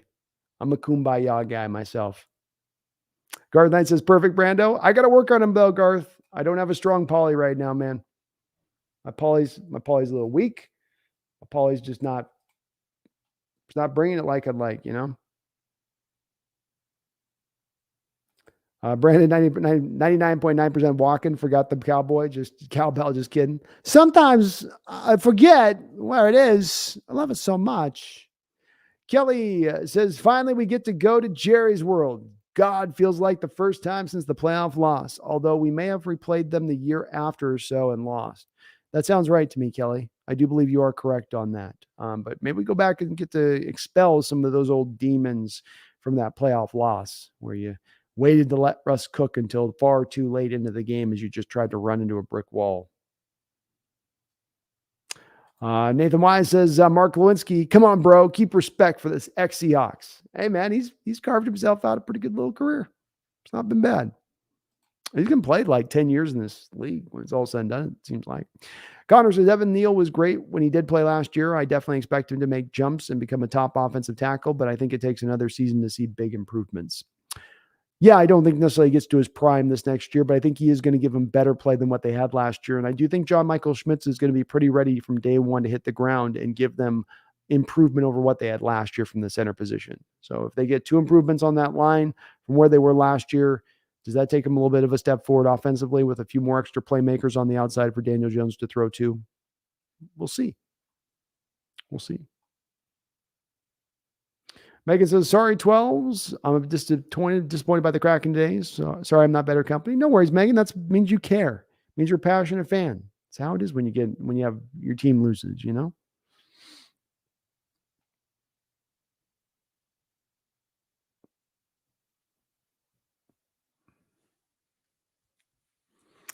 Kelly says, finally we get to play with the boys. Laugh my ass off. Jamal might get too hyped. Shaking my head, laughing out loud. He might on that game.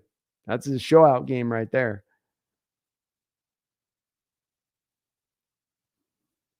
And Kelly, we do have a lot of Texas boys. Jamal, Quandre, Tariq, Jerry. Man, we got a couple of them.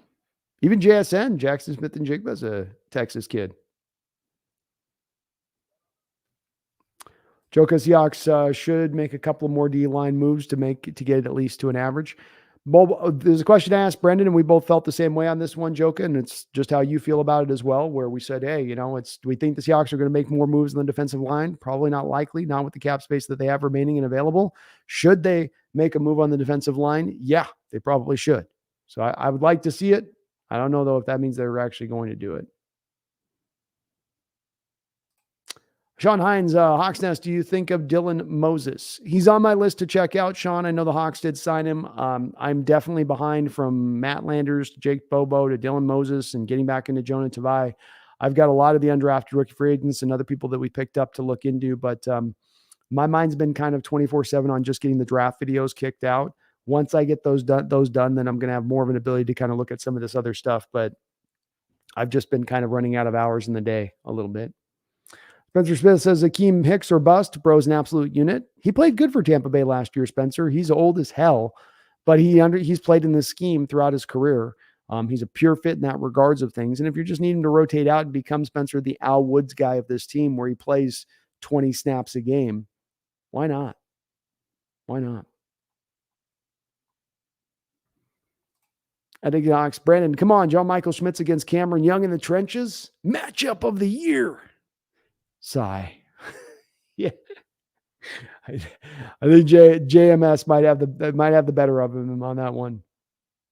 Now, Chuck, I don't think we've signed JSN quite yet. They're getting through all of the back end picks and then they're going from back to front to back to front.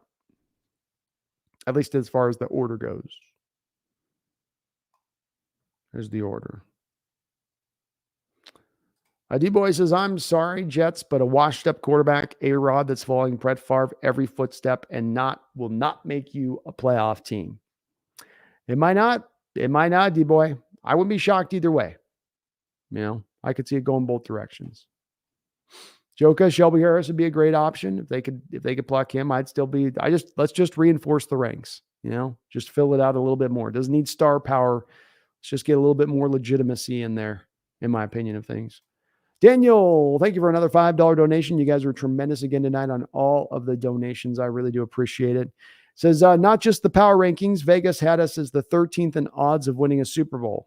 I got in at plus 6,000. It's now plus 4,000. Our OU is at 8.5. Thanks again, Vegas. Well, I'm going to make a big bet on that 8.5. I'll tell you that, because I saw us at 10 wins before the schedule, and I only feel better about it now. I don't know how they're landing at 8.5, but they just must think the action's really going to be. That's going to slide. Once the action goes as hard as it is in Seattle's favor, that thing's going to slide to 9.5. I bet when you get to the season, Daniel, it'll be I bet it's at 9.5. But Vegas is usually on that type of stuff. It's weird they got us at that mark. Very, very strange that they've got us at that spot. I expect some regression from their Hawks this year, but not to that territory of it. Good to know, though, man. I might have to lay down some of those bets. Might have to put down a little bit of coin, put my money where my mouth is. Daniel, thank you for all the donos, though, today on the channel, man. Appreciate you so much. Nathan Wise says, lefties unite. We're sinister. We are sinister. I'm a lefty. I can speak to this. There's some darkness in the lefties' hearts, We're a little odd, a little unusual. Kevin Dilly says the 3 games within 12 days worries me. Yeah, I think you got to look at the schedule for me, Kevin, and just go, okay, those are games we just can't count on winning. We're going to have to make our hay in the other parts of this schedule. There's places in the schedule, luckily, that I think you can make that hay, but it's hard to look at those games and say that's where we're going to kick a lot of butt. We're just going to have to kind of get through it from a health standpoint, and hopefully maybe we can just kind of carve out at least just one win over the course of those 3 games. Nick Doc says golden Himalayan goat wool tested by Sherpa Masters. There's a jersey worth $385.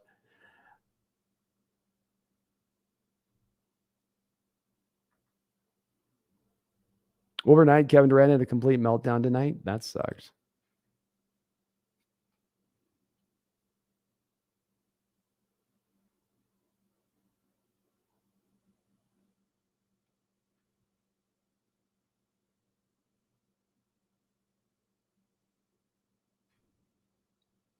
Garth Knight, Lane broke his arm on the pick. Yeah, it was Edelman tackled him though, Garth. And it was the tackle that got him. The tackle got him.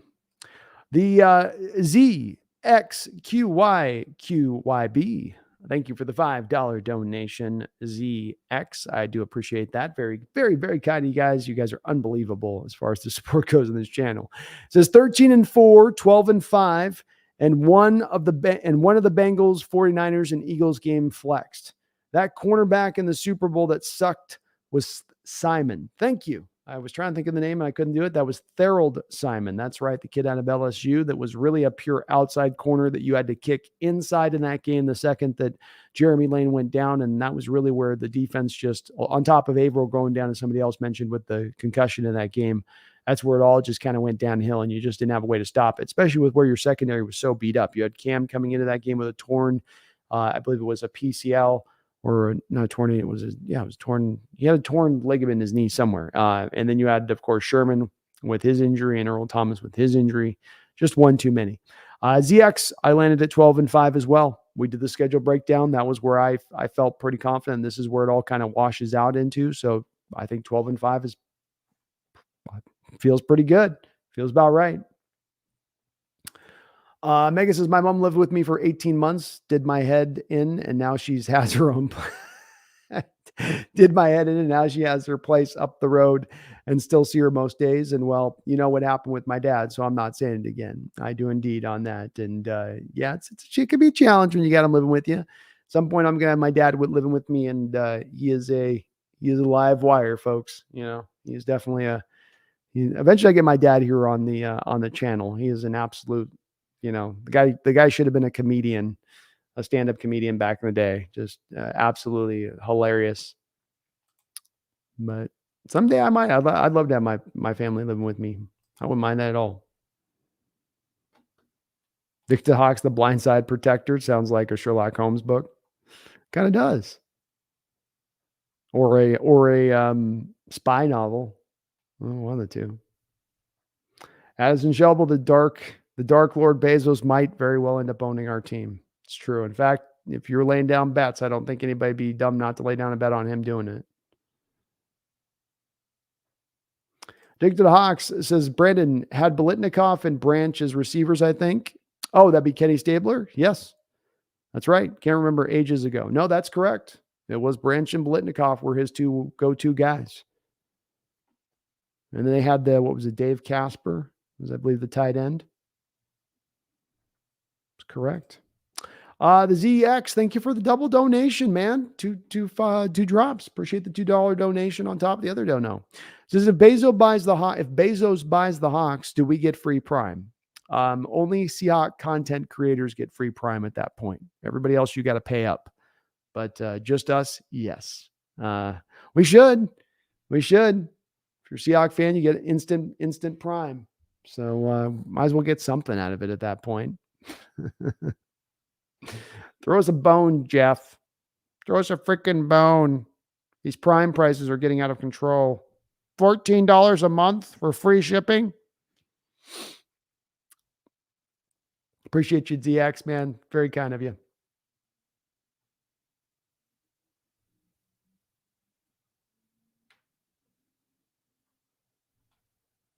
Daniel W. says, no, I meant Riley Leonard. I mentioned Riley Leonard in the Discord channel, just learned his name today, and someone started saying how great Riley Reid is, and it brainwashed me. Oh, I wonder why. I wonder why I brainwashed you, Daniel. I wonder why. Well, I'll change the name, so I will look him up, and I'll take a look at some of his film, see what I think of him. Addison says flex scheduling will apply to Monday night football games this year as well. That is good to hear. They definitely are trying to get out ahead of finding a way to fix the bad games on some of these primetime games they've been dealing with, especially Thursday night games as of recent.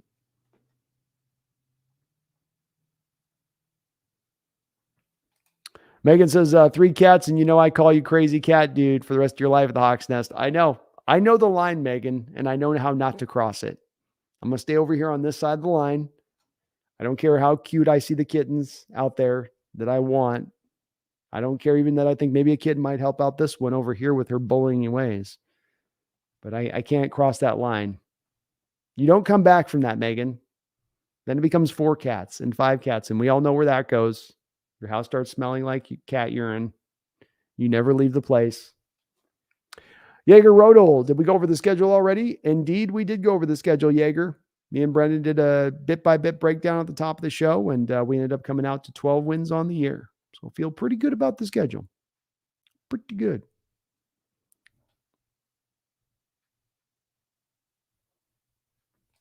Spencer says, Top Bill and Loki needs to change his name to a Top Meeman because he's the number one inside joke in online Hawk circles by far right now.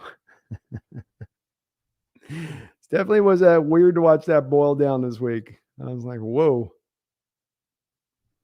Sal says, Top Bill's a cool guy, just misunderstood. Yeah. And the other day, as I said last week on this, or a couple of days ago on the show, everybody works hard on this stuff. Everybody's doing their best.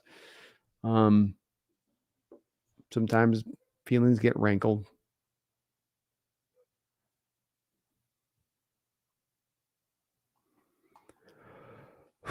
Garth, I thank you for the $10 donation. Garth, very kind of you, brother. He says, Brando, I won an auction for Megan's Kraken jersey in the chat. I got it for $90 and an autographed 8x10 of you and Brendan. Can you get that autograph photo for me so that I can get that sweet Kraken shirt? Who am I to deny you that Himalayan goat wool? Who am I to deny you that gold embroidered, diamond encrusted Kraken jersey? So yes, I will have that to you within a week. You just need to give me the address on DM'd on Twitter. We get that right off to you. I would never rob a man of that kind of jersey, of those pure threads. Thank you, Garth, for the $10 donation. Appreciate you. Is Megan already? Is she so out after this game tonight? She's selling that jersey. That's how you know she's annoyed at this loss, if she is. Spencer says, more like misunderstood. The 12's level of intelligence. Murph just wants to milk Homer fans for cheap clicks. It's a short-lived grift, though. Lack of authenticity doesn't build longevity. Yeah, I mean,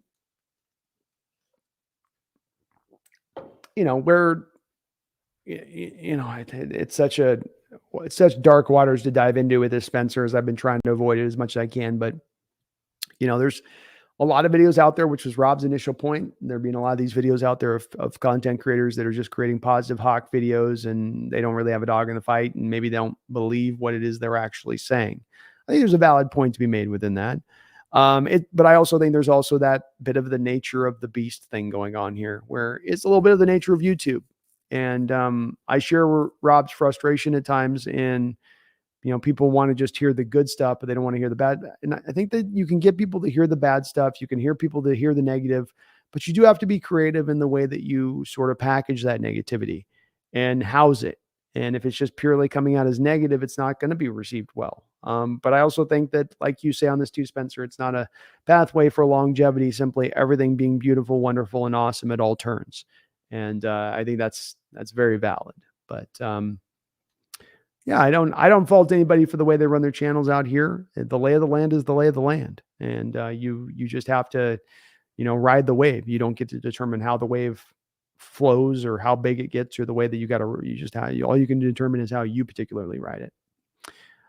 Allison says, I went to the dentist today and they went crazy with the floss and that weird poker thing that they scrape your teeth with. I swear dental people have some sort of complex. They can get aggressive with the floss, can't they? Like they can get it in there with some, and I floss, but man, they'll jam it in there, especially if you get, I hate it when the dentists give you the, like the assistant straight out of college, that's done like 5 cleanings. Or had this back when I had braces back in the day where you'd always go in to have the rubber bands taken off and they'd always give you the dental assistant that couldn't get the rubber bands right. So they end up jamming the poker into the top of your gums 50 times as they're trying to pull off each individual band around your braces. Ian C says, howdy, tuning in from Poland. What's up, Ian, out there in Poland? I hope you're doing well out there, man. Thank you for checking us out there, and hope all is well out in your Polish neck of the woods.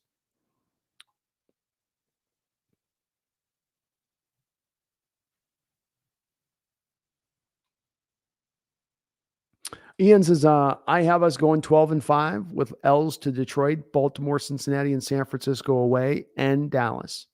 I indeed as well had us at 12-5. So we are of like mind as far as where we see the schedule landing in at.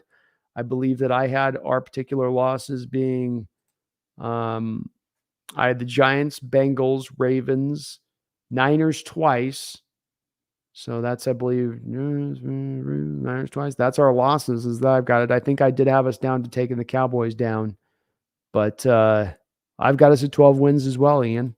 Love it. That seems to be a pretty common bottom line for a lot of people of where they're landing at. Hawksnest, I know your mom would love to meet your dad. Yeah. Yeah, they would not. Yeah. That's a bit of a contentious relationship. That's one that doesn't flow real great. Jans Peters says, which game are you most excited for the Hawks to play? It's got to be just one for me, Jans.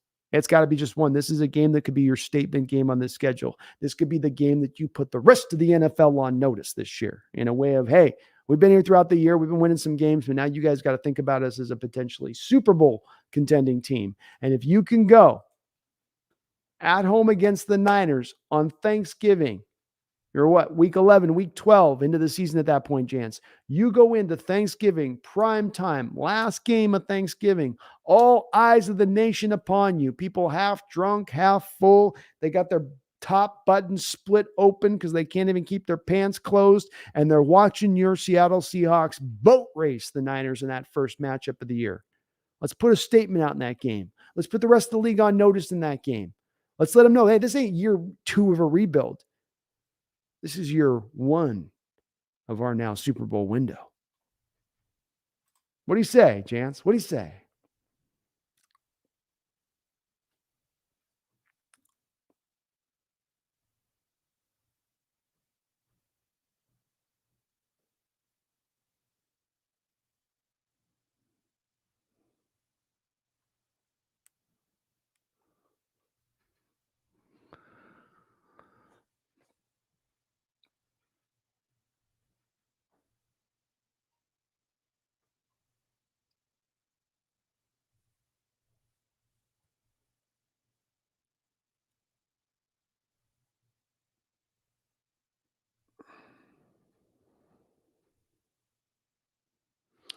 Jacob Davis says, I'm so excited for the Thanksgiving game. I love to work on Sundays, so I don't think I'll be able to miss more than a few of them for my Hawks when tickets for the games cost at least $130.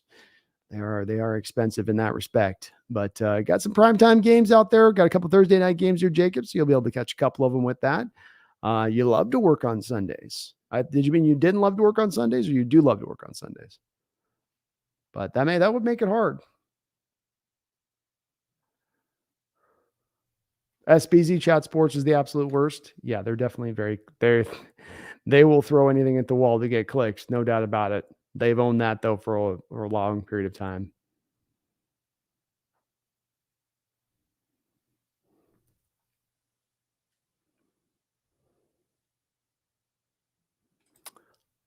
Connor says there are definitely Seahawks videos out there like that. I've seen 10 Seahawks finesse the NFL videos on my recommended the past 3 days.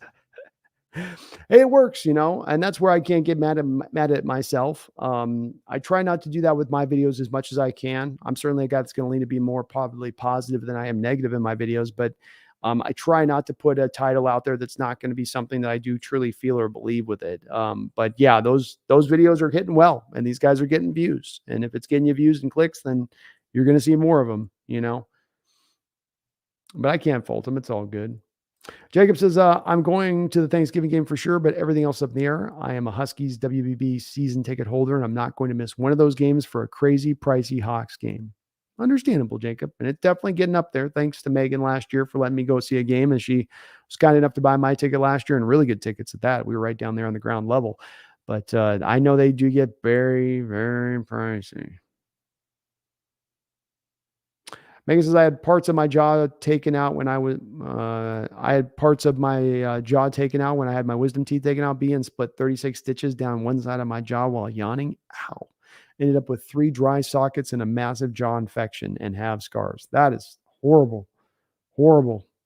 It's already kind of a pain getting those wisdom teeth out than having a complication. And they're worried about that. I know those dry sockets when you get the wisdom teeth that's the big worry, the worry one that they have with it.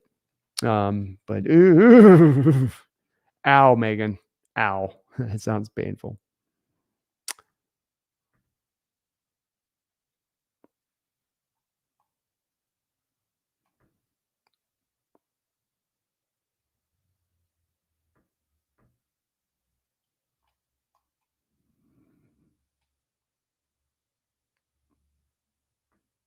Trent Sidebot says, rate the team's schedule releases: Chargers, Browns, Seahawks, Cowboys, Rams, etc. Rate the team's schedule releases. What do you mean, like go through all 32 teams schedule, Trent?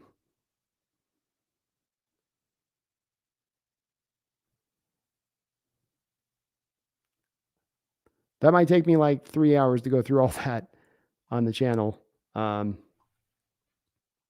I guess expand on what you meant by that. I'm sorry, I'm not quite sure.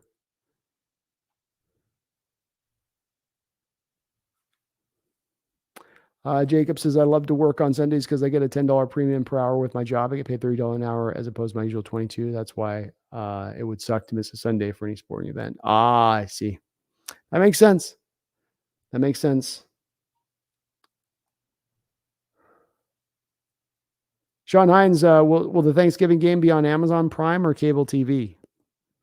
I don't know on that. I can't remember how that works. Who overrides one or the other? WTC, how do I like Mario Edwards? He's fine. He's just a guy.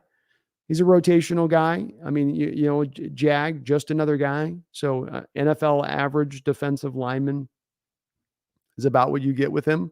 You needed some help there. You need some legitimacy, and he provides that. I don't expect, though, that he's just been a guy that's waiting for some opportunity to really go out there and super shine, and that he's ready to tap into what made him initially, I think, a second-round pick by the Raiders. But he's got some size. He's got some power. He's good against the run. He can give you a little bit of pass rush in addition to that. He's a high-effort player with a good high motor. Like those aspects to him.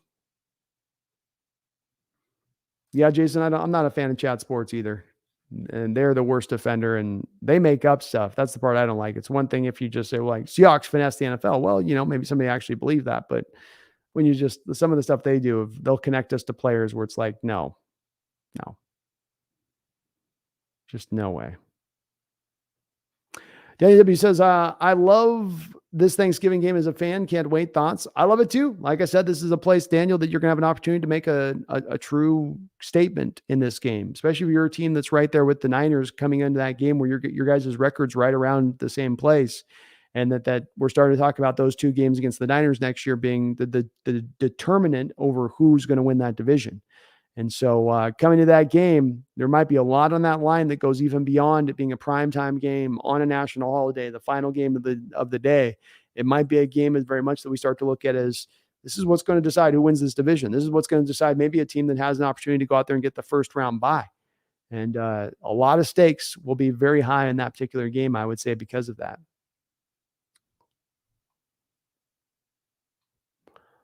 Megan says, got a new computer from the Tooth Fairy, my dad, and so the affection was well worth it, the Hawks Nest. I don't know, Megan. 32 stitches splitting.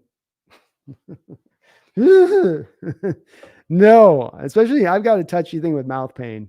It was all those interns tearing up my gums with those bands on when I had braces. But mouth pain for me, it's like how it is with people with eyeballs, you know. Chance, you're gonna fly out on Thanksgiving. It'll be your first game at Lumen. Ooh, what a game, Chance! What a game! You're gonna get out there and be able to pre-funk downtown because it's a later game. So you're really gonna, really get into the whole experience and the atmosphere of what's happening. So that's awesome. Great game to go out there and check out.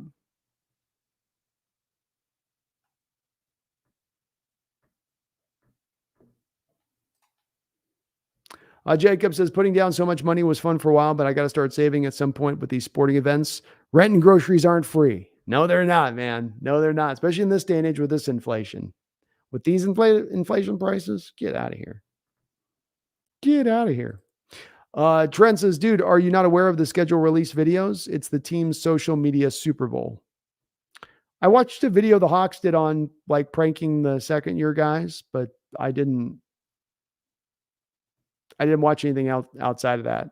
But I'm in a bad place right now. It seems like, because I get asked questions about like people will go like, "Did you check out Dylan Moses? Give me a breakdown on Matt Landers," and I'm like, man, I just don't have the time, like I just got done with that Mike Morris video today, and then I'm going to be jumping into Kenny McIntosh, and that's going to take me a couple of days. And so I'm probably going to be, if you guys have a question on me about a player right now, like, what do you think about this player? Or what do you think about, I'm behind. It's going to take me to get through. I can already tell here just with how slow my process is in getting these draft videos out. It's going to take me all the way to late May to get through everything. It's a lot. We had 10 picks in this last draft. We've signed 25 undrafted rookie free agents. It's just going to be a bit of a bear to kind of get through all this stuff a bit, but I will eventually get there.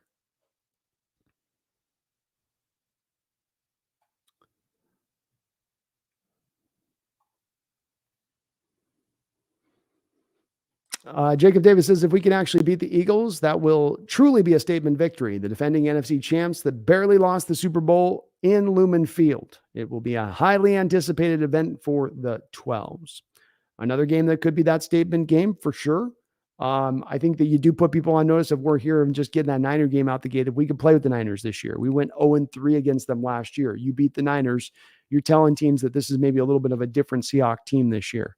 But yeah, the Eagles game could certainly be in that same territory of things. The one thing I do wonder about where you're catching the Eagles at that point, Jacob, is you are catching them at like the end of a 6-game run of real high difficulty, of games that are all like pretty stacked up to where they might be kind of, trying to kind of catch their breath before their last 3 games of the season that see them play 2 of those against the Giants, who may be the team in second place in that division that they're trying to fight out with to win the division over.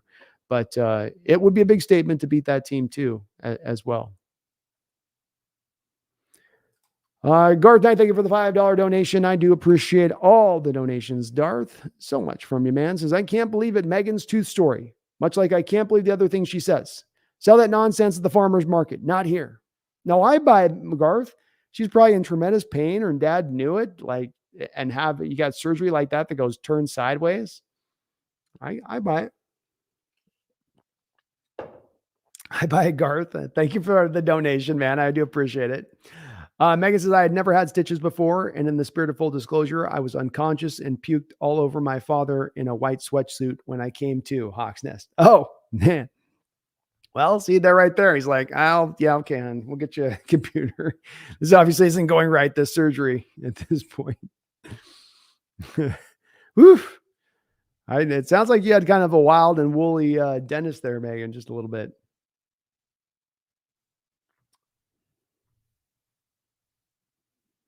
Erickson, yeah, we have an early bye week. That's the one kind of spots in the schedule. That and the 4:10 a.m. start times I don't love, but yeah. Addison says, yeah, this inflation is ridiculous. There's only one way to solve it, but I won't get political on anyone. This isn't that type of atmosphere. Yeah, I know. It is tough nonetheless. It's not, everyone is struggling through it in their own way. It's one of the reasons I've said I really do appreciate folks like Garth, Megan, all the folks in this chat. John Stillwell comes through here. Everyone that comes through and donating all that you guys do. I know the environment we're dealing in right now and how hard it is to pull those ducats out. So it's not lost on me and why I really do appreciate that support. We're not in some riding high golden era time right now, country worldwide. And so I know it's hard earned dollars you guys give up when you do donate to the channel. And I really do appreciate that. Megan says, not sure how I feel about the run this year, but agree with all that's been said about the early bye B at the Hawks Nest. I felt the run this year, how I feel about the run this year, but agree all that has been said about the early bye B. Yeah, it sucks, but it's all right. We can get around it. Stefan asked, what's my projected record? We went bit by bit through the schedule, Stefan, and I ended up landing at 12 wins. I didn't think I was going to be there. I thought it was going to be more around the 10-win mark, but I did end up just kind of feeling like in a couple of these matchups that came down to the line where it was very close, it could go either way, that you happen to get those games at home, and that pushes me in favor of saying 12 wins. I feel good about it.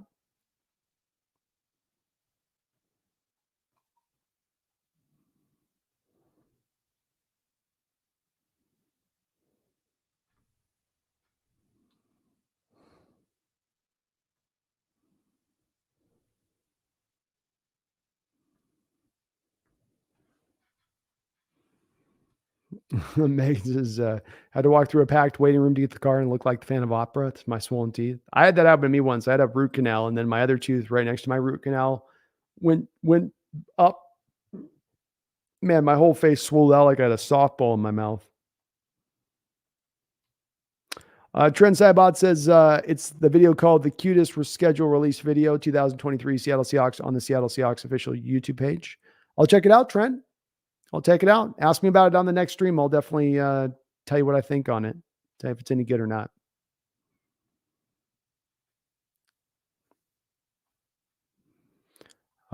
Megan says 12 wins, B.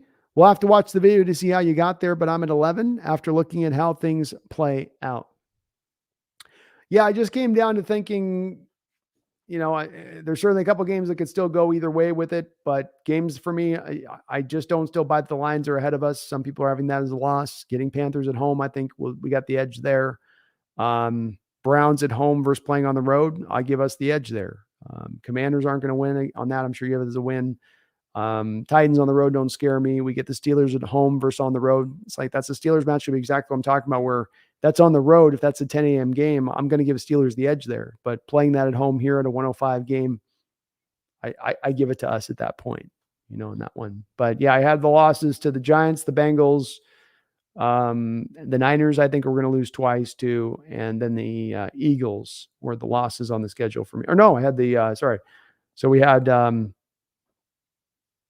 we had the Giants, the Ravens, the Niners once, I think, Eagles, and then Eagles twice, or Niners twice. That's how I got there. Jacob says, just because I want to see Chubb, Garrett, and even Watson, don't judge me on the Browns, doesn't mean they're actually guaranteed to be playing that game. It's very true. Very true. You never know how that'll be pretty deep into the season. We'll see where it goes on that one. Harold Banks, can't wait for y'all to play the Rams. I can't wait either, man. Bring them on.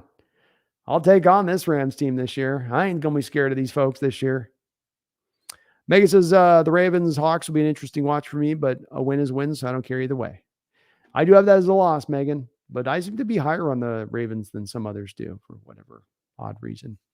And we have just crossed the 4-hour mark here, folks. I think this is probably a pretty good opportunity to go ahead and get the final kind of comments, questions, concerns, trials, and tribulations here into the chat as we will kind of put a button on this particular unveiling of the schedule show. Brendan's long left me. I've been left alone here for quite a bit of time. So let's go ahead and wrap this one up and get kind of just the final few couple of questions in, comments in, see what's up.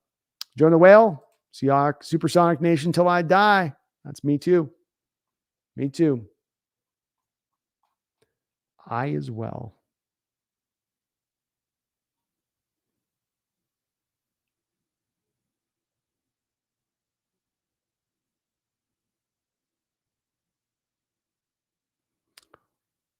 Willard Knight says, y'all got the 49ers beating the Seahawks. I did not predict that was going to be the case. I think that they are still just a little bit ahead of us. We have the possibility and potential to beat them, but I think that they're going to give us quite a difficult little match up. Trent says, upload a video to the Seahawks schedule release. Upload a reaction video to the Seahawks schedule release. I'll try. I'm kind of doing that with this live stream show, Trent. We're doing kind of a reaction to the schedule, but I guess we could do maybe a quicker breakdown one on that. Jacob says Sonics are coming back in 2025. Both Seattle and Vegas will be granted expansion teams that year. Hope you're right, Jonah. I've said that I will definitely be creating a YouTube channel for basketball. It'll be called The Control Tower if we indeed do see the Sonics return to Seattle. So I have made that pledge, much like Climate Pledge Arena. I have made my pledge. Trent says to their video, upload a reaction video to the Seahawks schedule release to their video. I think I'm understanding what you're saying, Trent, but I'm a little confused too. I'm also 4 hours in and the eyes start getting a little crossed here. Wilbur Knight says, John Lynch said we're coming for him. He can see the writing on the wall. He knows what's about to happen. John Holland, does Mario Edwards make the team? Was he worth picking up? He's worth picking up, John, because you need some reinforcements in the rank here. You're not strong enough on your defensive line. You're going to rely on Mike Morris and Miles Adams to really be carrying a lot of the load. Now, they may be ready to carry that load. That very well may be the truth, but you would like to have a little bit more uncertainty, a little more of an insurance policy there if either of those two guys are not able to really step forward in that manner. And Mario Edwards now gives you a little bit more of a legitimate body. The Titans were one of the best run stuffing teams in the NFL last year. He was a part of that. You need help as far as run stuffing goes. He's going to help that. He also gives you a little bit of pass rush as well. So he can just be a guy you rotate through, help keep the bodies fresh, keep the talent on the field still strong. When you got to rotate out those bodies, he gives you. He's not going to set the world on fire. He certainly is probably not rounded out into the player that the Raiders thought he was going to become when they drafted him in the second round initially, but still a guy with some talent, still very strong, still able to be very strong at the point of attack. And for a team that failed last year, John, in stopping the run at times, that's going to be very beneficial to us. Garth Knight is going to finish this up nice and strong, and why not with all of your donations to the channel, man. As always, you are amazing, brother, with all of that support to the channel. Thank you so very much on that. You guys are just unbelievable. He says, Brando, we need your dad on a stream. I want to hear his opinion of when he's recruited to watch your cats. I'm going to be trying to recruit him in here for late June. And yes, at some point or another, we're going to definitely get my dad on the stream because he would be cracking you guys up. He's one of those guys that you get around and, I'm not 1/10 as funny as my dad is.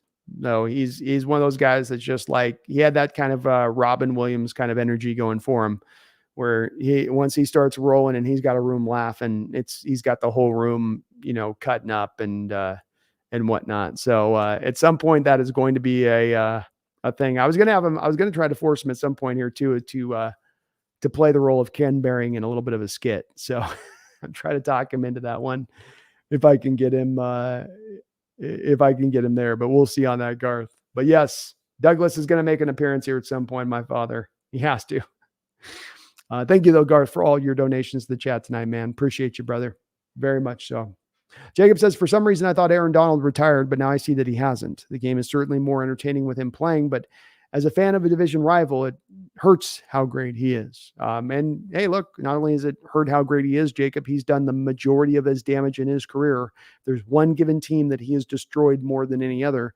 That team that he has destroyed has been the Seattle Seahawks. He has been the Mike Trout for us of the NFL. And the only thing I can hope for on this is that when you go to play the Rams this upcoming year, Jacob, is that you do the thing that you have not done when you play the Rams over this 10-year period of playing Aaron Donald, because for some weird, odd, outside the box, I don't get it kind of reason, Coach Carroll absolutely, without a doubt, does not want to double team defensive tackles on a consistent basis inside.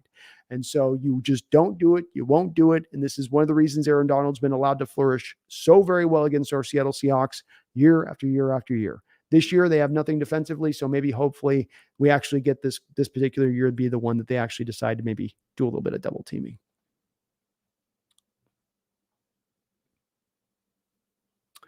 Trent says, y'all understand what I meant. Once you see it again, just search Seahawks schedule release and click the one from the official channel. Have a good night, Brando. I appreciate you letting me know on that, Trent. You guys put me onto this stuff. So sometimes I miss it and it's off my radar and I want to check it out. So I'll do a search on it, man. I'll see what I think of it, and I'll give you if it's something worth reacting to for the live stream, I'll react to it, man. You know, it's all in the name of content, right? All in the name of content.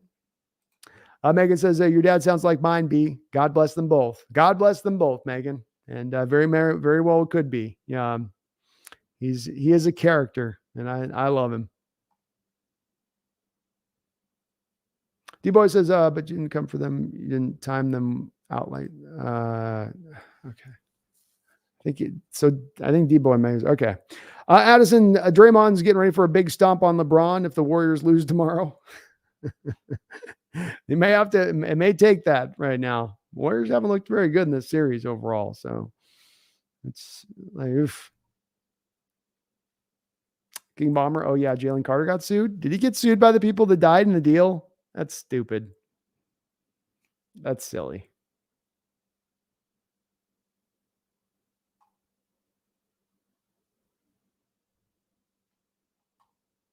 All right, let's go ahead and put a button on that one, folks. Thank you again for a really great stream. I know Brendan had to cut out, but thank you again to Seahawks Brendon Nelson. Please, if you're not already subscribed over there, get subscribed over there to Seahawks Brendon Nelson's channel. We'll be doing this weekly show throughout this offseason, and we'll be back to doing 2 shows a week once we get actually back to the year itself. So we'll be keeping that going, keeping that running strong. I want to thank all of the folks out there that donated throughout this stream in the last 4 hours, as we've had a lot of folks that put their support in. You guys always do so. I really do appreciate that. You guys are amazing in the support of the channel. Just crossed through here 12,000 subscribers. So if you're not subscribed, help get subscribed. We're now on the road to 15,000. That's the next marker I'm looking towards. I'm not looking at 13. I'm not looking at 14. I'm looking at 15. Let's get ourselves to $15,000. Let's make this happen. 15,000 subscribers. Let's make this happen. Let's make this go.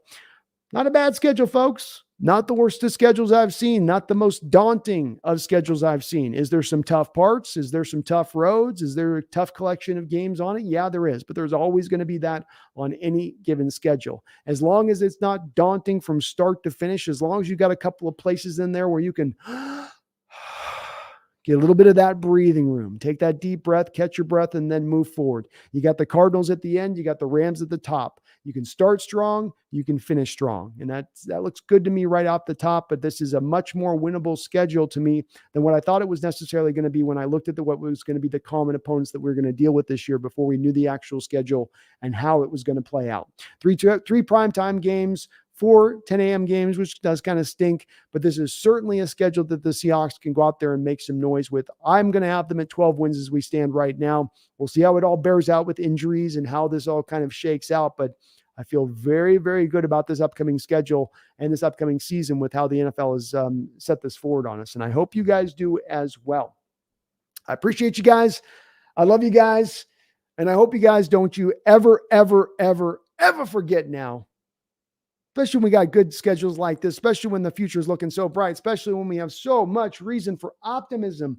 Don't you ever forget, keep it at the forefront of your mind. Get ready to go back and get ourselves a Lombardi here very shortly. I want that optimism. I want you seeking the highest of heights. I want you dreaming big, my fellow 12s, because we are on that path. We are on that road. I don't know when we're getting there, but we're making progress bit by bit, signing by signing, draft pick by draft pick. So let's get there together, my fellow 12s. And let's remember, don't you ever forget now.